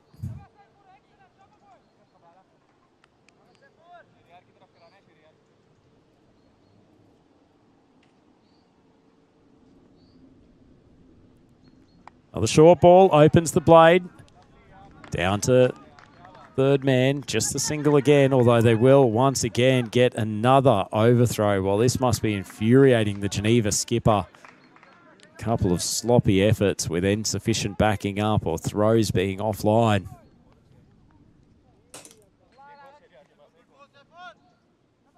Got themselves into a position of ascendancy, Geneva. Don't want to let it go with some sloppy play. Good short ball from Mandazai. That will be the end of the over. Pretty good pair from him. 1 for 15 in a crucial elimination contest. Geneva fighting for their tournament lives, and the big left armour has produced the goods. And speaking of a man who produces the goods, Mr. Maximo back at the microphone. Don't mind if I do. I like this from Wayne. He'll donate $50 in the final if you take out and destroy all 3 stumps like you did a few years ago, Rhino, if you get a run-out attempt. Well, you actually did win. Talk about your run-out attempt. You did have a run-out attempt, and you went for the kind of placement method. Remember that one? It's probably all a blur to you. Two-thirds pitch. It was... bounced it over. I didn't really care. That run-out would have saved a single, but what we didn't want to do was throw it in between long off and long on. True. And go away especially for a boundary. with your arm Exactly. being very powerful. It is a rocket. Here we go over 9. Oh, happens in the 9. It's going to start with the ball elevated out towards mid-wicket. Tahir can't get down to terra firma. It's a long way down for big TK, and that's going to go all the way for 4. Tell you what, I don't think TK will want to watch the replay of this. He is a terrific athlete, but he just ambled around as this ball was first hit, and then the second bounce just got into an awkward position. And a much-needed boundary. Darwood's up to 49. Monty Lou said he'll match Wayne's 50. Doesn't get you too far in Switzerland, though. That's a nice shot. Darwood's clips it behind square on the leg side. Talked a few overs ago about the fact that they'd been very disciplined keeping the ball outside off stump. Well, on that occasion, just drifting outside leg stump, and it was well played from Darwood's. That brings up his half-ton, 53 off 28. Yeah, not quite 200 strike rate, but he's kept his team in it. 53 out of 86 runs. 5 fours, 3 sixes in this knock. 1 in 7 shot at the moment, according to the supercomputer. Oh, what a catch. Drilled straight back at Halal. He gave some thought to doing the traditional throw the ball into the ground celebration, but probably remembered the umpire's warning from pre-game, and that's a great snare. And probably an unnecessary send-off for a man who's just scored about 2/3 of his team's total in this game. Poor organisation, because he had tried to point with the ball in the hand. Anyway, good innings from Darwood's. Did his part, didn't he? 53 off 29. Goes 50 and out. And the score, 86 for 4. Here it is. And there you go, that way. Oh, he kind of got the index finger in action. Yeah. Well, send-offs aren't as big a deal in T10 cricket. But I will tell you why they're a thing. Because in any other sport, you're not really harming anyone. But the thing is, people don't understand, unless you've played cricket, especially longer form cricket, that when you get out, it's basically a form of temporary insanity as a batter. You're not expecting to get out. And then you basically, you could probably kill someone and get off on the temporary insanity offence. So if there's some antagonist in that situation, it can lead to very ugly situations in the game. So that's why it's heavily discouraged, bowlers rubbing it in. It's also kind of like, it's like kind of kicking a player when he's down, isn't it? Yeah, you've already won the battle, but I've got to say celebrate, but it shouldn't be personal, directed at them. No, I think you can celebrate. And that has really been a bit of a prickly customer, let's say. I'm not a big fan of the send-off ball, but I'm a big fan of that as Khan has launched a massive bomb over long on. Yeah, what a shot. Just kind of gives himself a little bit of room, stays leg side of the ball. He's been really impressive with the ball, I think, forward. his left arm seam offerings, and he finishes the ninth with a Maximo 93 for 4 after 9. What do you think, Maxi? They need I get the feeling they need sort of an 18 run over here or something to finish to get above that 110. Definitely range. belows, but Geneva, well, this is a banana peel game. It's a banana peel kind of chase. I think we're looking at probably 105 to 110, you'd imagine here. Geneva, looking at their numbers, they've been pretty consistent performers. In fact, this morning was the lowest score they'd scored in the whole series as Abrahimsi gets the 10th over. Short and pulled away. That'll run away for 4 first up. So handy runs coming late. But if you look at the 8 previous games, they always batted the 10. Their lowest score was 132. That was one of the games they lost. And their highest score was 174. So they're averaging 151 with the bat, Geneva. That's even including this morning's performance. So it's hard to imagine that they would not chase kind of 110 down. But this is finals cricket. Anything can happen. Abrahimsi comes back with a dot.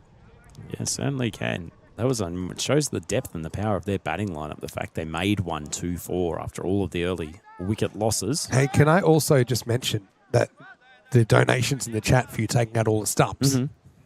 They did say run out attempt. They didn't say it had to be out. So I could make an air. You can just make an attempt any time. Right now, an attempt at 6. That's going to fly. TK has to watch it. Maximo. Well, Abdurrahimsi keen to test out Najibzad upstairs. He bangs it in. Pretty good pull shot. Didn't worry about the body position. Just kind of watched it. Swung it away, hundreds up for ECA. And also, when you did that back in 2023, cost you a bit of skin, didn't it? Didn't really feel too good on the elbow for a couple of days after that. Flays across to the offside, and it's well taken. Coming around there at third man. I think that's Sharia Ali down there, the leg spinning all-rounder. It's a really good grab. It really is. Had to take it on the run, had no other choice. Probably saved 6 or at least 4 as well. Clean hands. And so the 5th wicket falls, 103 for 5. Here comes Bara Sadat. By the way, in your batting innings, a couple of those outside edges flew into the jungle. You did, obviously deserved to win. You're the better team this morning across the whole game, but you did have that kind of luck factor at times in your batting innings. A couple of those edges going for 6. Yeah, certainly true. Oh, great seed from Zahid. Goes straight through Sadat, the new batter.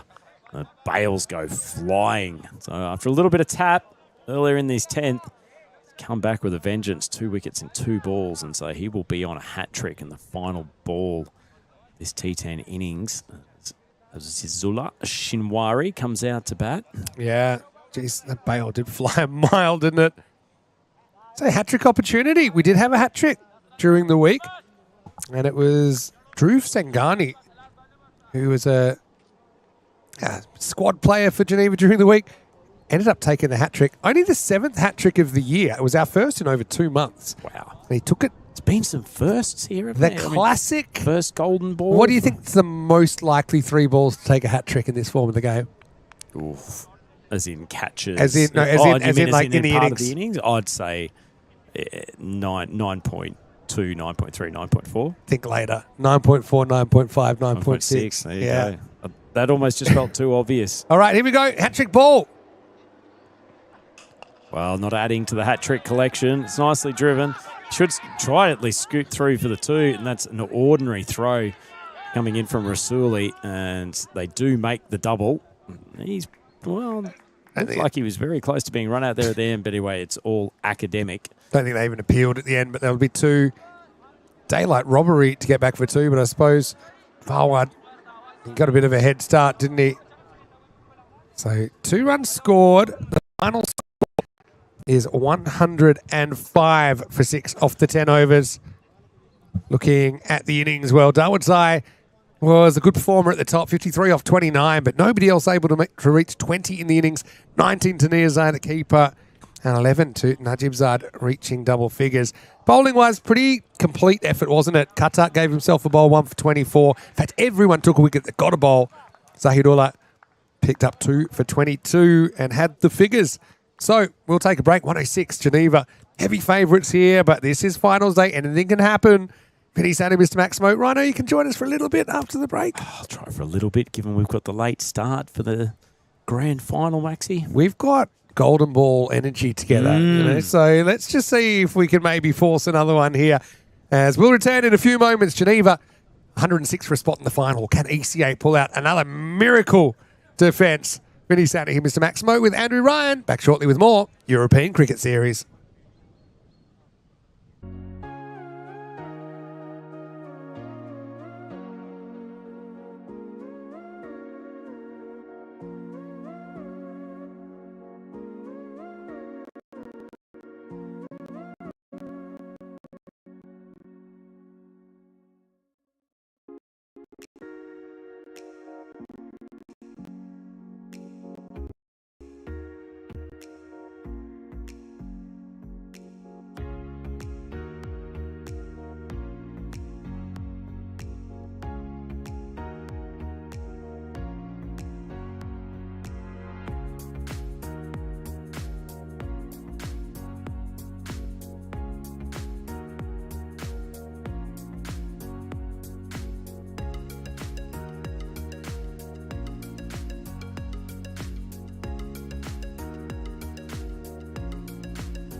Qualifier 2, we'll see Geneva CC taking on Embra Cricket Academy. The winner will go to the final against Cossonay. ECA, you've got the call. Tails. Tails is the call. It is Tails. What would you like to do? We would like to bat first. Okay, so ECA winning the toss in Qualifier 2 and batting. Qualifier 2, we'll see Geneva CC taking on Embra. Hello and welcome back. Great to have you with us. For those of you that missed it earlier on, you saw that was ECA winning the toss, selecting to bat, and bat they did. 105 on the board, about 20 under par going on the week. Instead at the start of the week, I had a kind of 130 par. Wasn't far off. 125 through the group stage. There's just a little bit in it for the bowlers, which has brought it down a few runs. Well, last chance to lose To defend 105 will not be Shinwari, who had a really good start to the week. He's just had a couple of runs of outs at this stage. Idris will hark out there. Again, we haven't seen the best of him. Anyway, Najib Zad wants early wickets. Here he is tearing in. 106 to win for Geneva. They're going to get lucky in the French cut 4. They do speak French. Looks like they play French as well sometimes. Having said that, there's a fraction of luck there. Maybe some inseam taking it onto that inside edge.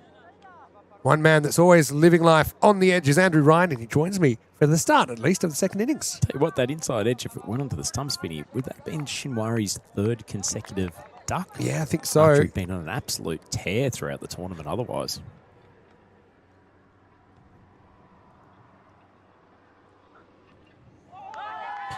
You can see how he gets himself in trouble sometimes, not just sometimes, quite a lot of the time, hitting balls to the leg side that he shouldn't.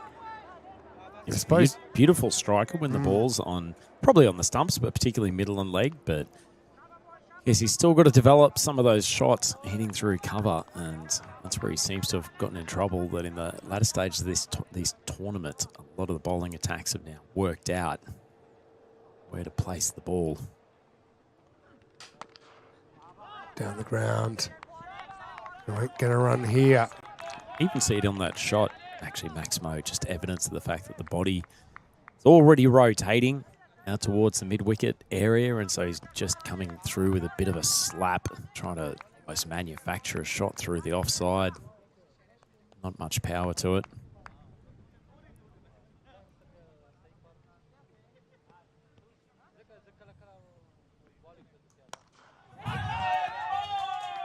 Good response from him. Lofts the ball very tightly, and he actually stayed in better position there.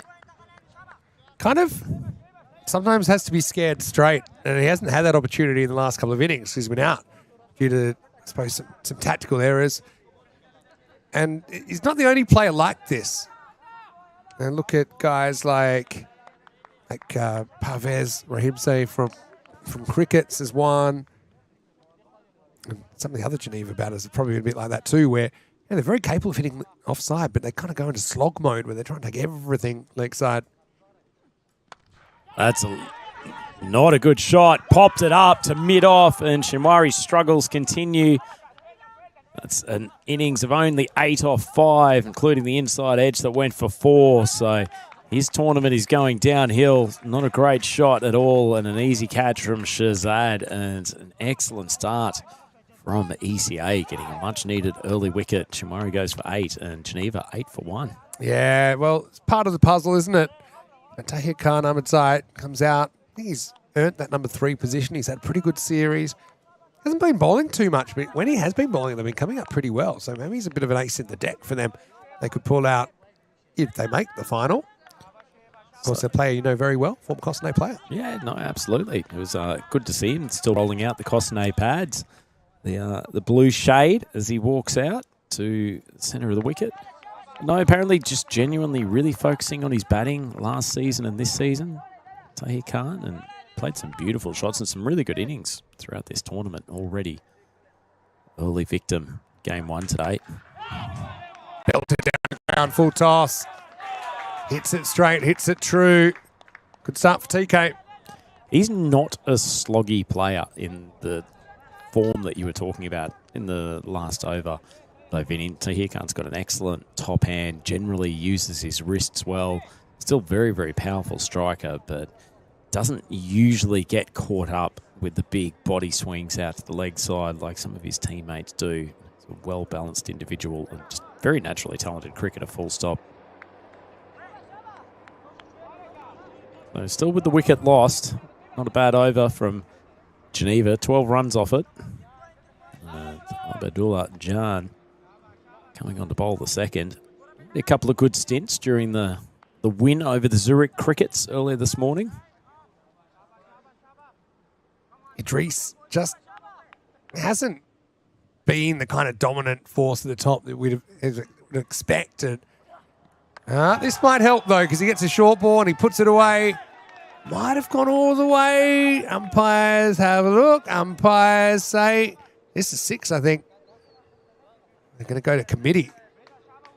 Don't think they know. If you don't know, normally it's a 4. But admittedly, I thought it dropped in from my vantage point here, Vinny, trying to sneak a look through the let's see what we can window tell. of the pavilion. It's been given 6. Well, I guess it'll stay that way. Maximo. Either way, score's not changing, so Idris gets underway with a Maximo. So raced along to 18 for 1. That is the danger with this score that Bar Cricket Academy are defending. They haven't got a huge amount of leeway. They really do need early wickets and to get into the teeth of that Geneva batting order quite quickly. Idris just stepping away from some distraction on the outside.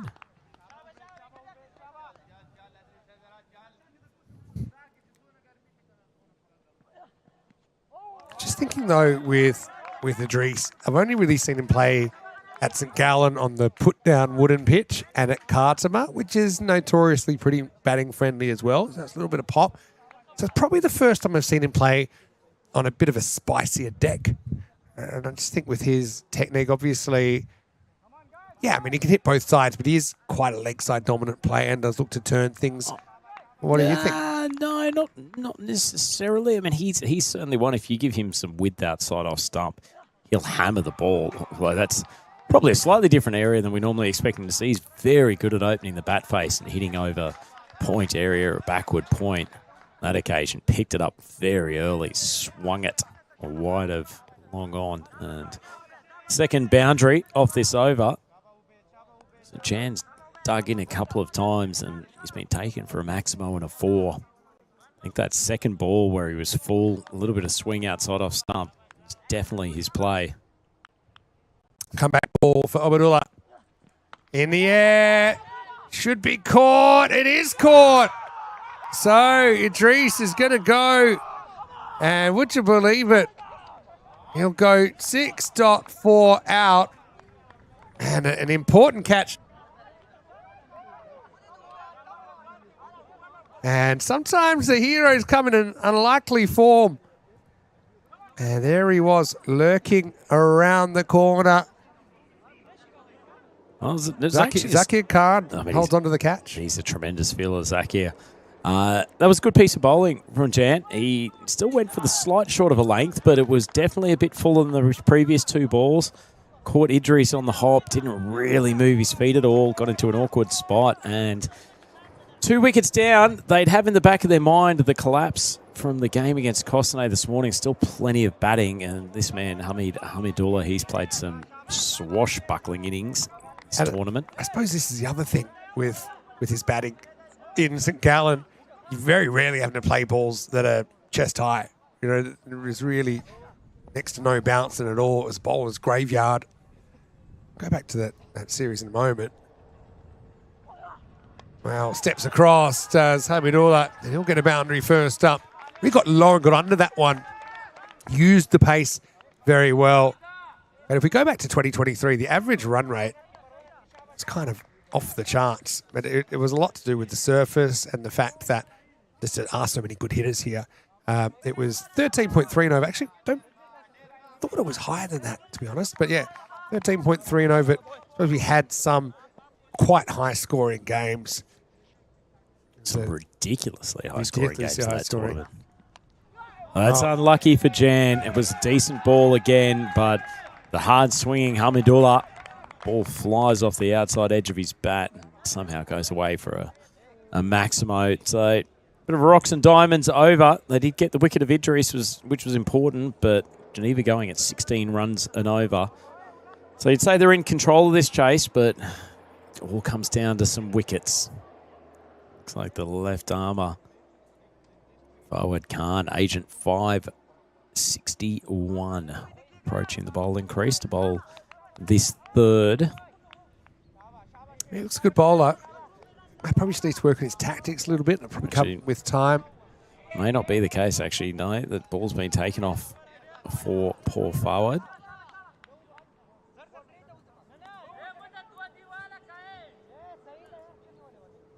Going back to Najibzad. Well, a pretty decent first over.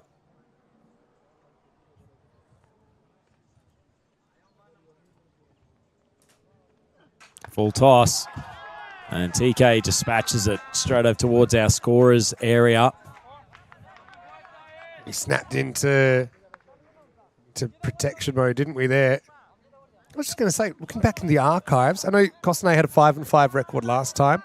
And looking at Geneva last time, of course, I think they made it to third place. They were second in the group stage with a 7-3. So they're playing back-to-back final series.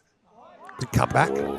I remember there was actually a classic game between Cossonay and Yeah. Geneva early on in that tournament, which we scraped by in thanks to I think it was an Ashwin Vinod 6 over cover very, very late in the game. It was a good series, wasn't it? We left 2 weeks. Yeah.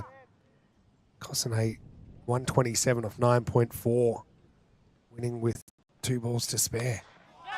Well, it's a pretty looking shot, but it hasn't got the elevation, and Ahmedzai's furious with himself. Dawodzai comes around quickly from long on and takes an excellent catch. It came a bit thin off the bat. And the third wicket down. So Geneva putting themselves just into a slightly precarious position. They've lost wickets throughout their innings in the last couple of games with regularity. And no surprise to see the skipper, Atif Karak, come out. Number 5. Batted very well in the last game, and I sense he probably thinks they just need to settle down here. This is a chase that they should do relatively comfortably, but I wouldn't say they've dug themselves a hole, Maximo, but another wicket or 2, and you're probably relying on a few more inexperienced batters to get you home. Yeah, good point.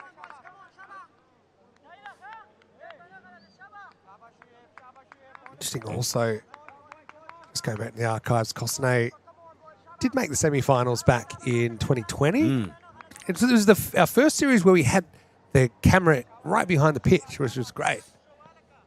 These days, sometimes we get it back there. Oh, full toss. Just below waist maybe, but it's nailed by Katak. Katak had all the luck, and no one else had any luck for Geneva. Not that Cossonay didn't bowl and field very well, but they just slapped a lot of catches straight at fielders. Katak got dropped on 0, got dropped on 21. Probably should have been run out in the last over, but if he was Super Mario, he would have been flashing. He ended up with 49 not out. We wouldn't say it was a chanceless 49. It wasn't, but I said it's because he gave us the cross-on, so it was good karma. Well, and the good karma, rightly so, too. You look after the commentary team, and you're blessed by the ECN cricketing gods. Najizad drags that across the face. I appreciate what he's trying to do there, though. He's disappointed with the full toss onto leg stump. Gee, it's a tough game for bowlers. T10, isn't it, Vinny? Trying to get the ball in the block hole. It's not that hard to spear one in as a full toss. You're getting smoked almost no matter what you do. Game in an interesting position. Geneva 41 for 3. Really get the feeling ECA is going to have to bowl them out here or something close to it. Speared in as Yorker. Kadak just plays it safely. It's the end of a half-decent over from Najibzad. He finishes with figures of 2 for 21, and Geneva 41 for 3 after 3. What's your feeling, Maximo?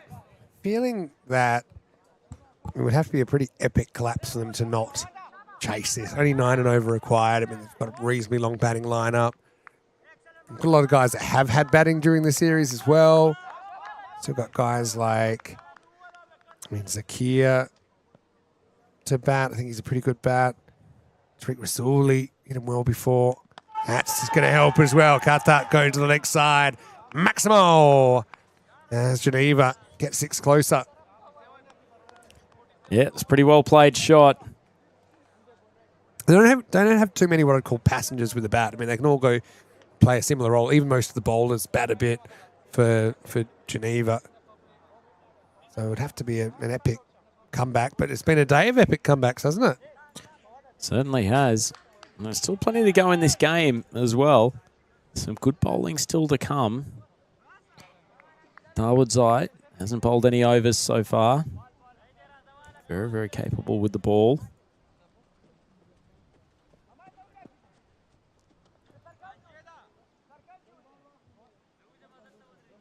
$59 of 42, 8.4 and over. 47 in the power play.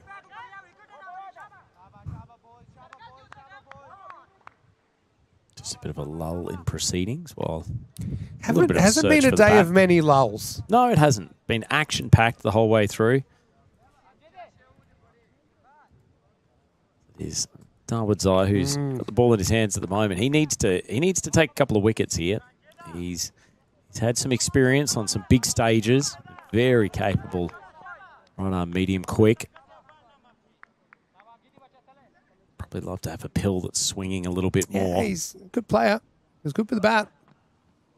Never really seen him batting that high when he plays for Nomads. So he's guy we saw at the ECL, of course. I mean, you were there. I know it's a rival club of yours, the Nomads, but club you know very well. And you must have been pretty proud the way they flew the flag for the Swiss reaching finals day of the ECL. Had a tremendous run out there, didn't they? 2025. Oh, I tell you what, not too far from the fielder out there at long off. Shazad made decent ground to come in. Amadullah, lucky that he didn't get a little bit more elevation because it just dropped in front. These two, if they can break through, get one of the least experienced batters in. And Kartak, that's the one area you can't bowl to him, but he hasn't quite got it off the meat of the bat. Didn't think it was a great ball from Darwood's Eye to begin with, but they've got a fielder positioned out there at backward square. It's his favourite hitting area, and it's gone straight down his throat. 4 wickets down now, Geneva. We had all that before, but this is one that you get to close to the middle, that's in the forest, and go fetch time. Instead, it's go back to the dugout time for Afif, who falls for the first time today. Ironically, on the score, which he scored perfectly before. It's 49 for 4. And look, still think they're well ahead in this chase. The supercomputer agrees, but as they say, add 2 wickets to the score and see if that would change the game. It certainly would if they were 49 for 6. Is Darwood's Eye to Shinwari. Well, swung around to the leg side. It's not a great comeback after getting the wicket the previous ball. Speared it down the leg side. Gave Shinwari the opportunity to just hook it around to leg. It's rolled away for a boundary. Yeah, just got a bit too close to him there. Halfway there, Vinny, and it's only 3.5 overs. It's that wickets column that is the one that's of concern. Absolutely for right. Geneva.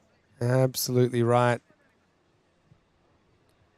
8 overs a doddle for Geneva. Can they keep the wickets? Pretty decent short ball from Darwood's Eye. Generates some good pace. He's got a nice compact action. Really gets everything out of his body. He's not the tallest bowler, but he does get a little bit of lift off the deck. 90% still. 9 times out of 10. They should win this. But is there another, probably the most unexpected twist so far, if they would have fall short? Oh, he's got him. Speared it with a Yorker. I think that might have actually ricocheted off the foot. It's a nice piece of bowling from Darwood's Eye. Did say he was going to have to be the main man with the ball in these middle overs. That's a lovely piece of bowling. Managed to knock the stumps almost off their perch. Gee, that's good bowling. Keeping it pretty simple. Full straight. 53 for 5. Okay, now you've got my attention. I think you're right. Might have come off the toe. Yep. You know, it looked like it hit the back foot. Wowzers. As Jay Tawari from Cossonay would say, wowee. Wowee indeed. This is turning into quite a nail-biter, Vinny. And you know yourself, as that wickets column goes up, the nerves exponentially increase. And you've got an experienced customer, Abdullah Rahimzi, coming out to bat for Geneva. He's played plenty of important innings for them in the middle and lower order. Boy, do they need him to step up today. Oh. Big smash. The situation means nothing to this man. He is cold as ice. Darwood's Eye puts one on at length, foolish length at that, and Zahid just smashes him. Wow. You're right. Sometimes you just got to play the player, not the situation. And Hamidulah's not going to be a shrinking violet here. Take that. It's 59 for 5 after 4. Darwood's Eye with a pretty good over, but it ends on a bit of a downer for him. Certainly did. That was launched. Gorgeous piece of ball striking from Zahid. And he's still got Hamidullah there, who's made plenty of scores in this tournament. Certainly no issues with the run rates. They've got 6 overs to score 47. I suspect there'll be a few nervous young men back in the tent. Sadat gets the ball. Needs to keep the work rate up, and it's a bit of a half volley. Hamidullah pounds it. Really good shot there. Correct shot for the ball that he received. 4 runs through cover. Yeah, it was a great shot. Ball just outside off stump. Struck it cleanly. Outfield still running very fast. It was a little bit over rain overnight here in Cossonay. But ball not slowing down at the outfield top edge, and it's just fallen about a metre short of the keeper. Yeah. I think it's off the gloves, actually. No, you're probably right, Vinny. Just popped, but keep it well back so you can understand for that. 63 for 5. At 2 wickets now, 63 for 7. It's got to be a bit of a concern, 5 wickets in the first 5 overs. Big wide outside off stump. One's going to like the idea. Trying to stay out of Hamidullah's wheelhouse. I suppose the thing here is you can't really have anyone have a shocker with the ball when you're defending 42 off 34. One magical over and it's pretty much done. So that coming on under higher pressure.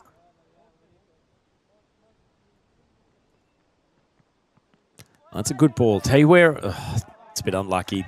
I like the fact that he's aiming for the tram lines.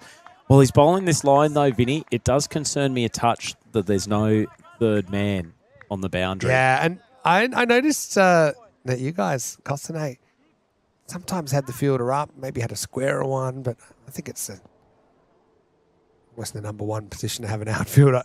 Pretty fine down there. As he's going to get the one-hand hook job. Short from Sadat Hamidullah. Well, sometimes you only need the one, and he takes 4.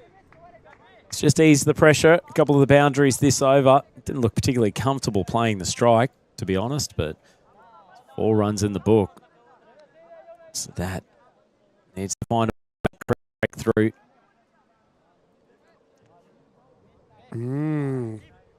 Got to take the wickets. 5 wickets. That's what you got to tell yourself. Your ECA right now, we're 5 outs away from the win. There's an air of uncertainty around Fortress Cossonay at the moment, isn't there, Maximo? You can feel it. There we go. Hey, well, who'd be a captain? Maybe me, because I said put somebody there. The edge flies. It's uncontrolled. It's where a lot of batters get out. They're swinging it hard. The edge is going further. But there's nothing but grass and trees in the way of that. And there's 4. Particularly in this format of the game, Maximo, I think something you've got to put those fielding positions, or at least think of them as attacking positions from time to time. And the bowler's done his job there. He's got a flashing outside edge. And unfortunately, the lack of a third man there could be a big turning point in this game.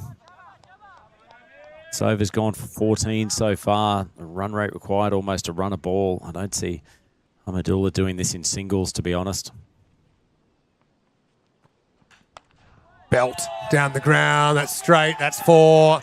Hamidullah's come in. He's coming in with an attacking mindset. And this is what I mean about Geneva. They're hard to get through because it just takes 1 or 2 of them to get away.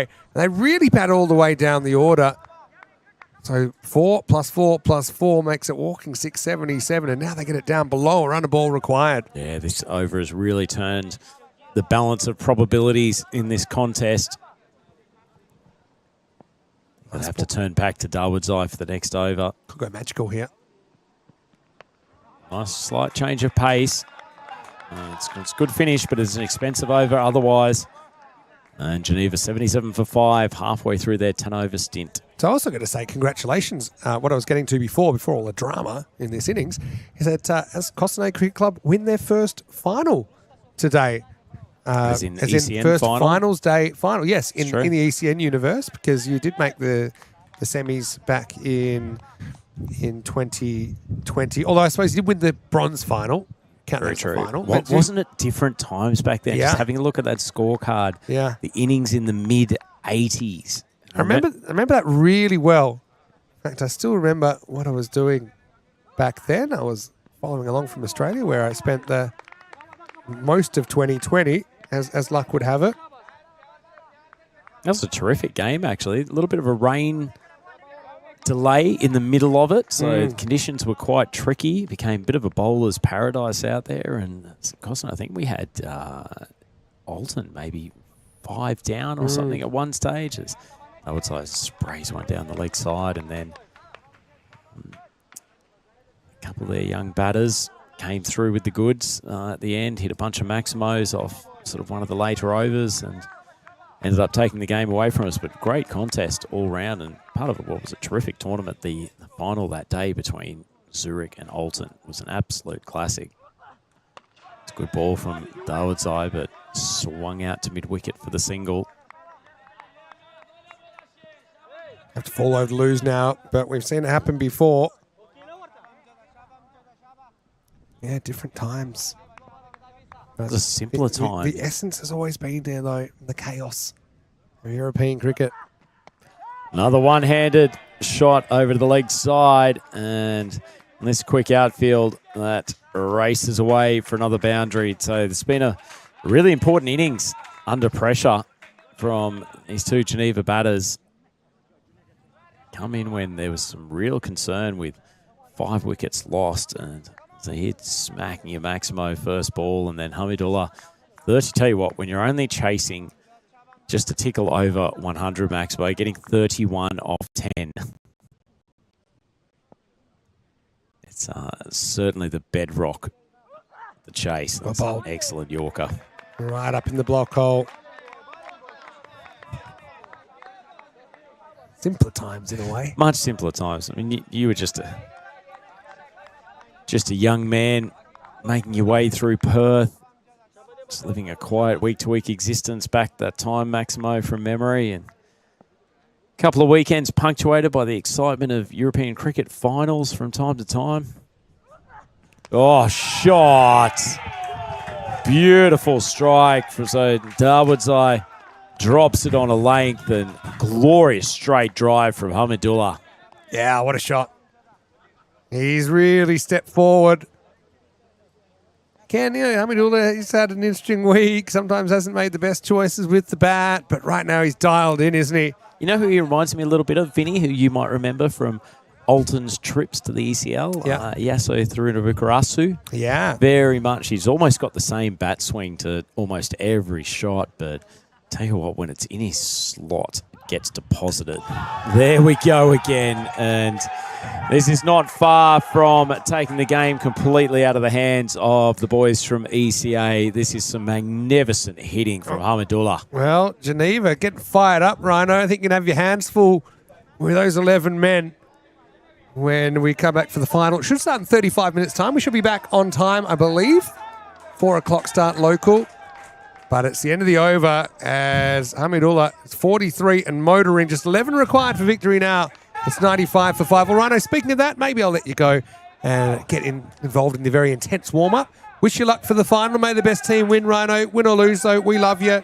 Thanks so much for helping with the commentary during this European Cricket Series, and hopefully you're back on ECN soon. I hope so, Maximo. Thanks to you, all the Blue crew, and we'll see you at the presentation ceremony. Not just that, but also, I'll stay for one more ball, because I will mention when we'll definitely see Rhino. And that's as the women's team, the women's national team coach on Monday, as Switzerland will be involved in the quad series. So maybe we can borrow you for a few minutes But if not, Rhino, great to see you and best of luck this week. And, of course, this afternoon. I'm sure I'll try to get a sneaky moment or two on the mic with you and Tina out there next week. But thanks for the time, Maximo, and looking forward to a great final later this afternoon. Should be good. Andrew Ryan, your very own pet Rhino, getting ready for action because this game's as good as done. Geneva coasting to victory and then making noise. Hamidullah to 47.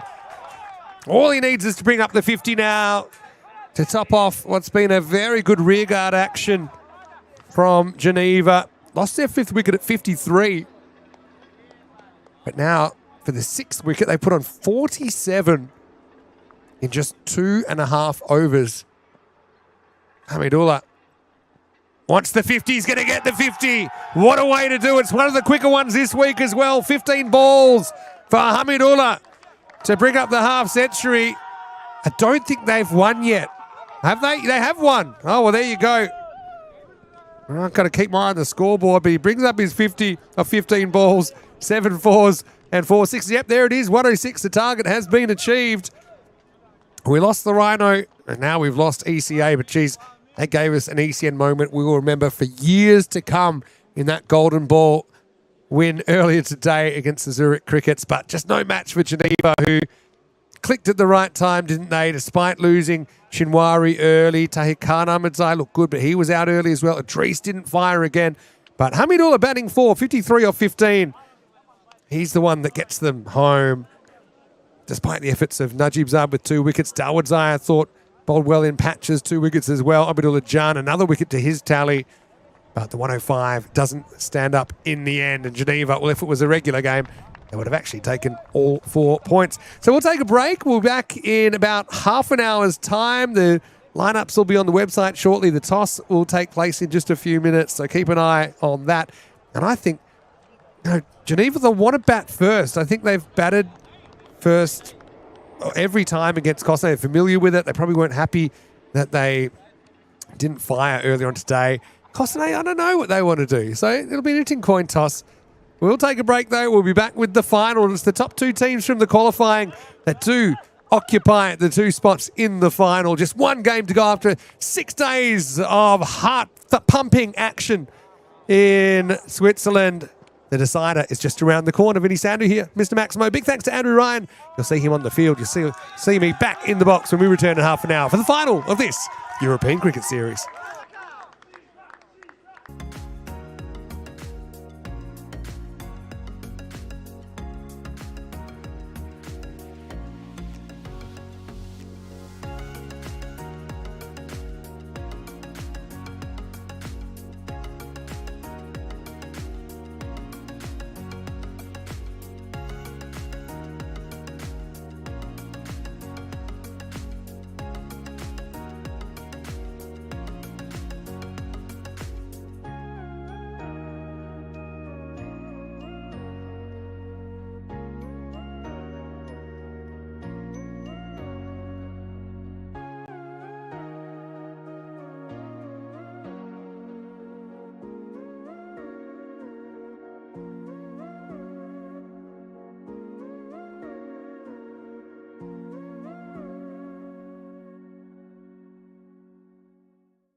Great week of action here in Cossonay, and it is time for the final, the very first European Cricket Series at this ground.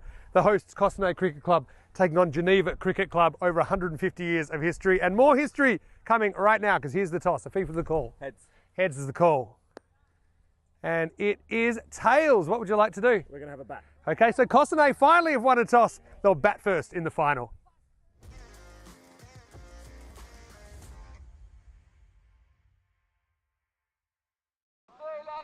Hello, folks, and welcome back to what's been an overly dramatic finals day here at the European Cricket Series, our first ever at Cossonay in the west of Switzerland.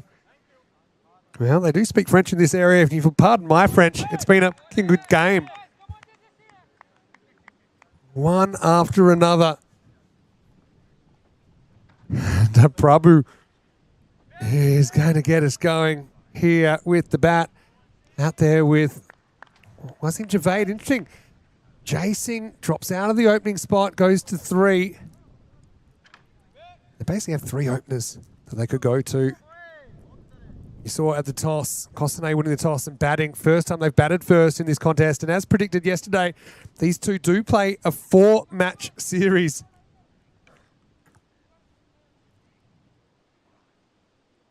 So far, it's 2-1 to Geneva, but Cossonay picked up their win in qualifier 1, meant they get the rest anyway. Here we go with Katak starting us off up in the air and flying out of the ground. Maximal first up, Javed in. Cossonay on. Ball out of the park. Hits it straight, hits it true. Supercomputer predictably has very little between these two teams, giving it 49-51 after the first ball. Cossonay, the tiniest of underdogs. Next one beats Javed outside the off stump. Idris comes up. Nice work from him there. He has struggled a little bit laterally in the series when he's been up and also when he's been back, but that was a good bit of work. He has to be dialed in here.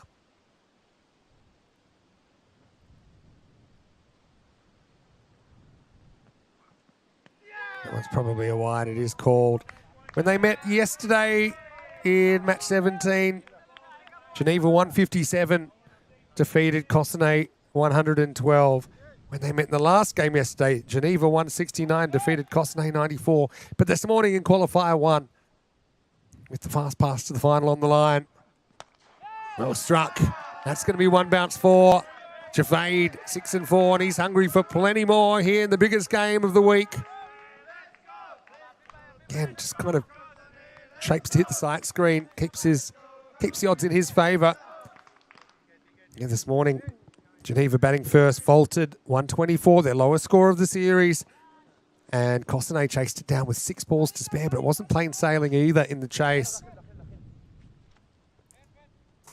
This is the event info on the right. 24 matches planned. This is match number 24.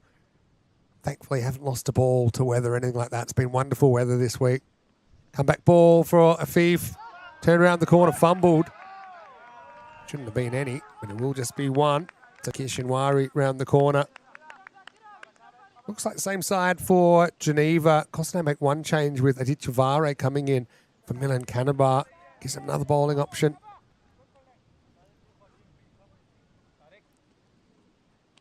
(50-50) game. We've already had 1 golden ball today. We've never had 2 golden balls on the same day. Had them 1 day apart. Steps across, umpire doesn't consider the appeal too convincing, but a dot ball nonetheless. Yeah, we have had a golden ball final before. It was 2024 in Portugal. That was pretty dramatic as there were some fisticuffs after the final whistle. Not quite fisticuffs, but handbags. Last ball the over. In the air, fielder goes back and drops it. Geez, it was good effort. Knew what he had to do. Mandazai is a pretty good fielder. We saw that earlier. He launches like a gazelle at this one. Have a look at it on the replay. It wasn't clean contact. You can see he got in a slightly awkward position, but did get 2 hands to it. So in early life, as Javade is dropped on 10. And it's the end of the first over. 14 without loss.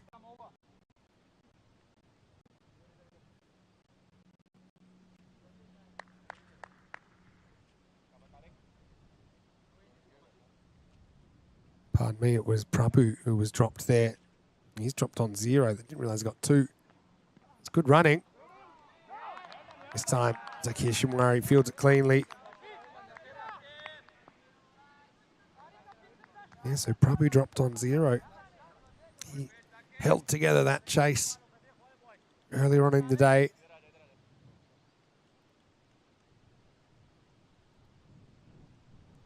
.48 not out. That's hit in the air. Fielder has to watch it go over his head. Maximo! Interesting captaincy from Jay Singh. Throwing Javade at the top. Saying, why not?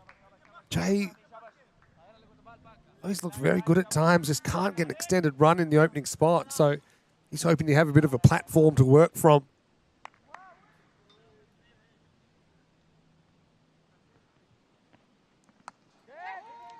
Oh, good fielding, good hands. Paolo saying, sacre bleu. I try to be a bit blue with my language, but I tried to mute myself. Hopefully no one heard anything they shouldn't. Wayne saying he just dropped the World Cup, well, very early to make the call. But this is ECS. 50-50, I like it. Ooh. A weird one. It's going to be 4. It's like he kind of just hung the bat there and just didn't swing. It's like a block that hits the edge. Let's have a look at it. Oh, it's a genuine little leg glance. There's no pad in it. Javade make it pretty clear by showing the bat to Rasuli that that's a bat before wicket, not a leg before wicket. Rasuli's been amazing today for Geneva with the ball. One's wide and Idris scan tested to his side, can't get there to take it cleanly. So just 1 extra run would be 2. A bit of a harsh call, but we can't really see from the angular perspective. Welcome back everyone in the chat. Fitness Rohit asking next ECS T10 date on Monday. Oh, in the air, timed. Thought he just spooned a catch, but enough bat on it to get it over point. There is a deep point as well. Yeah, so Monday we will have cricket from Hornchurch in the east of London. 10:30 a.m. start in England, which is 11:30 Central Europe. So we'll actually get going 9:30 in Switzerland. Right, that's in the air as well. This time it should be caught. It will be caught. Javade's gone.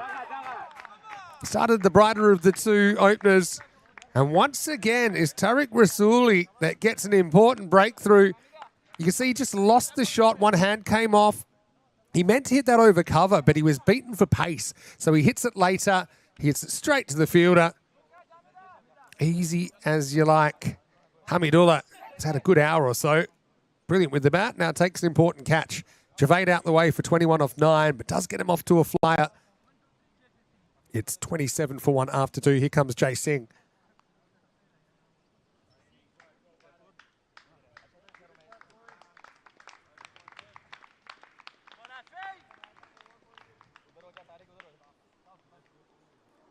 Jay Singh, ECN batter rating 95. Pretty good numbers. Top score of 55 on the network, but Jay, honestly, he's got all the tools to succeed, but it hasn't been his week with the bat. Will he save his best for the final? Prabhu on strike, though, at the moment.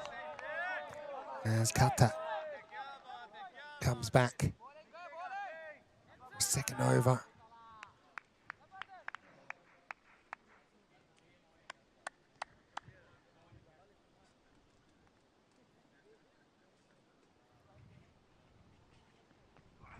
Prabhu, good on the cut. Nobody back at third. He was up in the circle. There's 4. Maybe a fraction lucky. It seemed like a genuine edge there When you swing that hard, it'll fly. And there's one guy you don't want to bowl short and wide. Actually, you could see Idris saying to the bowler, Afif, hey, what are you bowling there for? And he pointed at the guy saying, well, I'm trying to get him into play.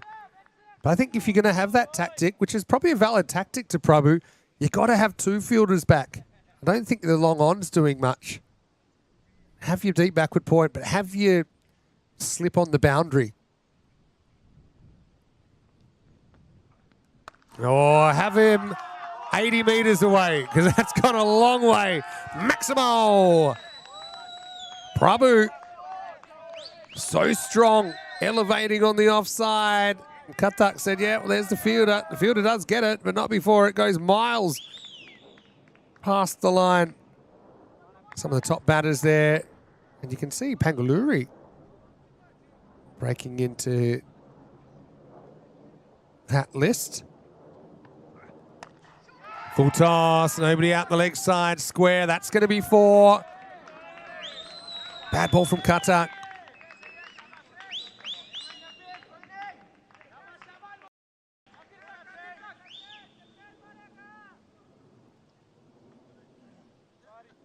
Still locked at 50-50.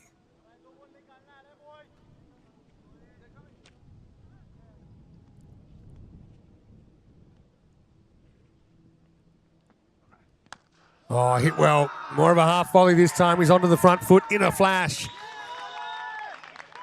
4 boundaries on the spin. Prabhu loading.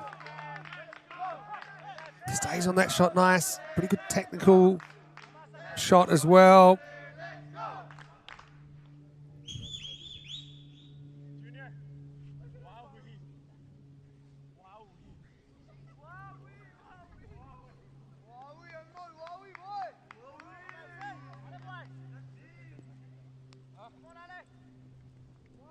What can Katak pull out here? He's in the dirty 30s.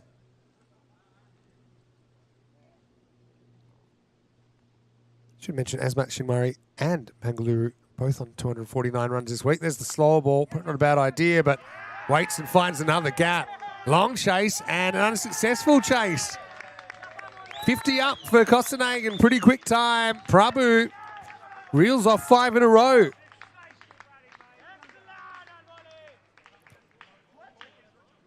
And that will take us to the end of the power play, into the third over, 51 for 1. Well, live updates, because I think with that over, Prabhu is now the leading run scorer in the competition. Esmat Shinwari, that is, and Shangar Pangaluri both on 249 runs. But now Prabhu's gone over 250, so he's the leading run scorer this week. He's been a fixture at the top of the order for Cossonay. We've taken the lead thanks to that magical over. 24 coming off that. Rasuli, he's kind of been the most reliable of the Geneva bowlers, and I think it's good that the ball's in his hand right now, because they need a turning point. Chasing faces for the first time. He watches it go down the leg side. The big left mitt of Idris stops it going into the forest. The sun's come out. We had a bit of cloud cover today. 28 degrees. Switzerland's really turned it on for us weather-wise.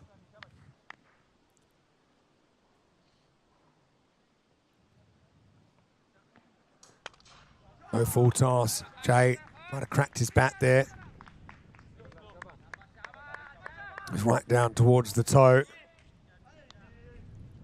Doesn't necessarily mean it's broken. He's checking for some visual evidence. Back to Prabhu, though. Power play's finished, though, so 5 outfielders in play. Just 4 required in the circle, plus the bowler, plus the keeper. So go to one of those outfielders. There's Azmat. Came in as equal run scorer to this final, 249, but has had a bit of a run of outs. Not the only one. It's been a really good balance this week, I think, between bat and ball. Cossonay skipper on strike. Doesn't really time it. Looks down at the bat again. Pretty good bowling, though, from Rasuli. Keeping it full, making it hard for Jay to drive on the up. When he has done that and got good contact, he's been hitting some big bombs off the front foot. Occasionally has struggled with the horizontal bat shot.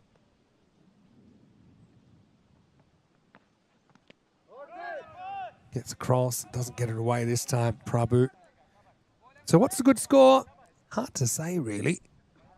If you go on the week so far, the run rate is now 12.7 and over, or 127 per 10 overs.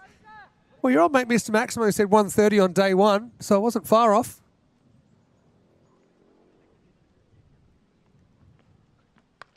Cracked away, but fielder's there. That's great fielding. One hand, one bounce out in the backyard. Didn't panic when it took a left turn at Albuquerque. Look at this fielding.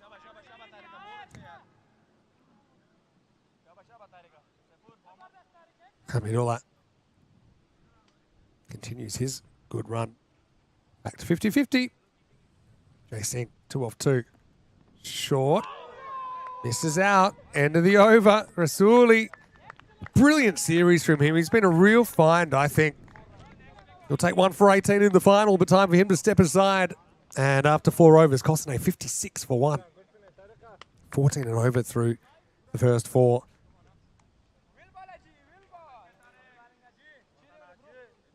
Hello to everyone in the chat. Hello to Crushed Master and Wayne and Johnny and Paul. And just a reminder, it's a rare day off, ECN, tomorrow. It's been a pretty busy time lately, but we will be back on Monday, and you can join us at 9:30 Central European Time, so that's 7:30 a.m. GMT. That will be the start of the Women's Quad Series.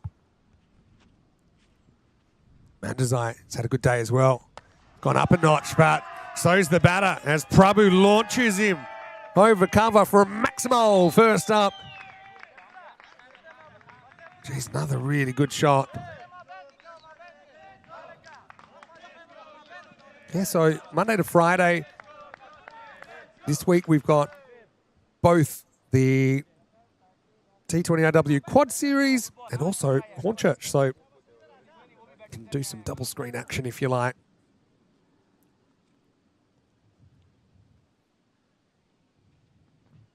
Over the wicket, but this is going to fly as well on the drive. Bit unlucky there for the bowler. Kind of beat him for line, but it still was a full toss. Just had to get some bat on it. Maybe played for it a little bit. Tried to open the face slightly. Just give him the benefit of the doubt there. Yeah, so Monday to Friday this week, we have T20I women's matches from Zurich. And we also have 4 matches a day in the European Cricket Series from London. So he starts at 9:30 European time, followed by 11:30 European time for the T10s. Get to hear from quite a few different commentators as well. Short, gets on the hook, gets it over the 45, and that's another 4. Prabhu, model of consistency in this series. Moves up to 43 off just 15 balls. I like this angle better, but I think you've got to at least make an effort to go across him and hope for an error. They do have a third in place for a flying edge. It just seems at the moment, though, doesn't more probably. He was dropped on 0. It was Mandazai himself who's bowling out. That fortunate underway brings that third into play. So yeah, T20s from 7:30 GMT on Monday, and then T10s from 9:30 GMT.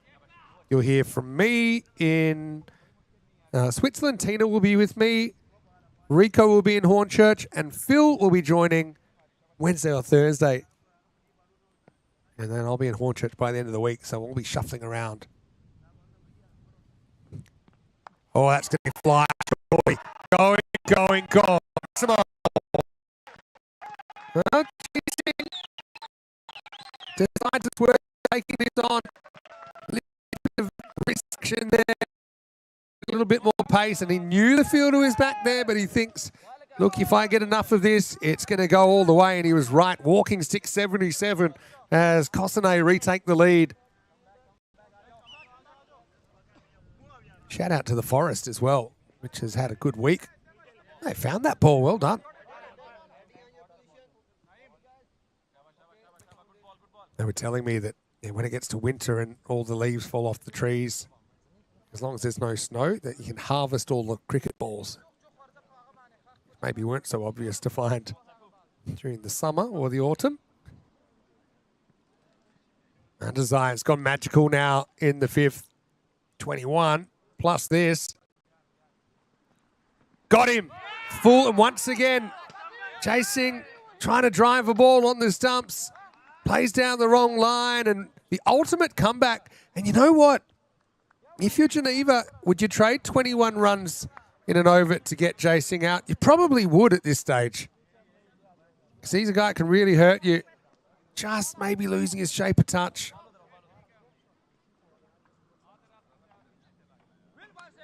See if this one did anything off the pitch. Or, again, just more dangerous over the wicket. Hits middle and off. I just think he plays down the wrong line.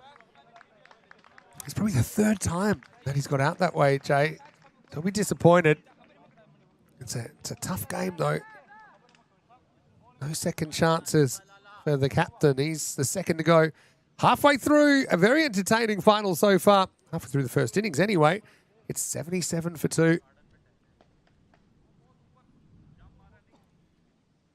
Looks like they're sticking with pace. I was curious as to how and if they use Sharia Ali, the spinner. They've also got Tahir Khan Ahmedzai, who I actually think's bowled really well.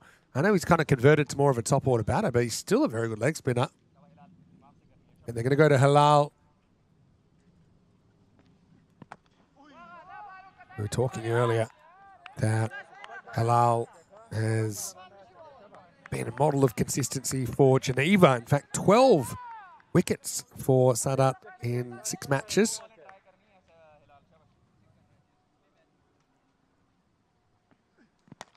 Hit down the ground. Fielder can't get there. They had the right man on the fence. It was TK Ahmedzai. He's as tall as a 2-story building, but even he couldn't get to this. That brings up 50 for Prabhu. Leading run scorer in the tournament now. 50 off 18 balls. 5 fours and 2 sixes and 4 sixes, I should say, in his innings. Nasim Ahmadi's joined him. Hasn't faced yet. Gets across and they'll squeeze the run. Probably a leg by. Is called a leg by. Interesting for me, though, Supercomputer has Cossonay slight underdogs despite thinking they'll get 153. And it has some slight overdogs. But is really close. And let's be honest, Geneva have hit some big runs off Cossonay yesterday. Obviously not today. Oh, nice shot. Naseem. If he's on, then they could get a really big score. Maximo. It was a nice, easy turn as well to the leg side. Didn't try to overhit it. Geez, he times the ball so well. For a guy that looks like he'd get blown over in a storm, he can really strike a cricket ball. Yeah, Geneva scored 157 and 169 against Cossonay yesterday. Okay, that was batting first. Weren't under the pressure of a chase. All right, well, this could be trouble. It's up, it's in the air. Katak's going back to his left, and he's taken it. So Naseem, one of his features of his batting, generally after hitting his 6, he doesn't necessarily go for the next ball no matter what. That's why I think he's upset with himself here. Doesn't really get in a good position to hit over the offside. And Katak, well, he did well, grappling with the sun to hold on to the catch. So classic ECS style, 6 and out.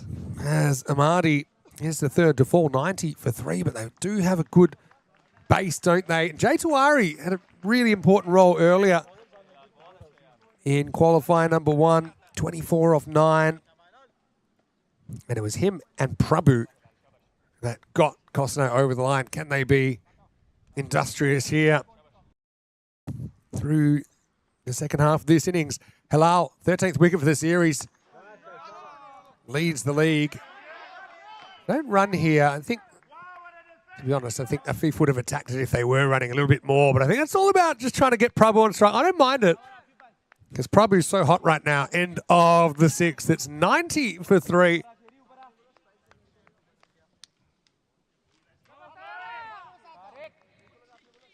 Are going to get some spin, but it won't be Sharia Ali. It will be Tahir Khan Ahmedzai, former Cossonay player. And he hasn't been bowling a lot. He moved to Geneva hoping for more top-order batting opportunities. He's batting 3 in this series. He's had a very good series. But yeah, he's a really handy leg spinner. That was his primary skill. And whenever he has bowled in the series, he's been very good.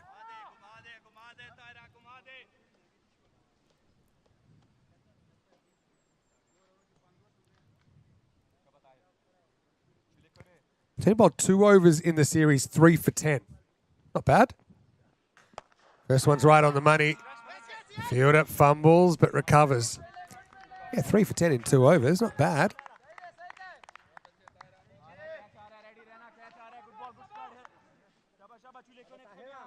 "50-50 game. Here we are again." Jay Tawari. Another chance to get off the mark. Low full toss. Picks out the fielder. Does well. All of these stops are crucial. Takes me back to the eliminator when we ended up with the golden ball. And how about the pressure on the outfielders every single time when the ball was hit to them to keep it to 1 instead of leaking a 4. Goes for it, and he gets enough. Prabhu, 57 now. Maximo. Mounting a good case for MVP, isn't he? Prabhu leading the run scoring now.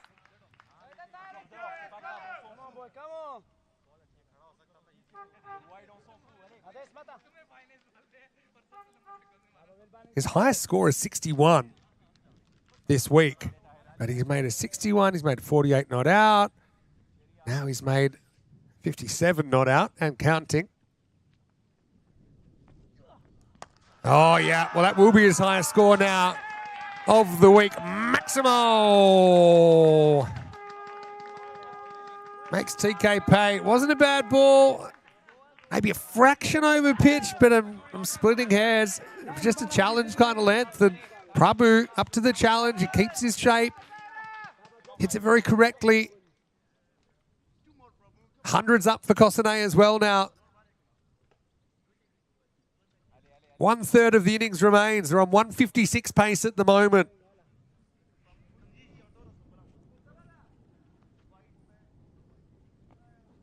Drops short. Now he cuts, and there's nobody back here.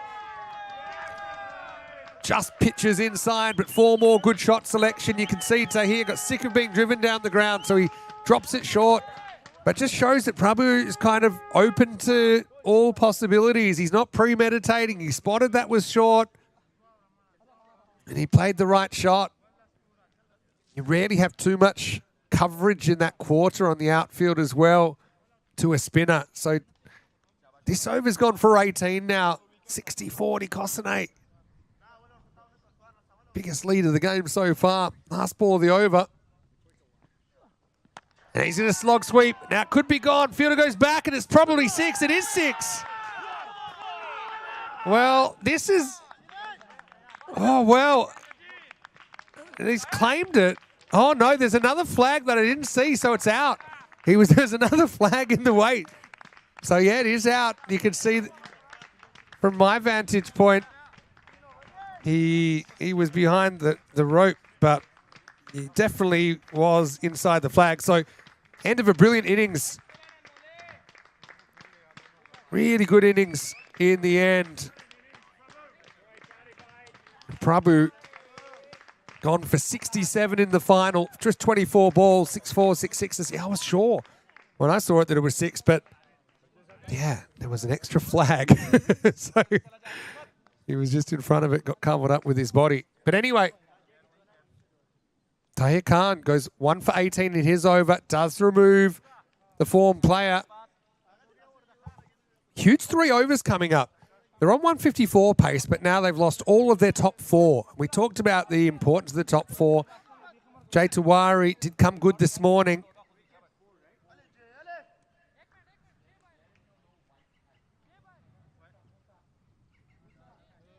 Here's Mandazai, who's going to be pretty hot to handle for the middle order batters. Ravi Yadav comes out at number 6. Not facing at the moment.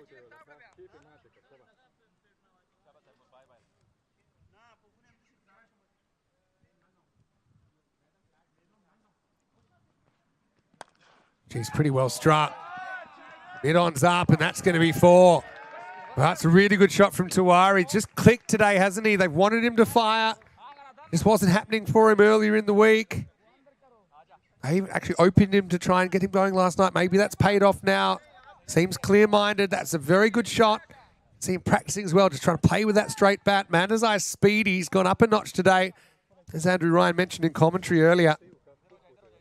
This is a really good final. Up for grabs.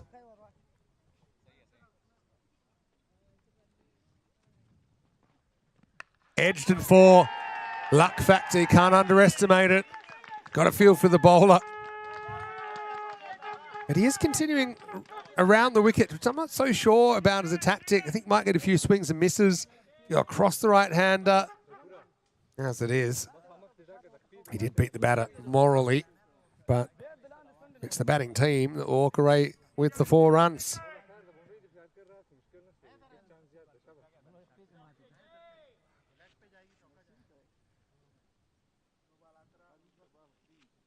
Comeback ball. Aside for Mandazai. Slower, shorter one. It's very clever. Idris can't handle it though. Gets a glove on it, so it'll just be the 1 by.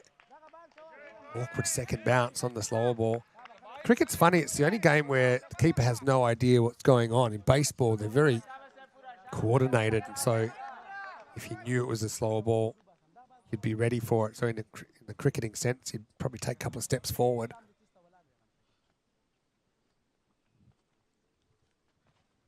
Pace back on. It's over bowling. Ravi misses out first up. 127 par. They'll exceed that. But let's not forget, Geneva have been the batting team this week. They're averaging 152 with the bat. Pretty good numbers. Slower ball. He top edged into his head. All right, leg by. Maybe off the arm into the helmet, but he's all right.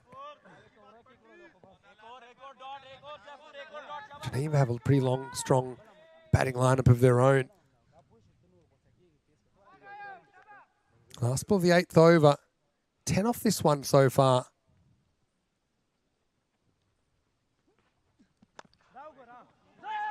Going to take it on. Direct hit would have been out. Pretty good backing up. These players have had to be so brave out there. Excellent work by Zahidullah Abdulrahimzi to stop that going for 4 overthrows. Anyway, end of the 8th, it's 119 for 4. Yeah, looking at the numbers, it's quite extraordinary with Geneva how many more runs they've been scoring than all of the other teams. They're averaging 152 with the bat. Now, Cossonay are second with 130. Then you've got Cricket's on 122, ECA 116, and 11 Stars 110.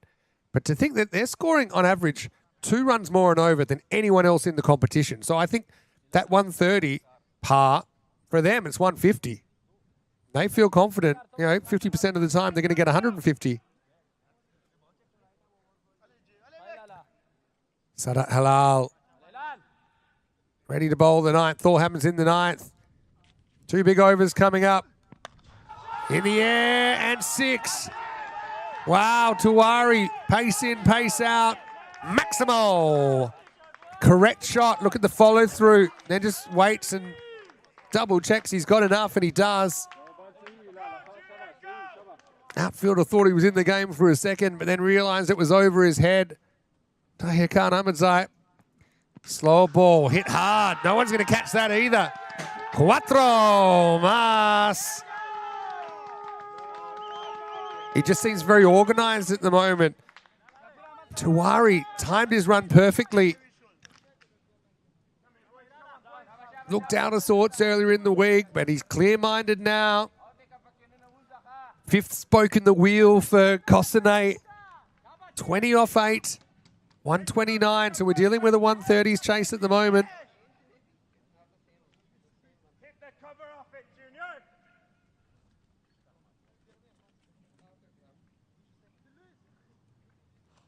Sadat Halal, just a fraction short, but the wrist really snapping through that pull shot, straight into the gap.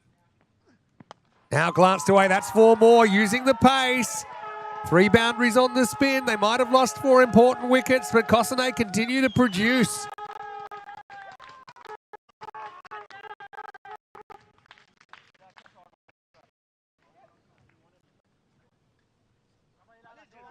Very good final. Cossonay winning the toss batting, and they're on top at the moment, but time will tell if it stays that way. Halal getting a bit straight. Jawari again making a good choice, glancing away. Now, a good comeback from Halal. 14 off this over. If you offered Cossonay 150 before the game, they probably would have shaken your hand and said, yeah, we'll take it. Now a very good bowling and fielding side. Off the thigh pad. Just a single. Well, Ravi's got a free swing at this, basically. Last ball of the over, and he's going to try and put it into outer space. Would you take a 1 here? I guess. He doesn't want a 1. He wants more. Last ball of the 9th. They don't want it. They feel it's worth it to keep Tiwari on strike. He's got the hot hand, so 9 overs in. 134 for 4. Close game. We love close games, though, on the European Cricket Network.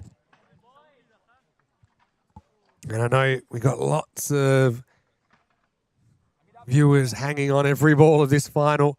Interesting, they never bowled Sharia Ali in the final, and I think he bowled well. They bowled TK, also a very good leg spinner. Did get a wicket. I'm just a little bit surprised. He would have at least got 1 over in the middle. Maybe he's got some sort of injury that we don't know about. Hamidullah is going to get the last ball, last over. Ball in hand. Here we go. Seatbelts on, 10th overtime. Pretty good in the block hole. Low full toss first up. Because that's the thing. They don't take the single last ball. But now they do take it this ball. So maybe it's worth the gamble because you're hoping that Jay Tawari can get on a bit of a boundary bender. Get a bit of a rush at them. Anyway, Ravi's time. Nicks, and he'll get 1.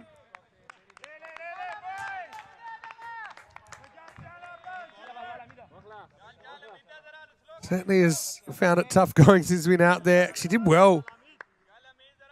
It's Sharia Ali down there to at least keep it on the field of play. Right, back to Jay. And he's going to walk, and he's going to slam this Grizzly out of the park. Maximo. Time for a bit of razzle-dazzle here. Twinkle Toes Tiwari down the pitch. And that was a biggie. So I'm not so sure I'm taking a single anymore. I just think he looks on. I wouldn't take a 1 if I didn't think I could get back to the striker's end. 142. Again, we're in the Goldilocks zone here. What a day we've had. Never had 2 golden balls on the same day. Will we get a pair of balls on finals day in Cossonay? 3 to come. Comeback ball for Hamidullah.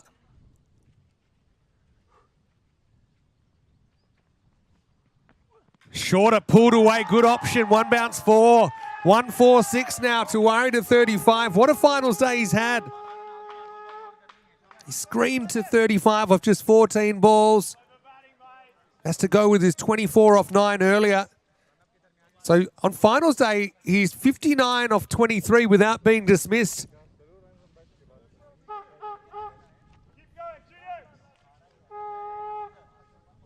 JT filling that important role at number 5, just sitting under the big 4, but he's turned it into a big 5 alive. With the exception of that 4th over, a pretty solid scoring all the way throughout the 10. 2 to come. Hamidullah with a reply.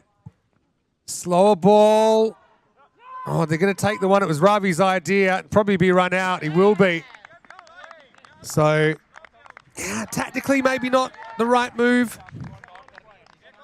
I suppose you want to search for every run, but they didn't even get a run. Plus, they've lost who they would have wanted to face the last ball. But anyway, Tawari, fantastic effort from him. He's run out for 35. Well done by Geneva to save that run and to remove the danger man. Mosawa Hamidi will come out, but only to run because it's Yadav facing the last ball. 146 plus this. Hit hard, fielder. Great fielding. They get 1, and there's probably no chance of a second. So they'll finish on 147 for 5, the perfect break, and really anyone's game here. Geneva bat well. They can chase this 148. Cossonay, if they bowl and field well, take some key wickets, they can defend the 147. So, yeah, probably slight advantage to Cossonay, but I'm pretty mindful that yesterday, Geneva, when they got on top, they really performed well against Cossonay, putting up 157 and 169. So twice out of 3 attempts, Geneva have scored more than this against the Blues. What an entertaining start to the final as well. Javed sent up to open the batting. He was the first to go for 21. Jason 8 and out. Naseem 6 and out. But it was Prabhu with his 67 that really got Cossonay in the driver's seat. But then it was Jay Tawari that continued on in that number 5 spot with 35 off just 15 balls. He was run out in the last over. Wickets to Rasuli, who's had a brilliant series. Likewise, Hilal. Mandazai has impressed me as well. And TK Ahmadzai with 1 for 18. They were the wicket takers. But really, 10 overs will decide this. And it's up for grabs. 148 the target here for Geneva. When we return, the trophy will be decided. Vinny Sanu here, Mr. Maximo for ECN. We'll see you with the exciting conclusion just after the break of this European Cricket Series.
European cricket lovers, welcome back and get ready for the innings that will decide it all in this European cricket series.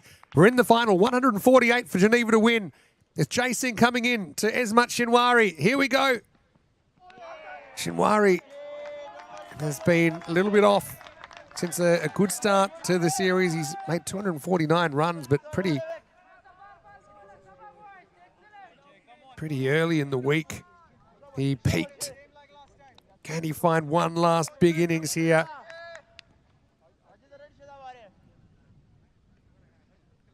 Geneva. Slight underdogs, but very capable of pulling this off. Well, there we go, straight up in the air. Well, Jay Singh doesn't drop catches, and he's not going to drop this. Another duck for Shinwari. And Cossonay up and about. Oh, well, Esmat just misjudged the pace of that, I think. And I think it's a slow ball that was suggested to the Cossonay skipper, and he's quickly over there saying, hey, great idea. Might have been Jay Tiwari that helped out his fellow Jay and said, hey, why don't you try the off-speed? He's probably not expecting it, and I don't think he was. I suppose it doesn't waste too much time, just the one ball. Wide wicket to start. It's 1 for 1. Here comes Tahir Khan Ahmedzai, former Cossonay cricketer. Again, playing it across the line. And I know he's kind of miffed at the result, but Shinwari can look back and he can learn a lot. He's a very good striker, but he's got to learn to hit straighter. Otherwise, good bowlers are going to sort him out. It's different as well when there's not as much bounce in the pitch, for example, in St. Gallen. But anyway, 1 for 1. TK versus JJ. Oh, in the air as well. Can anyone get there? It's a real steepler. Oh, and it hits the turf. Geez, I feel like if you picked the optimum route, you could have got there.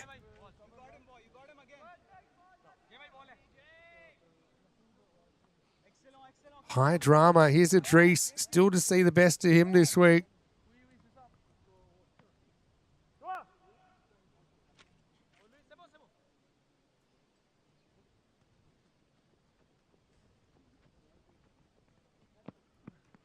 Oh, well, gets one on his pads first up. It's not where Jason wants to bowl. Doesn't have the field for it either.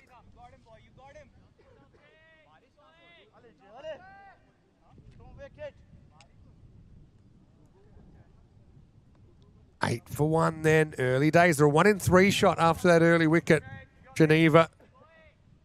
They need some big individual contributions. Another slower ball, he's through it. Rhino and I agreed to disagree a little bit earlier in that I feel that Idris does sometimes get a bit leg side heavy with his shot selections. That was a good example, maybe undone by the change of pace. 15 and over required.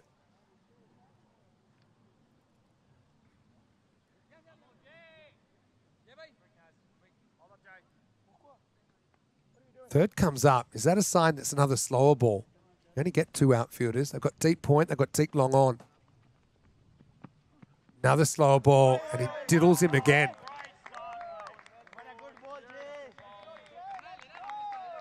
And again, look at the shot. And I think also it has something to do with the field. There's no one back at deep mid wicket, no one back at square leg. So Idris kind of targeting that area and maybe closing himself to some other options that might be better options. They put the deep third back. Now this will be quicker. Oh, it's a bluff. Oh, that's very clever tactics. It's going to be called a wide. But, you know, they put the third back. So if I was batting, I'd be thinking, right, he's not going to bowl 3 slow balls in a row. But then he did. Classic mind games. Be a good rock, paper, scissors exponent. Jay Singh. Just 9 off the first over. Still a ball to go. Can Idris fight back? Oh, he cannot. He's castled him. Slow, slow, slow. Then time to go as Jay Singh Slips in the Yorker, and he has 2 big early wickets. No foot movement at all from Idrisul Haque.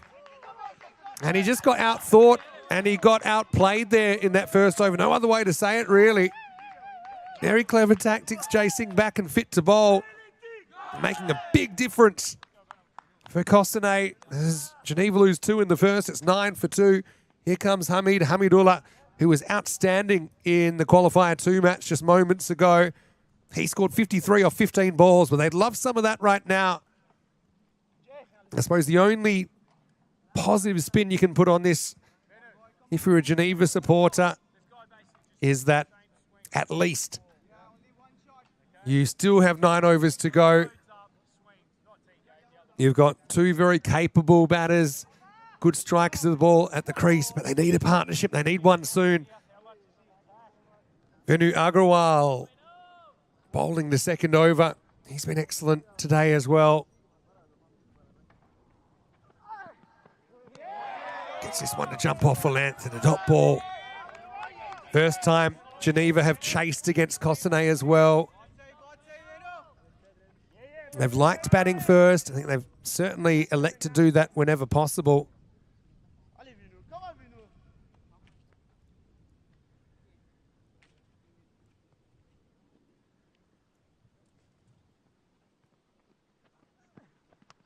Ooh, bit of a rash shot, but gets some bat on it.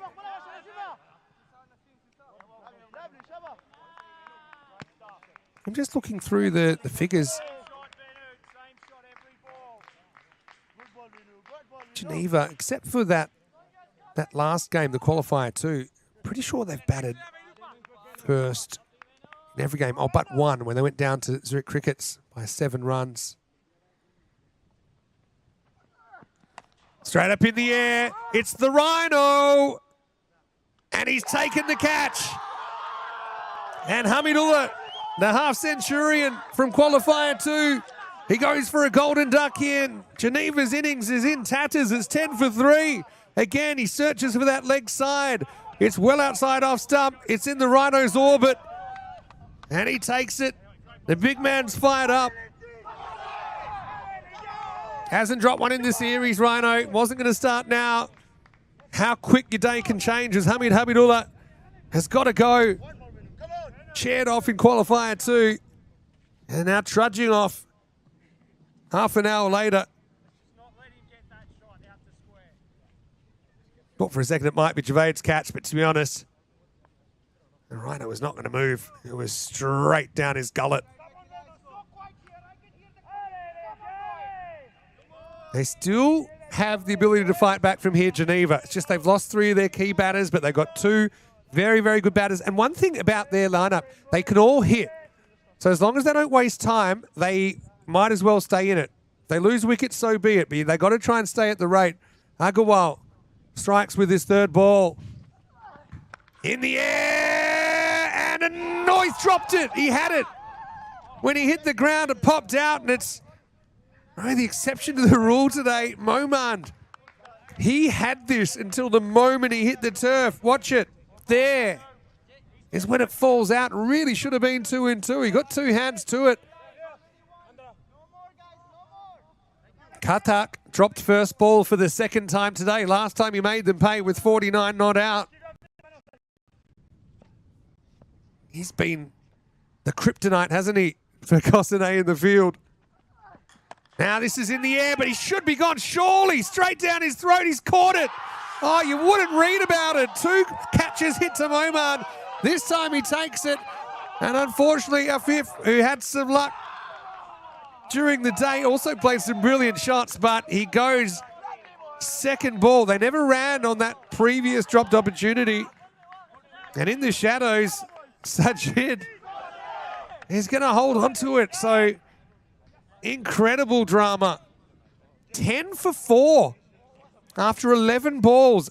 And here's the thing, I'll tell you right now, they're bowling chasing again, they're bowling Agrawal again. They did it before and they had success. They are really going for the kill. They want more wickets to Kishanwari. Still batting to come. I'm not counting them out. They're still given a fair chance by the supercomputer here because they do bat deep and they've got a lot of hitting ability.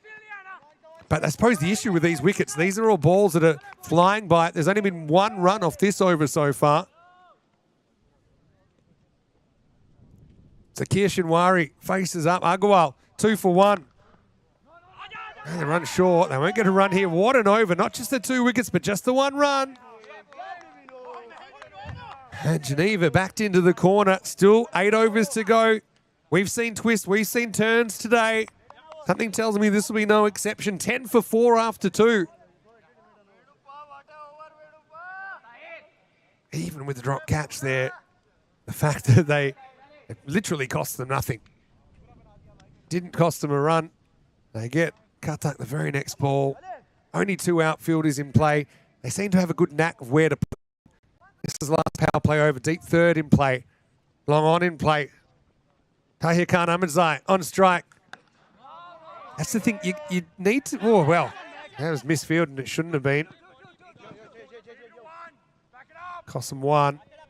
But I suppose in this scenario, you don't have a point to play with. So Geneva just need to treat it like they're none for. These two could quite easily be opening. They're both very capable. So you need to still play your shots. You can't be too conservative. Otherwise, that rate's going to creep out of control and you've got no chance. So you got to still be playing your shots in this situation. Slower ball. He's bowled that one well, and it's another wicket. Oh, everything going to hand at the moment. Shinwari's got another duck. Zakir Shinwari this time. Another catch off it, another catch taken. 11 for 5. It's madness. It's another slower ball. Prabhu. He's had silky hands in the field today. And T10 cricket, you know, sometimes it goes your way, sometimes it doesn't. And every team has these kind of matches. Is there any road back? 11 for 5 after 14 balls.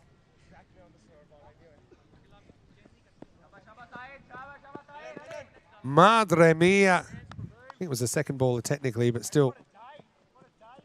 Golden performance from Prabhu in the field today. He'd go pretty close to my MVP, actually, if we had an MVP. His fielding's been excellent. He's been consistent with the bat.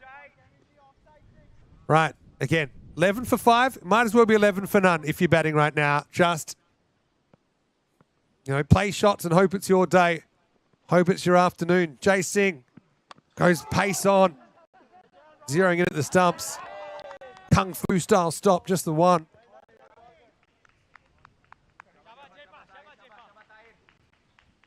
A bit of support, obviously, coming into the chat. 12 for 5. And it'll be Agarwal to bowl the 4th. You'd have to pry the ball out of his cold, dead hand, I think, to bowl anyone else. Well, that's a good shot. It's going, and it's gone. Maximo! Well, maybe it's Tahir Khan Ahmedzai's turn. It's impossible not to be deflated when you've lost that many wickets so quickly, but you've still got to trust that you've got guys that can make you competitive in the game. The thing is, you know, these 2 opening bowlers for Cossonay, they're confident with the ball in the condition it is now. They seem to have their control. Slower ball. He's got a lot of them. Nicely tucked away. Momand.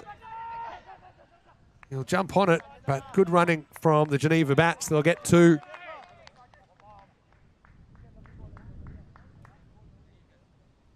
That brings up the 20. I say it because it's been hard work.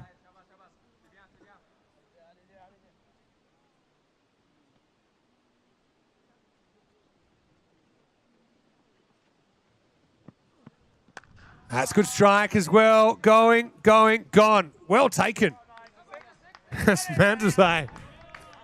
Give that man a prize. We have some tournaments where spectators get prizes for catching. I don't know if you're a spectator if you're playing. End of the over. TK trying to get something going back Geneva's way. 26 for 5 after 3.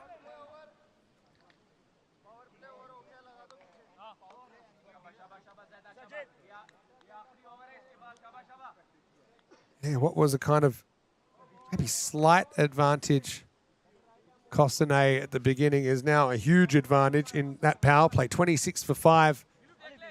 Guess what? It is Agarwal who's going to bowl the 4th over. Can have the field back, but probably won't want to change too much if I was chasing right now. Wild swing. They've got a lot of off speed as well. I mean, that's good toss to win, Cossonay.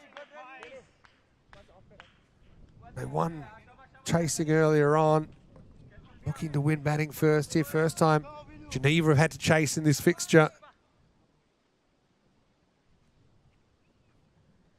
Ahmedzai, 17 off 7. He's been good so far. Squeezed out. Ravi, his version of running, gets beaten to the ball by Naz. Genuinely worried Ravi was gonna blow a tyre there. I don't know if you got that on the replay. Did mention that he's maybe not as natural an athlete in the field as one or two of his teammates, but anyway, he's all right. Agarwal, 2 for 3 off 8 balls bowled.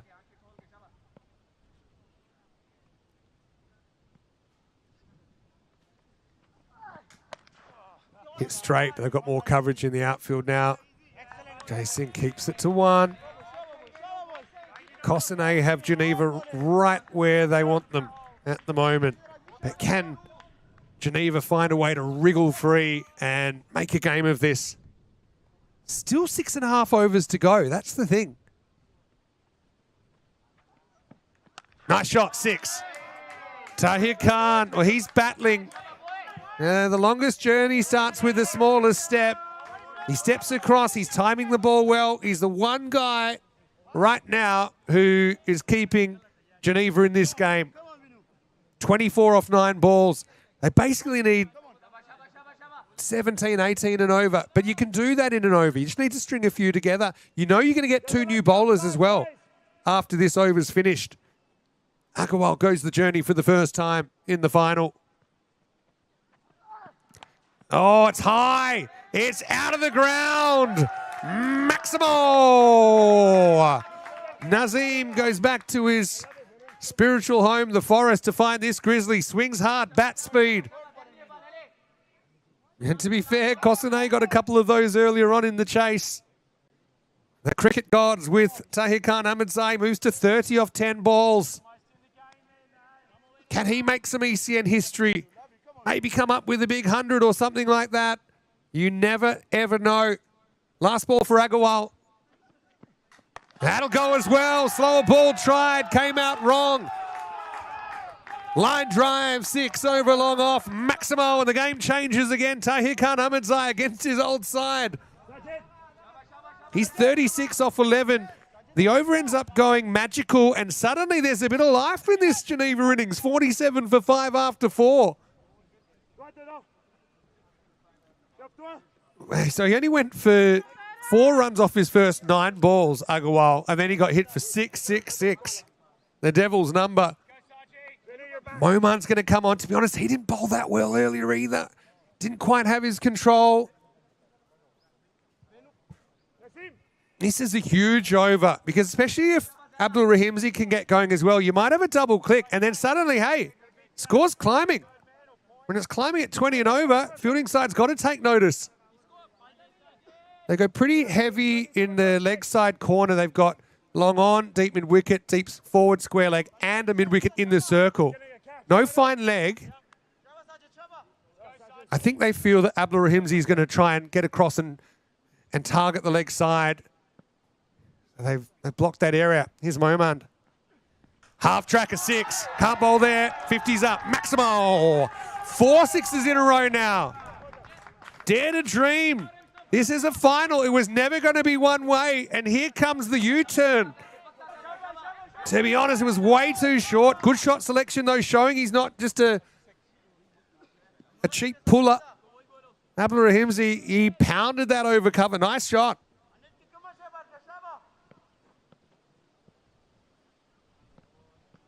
Omar's got to get it right. Got to get full, but not a full toss. Got him, and he got it right. Got that length right. It was full, but not a full toss, and Rahimzi took the bait, tried to go back to bat. So 4 sixes and then a wicket, a 6 down for 53. And Momand, we know he's a dangerous player, but he's had a few issues in the field and even with the ball today. But when he's got it right, he's been tough to handle. Suppose you take a 6 and out over just an out, but it won't be. Zahid turning the tide. 53 for 6. Here's Rasuli. Again, really good hitter of the ball. He's got to see this as an opportunity. He's got Tahir going well at the other end. He can just push a 1 here, or if he likes it, he can go for it. Gotta forget the wickets column if you're Geneva. You cannot play too conservatively here. You know, you'd rather lose by 80 to try and get close. And Rasuli, well, we know he can hit the ball well. 53 for 6. 6 wickets in the first half. Full toss. Plenty of coverage out here. So only a single. All right, well, TK, he's got his teammates on his shoulders. Can he lift them towards this target? 148. They've got it under 100. Well, Paul dropped into the block hole. Couldn't really do too much with that. And this is the kind of situation where Rasuli, you know, I don't think he can afford to just kind of pat 1 here. I think he's got it. Look to be playing shots himself. Does what? Could be out. That's very fast hands. Javaid's got him. That was lightning work behind the stump. Rasuli just dragged the back foot, and Wasim Javaid, brilliant bit of wicket keeping. Look how fast this is. He sweeps in one motion. The back foot drags forward, bang, bails off before you could say Jack Spratt.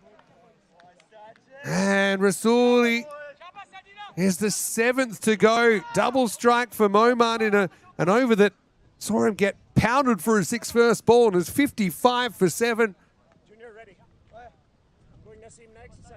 Wasim Javaid, all his experience there. He didn't have a lot of pace to work with, but he was already thinking about getting the hands down as soon as that ball was safe. Sharia Ali batting 9. What's his approach? Going nowhere. So Tahir Khan Amatai is still there. He's the last great hope. End of the 5th over, 55 for 7. What an entertaining tournament we've had here in Cossonay.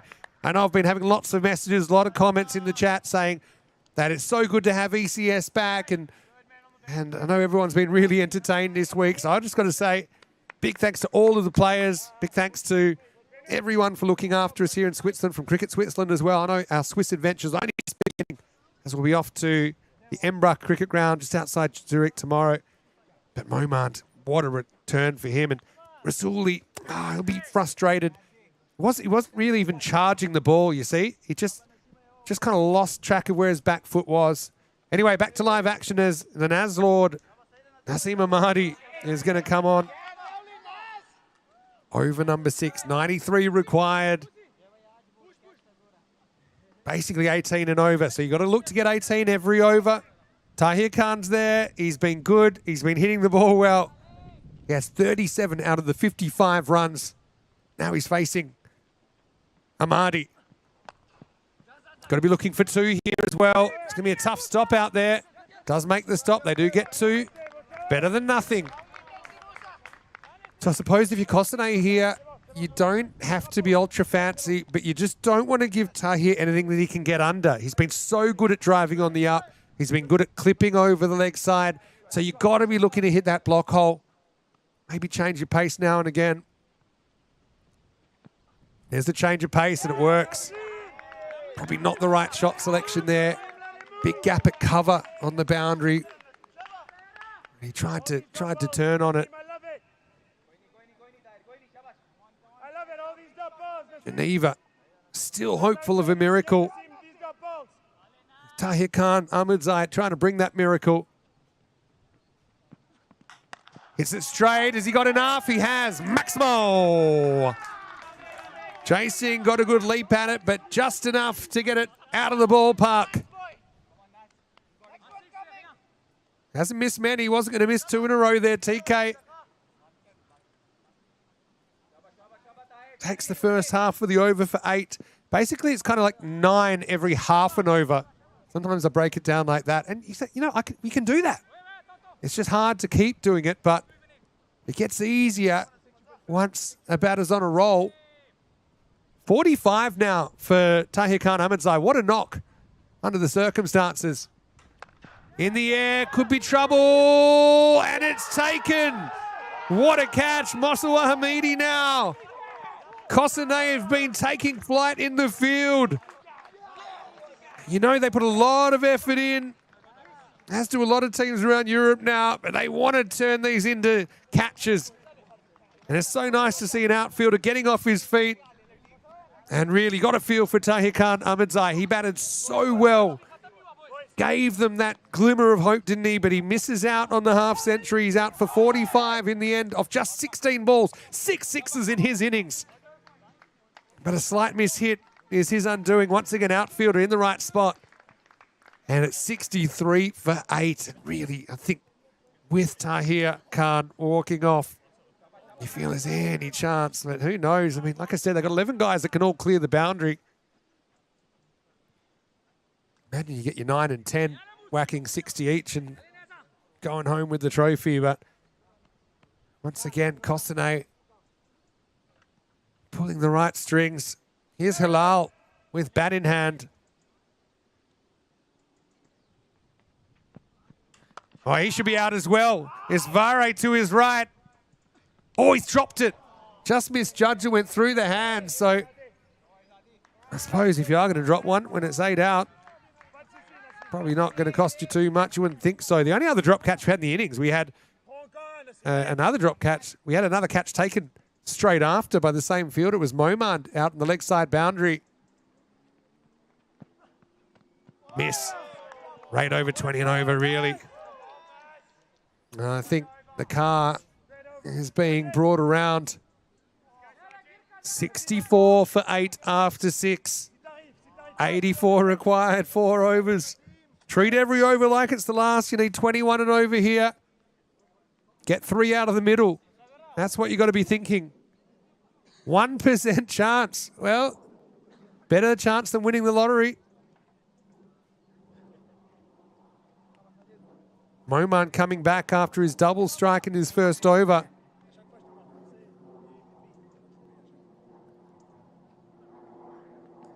In the air, Rhino to his left, takes the catch. That man's got buckets for hands. And that's the 9th wicket. It's a 3rd for Momand.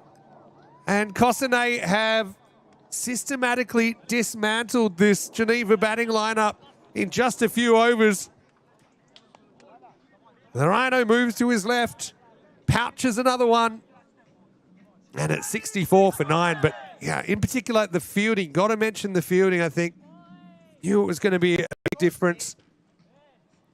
Cossonay just tactically seem to have outplayed this Geneva batting lineup. They've had their share of luck as well, no doubt about that, but they've generally been one side of the wicket. There haven't been too many easy put-away balls. And I suppose they've had a healthy score on the board to defend, so all of those things tilting the contest towards the hosts. Again, just trying to square that one up. There's the Rhino in his natural habitat, backward point. Any ball could be the last now. We're only 6.1 overs in, and there's 9 wickets down for 64. Mount Desire, the number 11, comes in. Moman 3 for 8. He's gone from 0 to hero. Dropped a catch earlier, then caught one. Then took 3 wickets, despite going for a 6 first ball of his spell. 1 wicket for the win now. That one almost back to the bowler, but just over the top. Mandazai off the mark. Hey, I've got to say, though, Geneva have been absolute gentlemen. Have enjoyed seeing them again this week. They're a really proud club, over 150 years of history, and it's so great to have them back in the European Cricket Series. Momand. Could this be out? Looks the wrong way because the umpire was at point, but still wasn't out. Yeah, but to Geneva, I mean, you got to feel for them. T10 cricket's brutal. They'll finish 1-2 on finals day. They've earned their right to be here. They topped the table after the qualifying. But we always knew it was going to be a really close battle between these two sides for the trophy. Oman 3 for 9 off 10 balls bowled in the final. Oh, the crowd's calling for Andrew Ryan to bowl the next over. Get the big rhino on.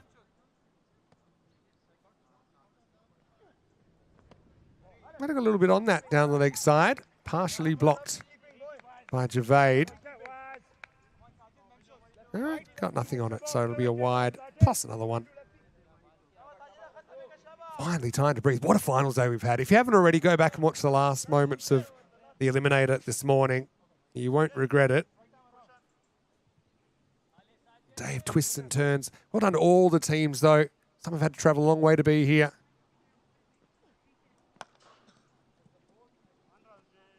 And I know that we're looking forward to moving on to our next adventure in Switzerland with the T20 Women's Quad Series. Hey, we're going to go a little bit Brazilian, a little bit Latino. South American cricket on ECN for the first time.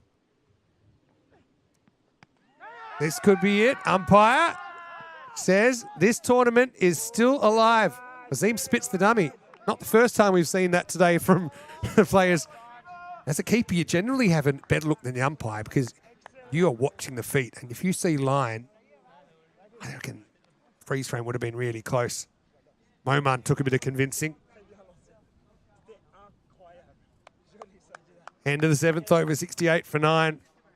Yeah, so big thanks to everyone at Cricket Switzerland. Well done to the umpires, to everyone that's helped with scoring and marshalling the troops. What do you reckon? Heel in the air? As a keeper, I have a feeling this is probably out. Can't see. I just got a sneaky suspicion that Wasim sees line there. And if he sees line, it's out. Had to convince the umpire, though, so he has a little bit of a tanty. Fair enough. All right. Tiwari batted so well. Can he finish things off? We'll keep it back to Tiwari for no particular reason. Induces the charge out of Mandazai. And Tiwari probably deserves this over. Batted really well. Just kept things going when the top 4 had fallen. Ended up with 35 or 15. Was run out in the last over. Now Wasim decides to grab the helmet, go up to the stumps. But yeah, to everyone that's made us so welcome, big, big thanks. It's been a wonderful series. So good to have the ECS back as well. After had a couple of weeks off with no T10 cricket, but isn't it good to have it back? What a format. Big thanks to everyone in the chat as well, keeping me company. It's Satish in the commentary yesterday, providing his unique brand of entertainment for you all as well. So big thanks to him, and hopefully we get him back a little bit later in the tour.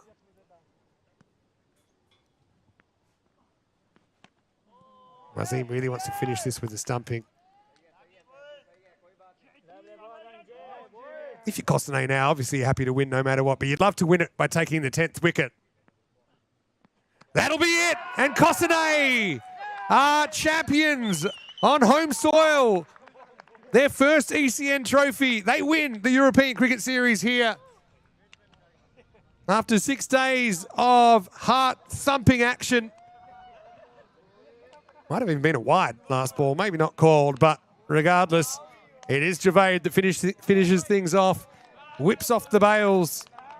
And Geneva all out for 68 within 8 overs. Like I said, Geneva, you've got to take your hat off to them. They have been outstanding in the series, and they've put up such a fight. I think they've had a great time. I know it's never easy to come second, but they have been a real unit. They've had so many players contribute. So you've got to give them their dues. But on the day, I think Cossonay, after those 2 heavy losses yesterday, they talked tactics. I think they had some specific plans. They were quite meticulous with their field settings, and even to the point that they would have certain fields for certain types of delivery that the bowlers were planning to bowl. And I just think they kind of, they outthought Geneva. They held their catches for the most part.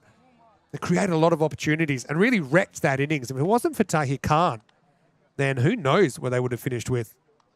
He scored 45, and then there were only 19 other runs off the bat from the 10 other batters. So, in the end, I mean, these two teams think they get on pretty well. They have a healthy rivalry. You need rivalries to make cricket work. I think it was played in the right spirit. At the end of the day, Cossonay just performed when the cup was on the line, and you can see there, nice to see a lot of handshakes. We've had such a chaos day. I mean, you go back to that eliminator and the golden ball, breaking a streak of 293 matches without a golden ball. Coincidentally, the same golden ball score we had back in our last golden ball in August 2025, just before the pause. But this is what cricket's all about as well. Shaking hands with your opponent. Great to see the umpires there. They were put to the test today, but I think they've been very, very good. Remember, it's a long week for the umps as well. A lot of cricket. And ultimately, we might not have seen the big rhino get a bowl in the final, but he did step up with a couple of catches. Sure-handed stuff from our ECN colleague. But yeah, Geneva, there they are. I mean, they're a great team. There's no doubt about that. And it's probably an interesting week in that some other players had to step up in different moments. I mean, you look at the top of their order, and I was expecting big things, and we saw flashes of it, but maybe that inconsistency at the top, maybe a few technical things that they'd look at as well, I think, on pitches that are doing a bit more, with a bit more bounce. But, yeah, ultimately, they thoroughly deserve the runners-up place. And, yeah, also, got to say, well done to ECA, who finished in third. The Cricket's in fourth. And even Geneva 11 Stars, who certainly provided us plenty of entertainment during this 6-day European Cricket Series. So just a reminder that we'll have an off day tomorrow, but then we have double trouble coming Monday to Friday this week with our T20I Women's Quad Series starting on Monday. Starts at 9:30 European time, which is 7:30 GMT. Later in the day, a little bit later, we'll have our next European Cricket Series T10 in Hornchurch in the east of London, starting at 9:30 GMT, which is 11:30 in Central Europe, or 10:30 if you are in England. And if you are, why don't you get down to Harrow Lodge Park there and join in the action. 4 matches every day starting at 10:30 London time. Big thanks as well to the Mini Blue crew here, to Mars, to Al, to Rohit, who's been brilliant on the camera as well, learning the ropes this week. And like I said, everyone has been fantastic. We will have the trophy ceremony. We'll bring you in probably 5 or 10 minutes time once everyone's organised. And so feel free to stick around for that. Big thanks to everyone in the chat. Again, I know there's always a big outpouring of love in there, and we're so happy to still be doing what we do, love doing, and bringing you exciting European cricket. A reminder, if you are watching on YouTube, as you probably are, to like this video and subscribe to the channel. Tell your family and friends about ECN. Also our website, europeancricket.com, where you can find out the squads taking shape for the Quad Series coming up on Monday, and also the 9-team ECS, which starts in Hornchurch on Monday.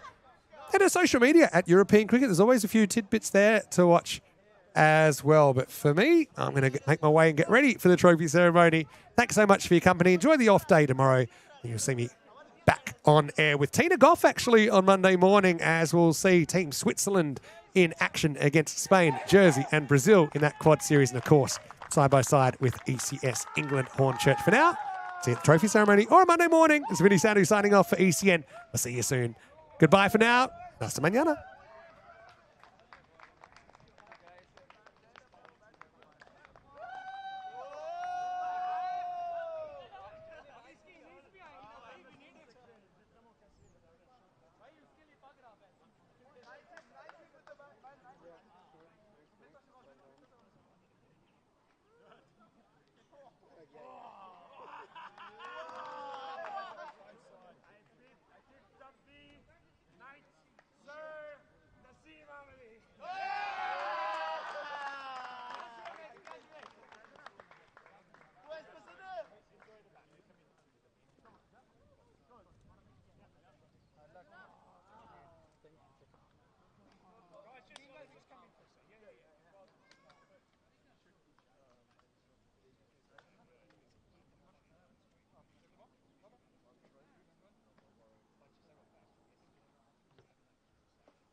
just pick this up and walk.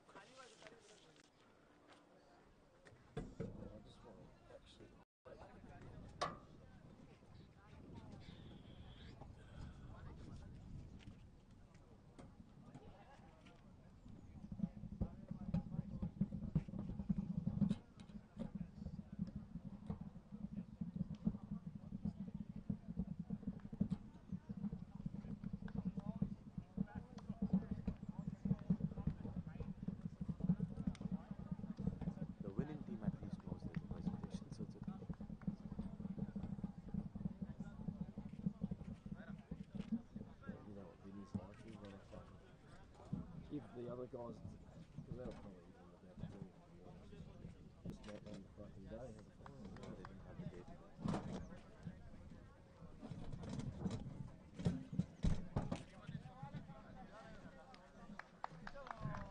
Okay. Yep, you got it.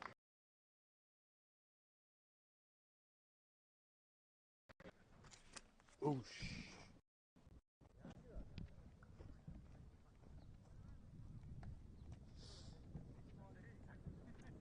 I think this in the background is nice, no? Yeah. Gotcha. With the pitch in the background? Yeah. Sideways? No, like, you can set it up on the concrete and just have it here. No? Proper.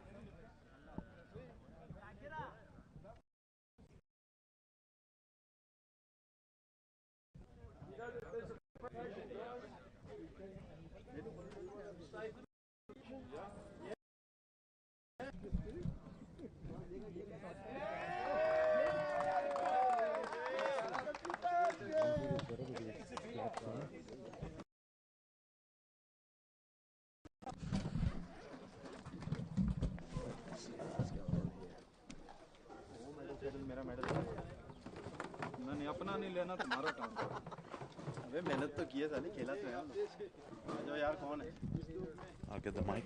Mike, yeah. That's the only reason you've turned up there.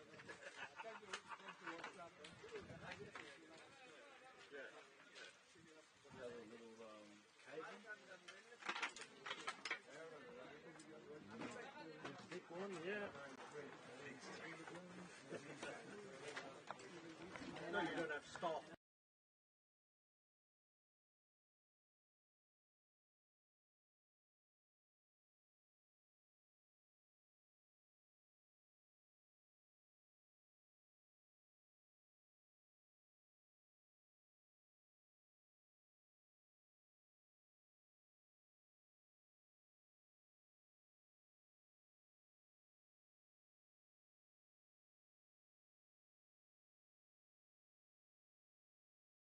Go with the hosts.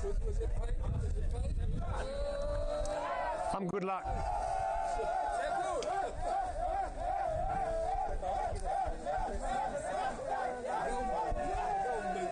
Yeah, golden boots good. Golden, it's the first, no shit. This is the first day I've worn these shoes for over a year. And they normally don't go with anything. And so it's the first day we've had a golden ball in a year. So it's the shoes. Just realised that actually. Yeah, they're good for kicking.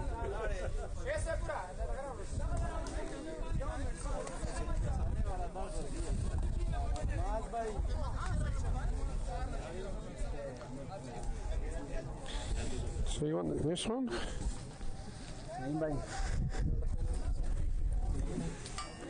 You reckon? Ready to line them up?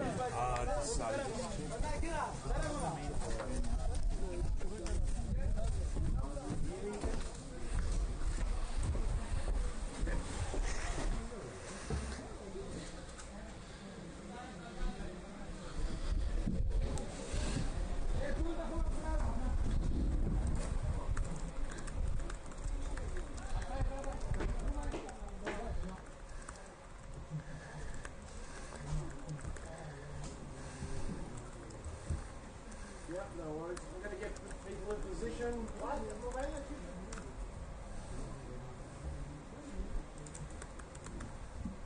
Okay, guys, can I have the teams over here, please?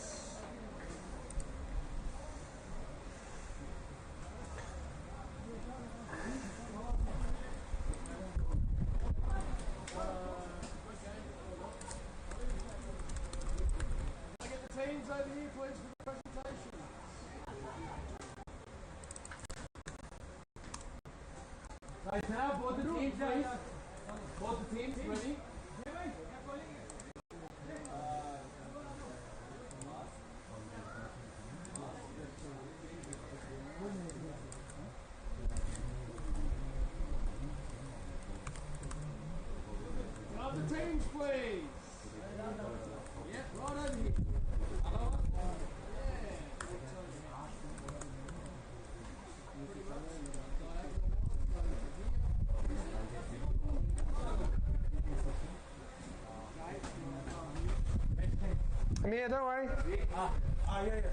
Don't worry, I'm coming. I'm just trying to do more things. Maybe you can tell him about it. There's someone to handle it. Okay, yeah. So we have the two from the local government. Okay. Came for the trophy. Do you know what their names are? So it's Monsieur Chalet and Madame Dixie Claessens. Say, Monsieur Chalet. Yes. And Madame Dixie Claessens. Tixia. Yes. Tixia Claessens. EXIER. Tixia Claessens, okay. Monsieur Chalet and Madame Tixia Claessens. Yes. Close enough. No problem. Okay, well, definitely I'll speak to them right now. And coming.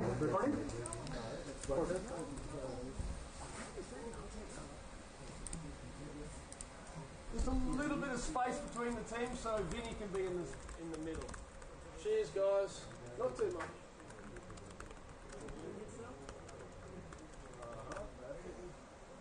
Excellent, guys. Okay, ready to go, mate? Yeah. Awesome.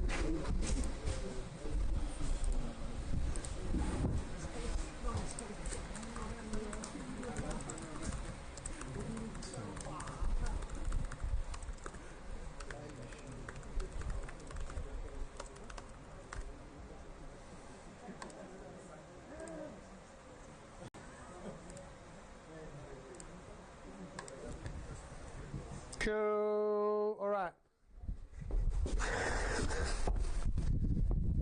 And all of you back here, feel free to push up a little bit so you don't want to hear me yelling. You've heard enough of that all week. So feel free to, even if some of you want to come over here, feel free. Yes, there is. And we've got the dignitaries here. So is Monsieur Chalet? Monsieur Chalet?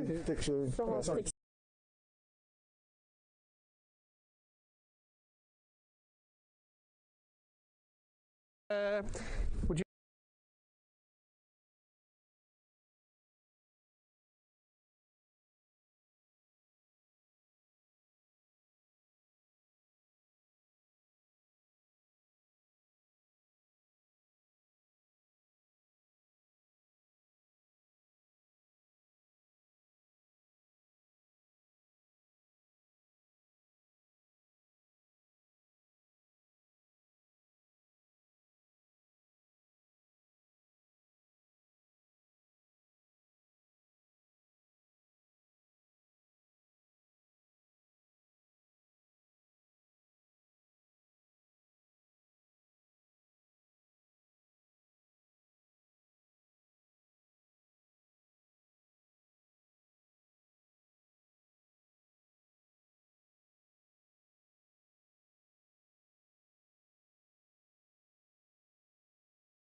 I need one clap after I say Switzerland. Hello, wherever you're watching from around the world, and welcome to the trophy ceremony for the European Cricket Series at Cossonay here in Switzerland. Great to have your company wherever you're watching from. And look, honestly, it's an absolute pleasure to be back to the European Cricket Series in season 2026. It's been a different kind of a season, and I know that we are all just thrilled to keep providing this kind of action. I've got to say a lot of thank yous. I'll try and roll through them very quickly, but to Cricket Switzerland for having us. We're really excited that we get a bit of a triple treat here with some historic cricket coming next week with the first home women's T20 internationals. So congratulations to everyone that will be taking part in that. And also, of course, then another European Cricket Series at Embrach just near Zurich. So I want to say a big thank you to everyone here at the Cossonay Cricket Club for hosting us. Obviously, this doesn't happen without a lot of organisation behind the scenes. So whenever we go to a new venue, there's different logistics that we need to organise, particularly to Rhino. I know we're really good mates, but your enthusiasm has been real key to this, and to all the Cossonay Club. Whether you're a player or whether you're a non-playing member of the Cossonay team, a big thank you for hosting us this week in the European Cricket Series. Thank you. And I mentioned Cricket Switzerland for being such great partners of European cricket. I mean, our headquarters are here in Switzerland, so we should have a good relationship. But it's been absolutely wonderful to be back. It's our third season that we've had ECS cricket in Switzerland. Of course, we have 3 European Cricket Series and the Quad Series next week in the T20 IWs. I want to thank also our mini blue crew here. We've got Mars, who has been running around making sure everything's running smoothly, to Al pressing the buttons. Rohit, you've been absolutely magnificent on the camera. Let's give him a round of applause. He's been burning up, bringing you all of that extra footage. Again, it's been rethought this year, the coverage, and it's been challenging with less resources to bring the product. But obviously the biggest thank you has to go to the players. I mean, some of these players are driving or travelling hours a day to be here because they love the game. So to the players here, of course, as well as the teams that were eliminated earlier in the day, I would say a huge thank you. Being a European cricketer isn't easy. There's lots of sacrifices, but thanks for your passion, your commitment to European cricket. So this is for all the players. Thank you so much. So before we get on to the trophy presentation, I do want to mention a group of people who have a bit of a thankless task, but the game could not run without them, and that's the umpires. Honestly, I know we had some umpires here. We also have some that aren't with us on finals day, but I've got to say the way you held yourselves today under a lot of pressure and also during the week was incredible. I think that you learn so much from these European Cricket Series. As I said, you probably learn more in this week than you will in a year, because you'll have everything thrown at you, sometimes bats, gloves, helmets, but it was absolutely fantastic to see the enthusiasm and the commitment under such pressure. So to the umpires, thank you for your commitment to the game, and we wish you the best as well going forward. So now we just have the trophy to hand over. I got to say I don't really want to single out players, but I do want to mention leading run scorer and the consistency of Amal Prabhu for Cossonay. He had a magnificent job. I've got to say, TK, it was pretty good in that final. I thought if you kept going for a while, congratulations, and happy to see Tahi Khan Ahmadzai continuing. But I could go on and on. But the main thing is, rivalries are important. I think they are what make the game interesting, but I just love to see you all shaking hands at the end of the day. It is T10 cricket, it's short form cricket, anything can happen, and on another day it might have been another result. Finally, good luck to, like I said, all of the national team that are playing during the week. I'll see you up there in Zurich. Big thanks to all the spectators as well. Let's hear it for the spectators as well. Hopefully you've been entertained. And of course, all of you out there, the heart attacks were going earlier in the day, and it was such an exciting day. An exciting week of cricket, really. But for now, I would like to invite the trophy to be presented and the champagne, and I would like you to present it to Jason, who will receive the trophy. And there you go. Go for it. Merci beaucoup. Madame et Monsieur.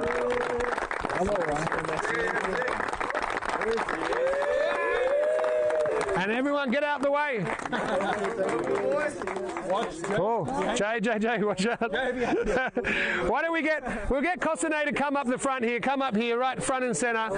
Again, commiserations to Geneva. They put up a really big fight, but it was Cossonay's day at home. Ici. Allez. Viens ici, tu vas où? Je vais pas mettre sur vous. Il va pas mettre sur toi, c'est bon.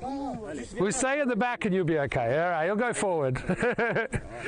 Congratulations. Let's put our hands together for the winners of this European Cricket Series, Cossonay Cricket Club.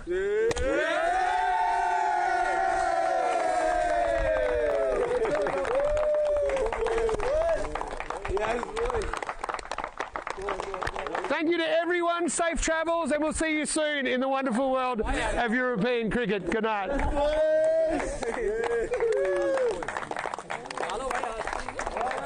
Once again, we get a European Cricket Series that's so full of surprises. We had a hat trick this week. We had a golden ball, golden shoes, golden ball. No coincidence. Look, I hope you enjoyed the coverage. We got an off day tomorrow, then double trouble from Monday here in Switzerland. We'll be in Zurich for T20 IW Quad Series action. Of course, the European Cricket Series will continue in England. But for now, it's been sounding here, Mr. Maximo. Thanks again for your company. We'll see you soon for more European cricket. Au revoir.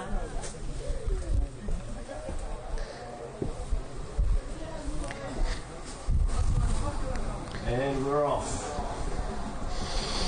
Get me.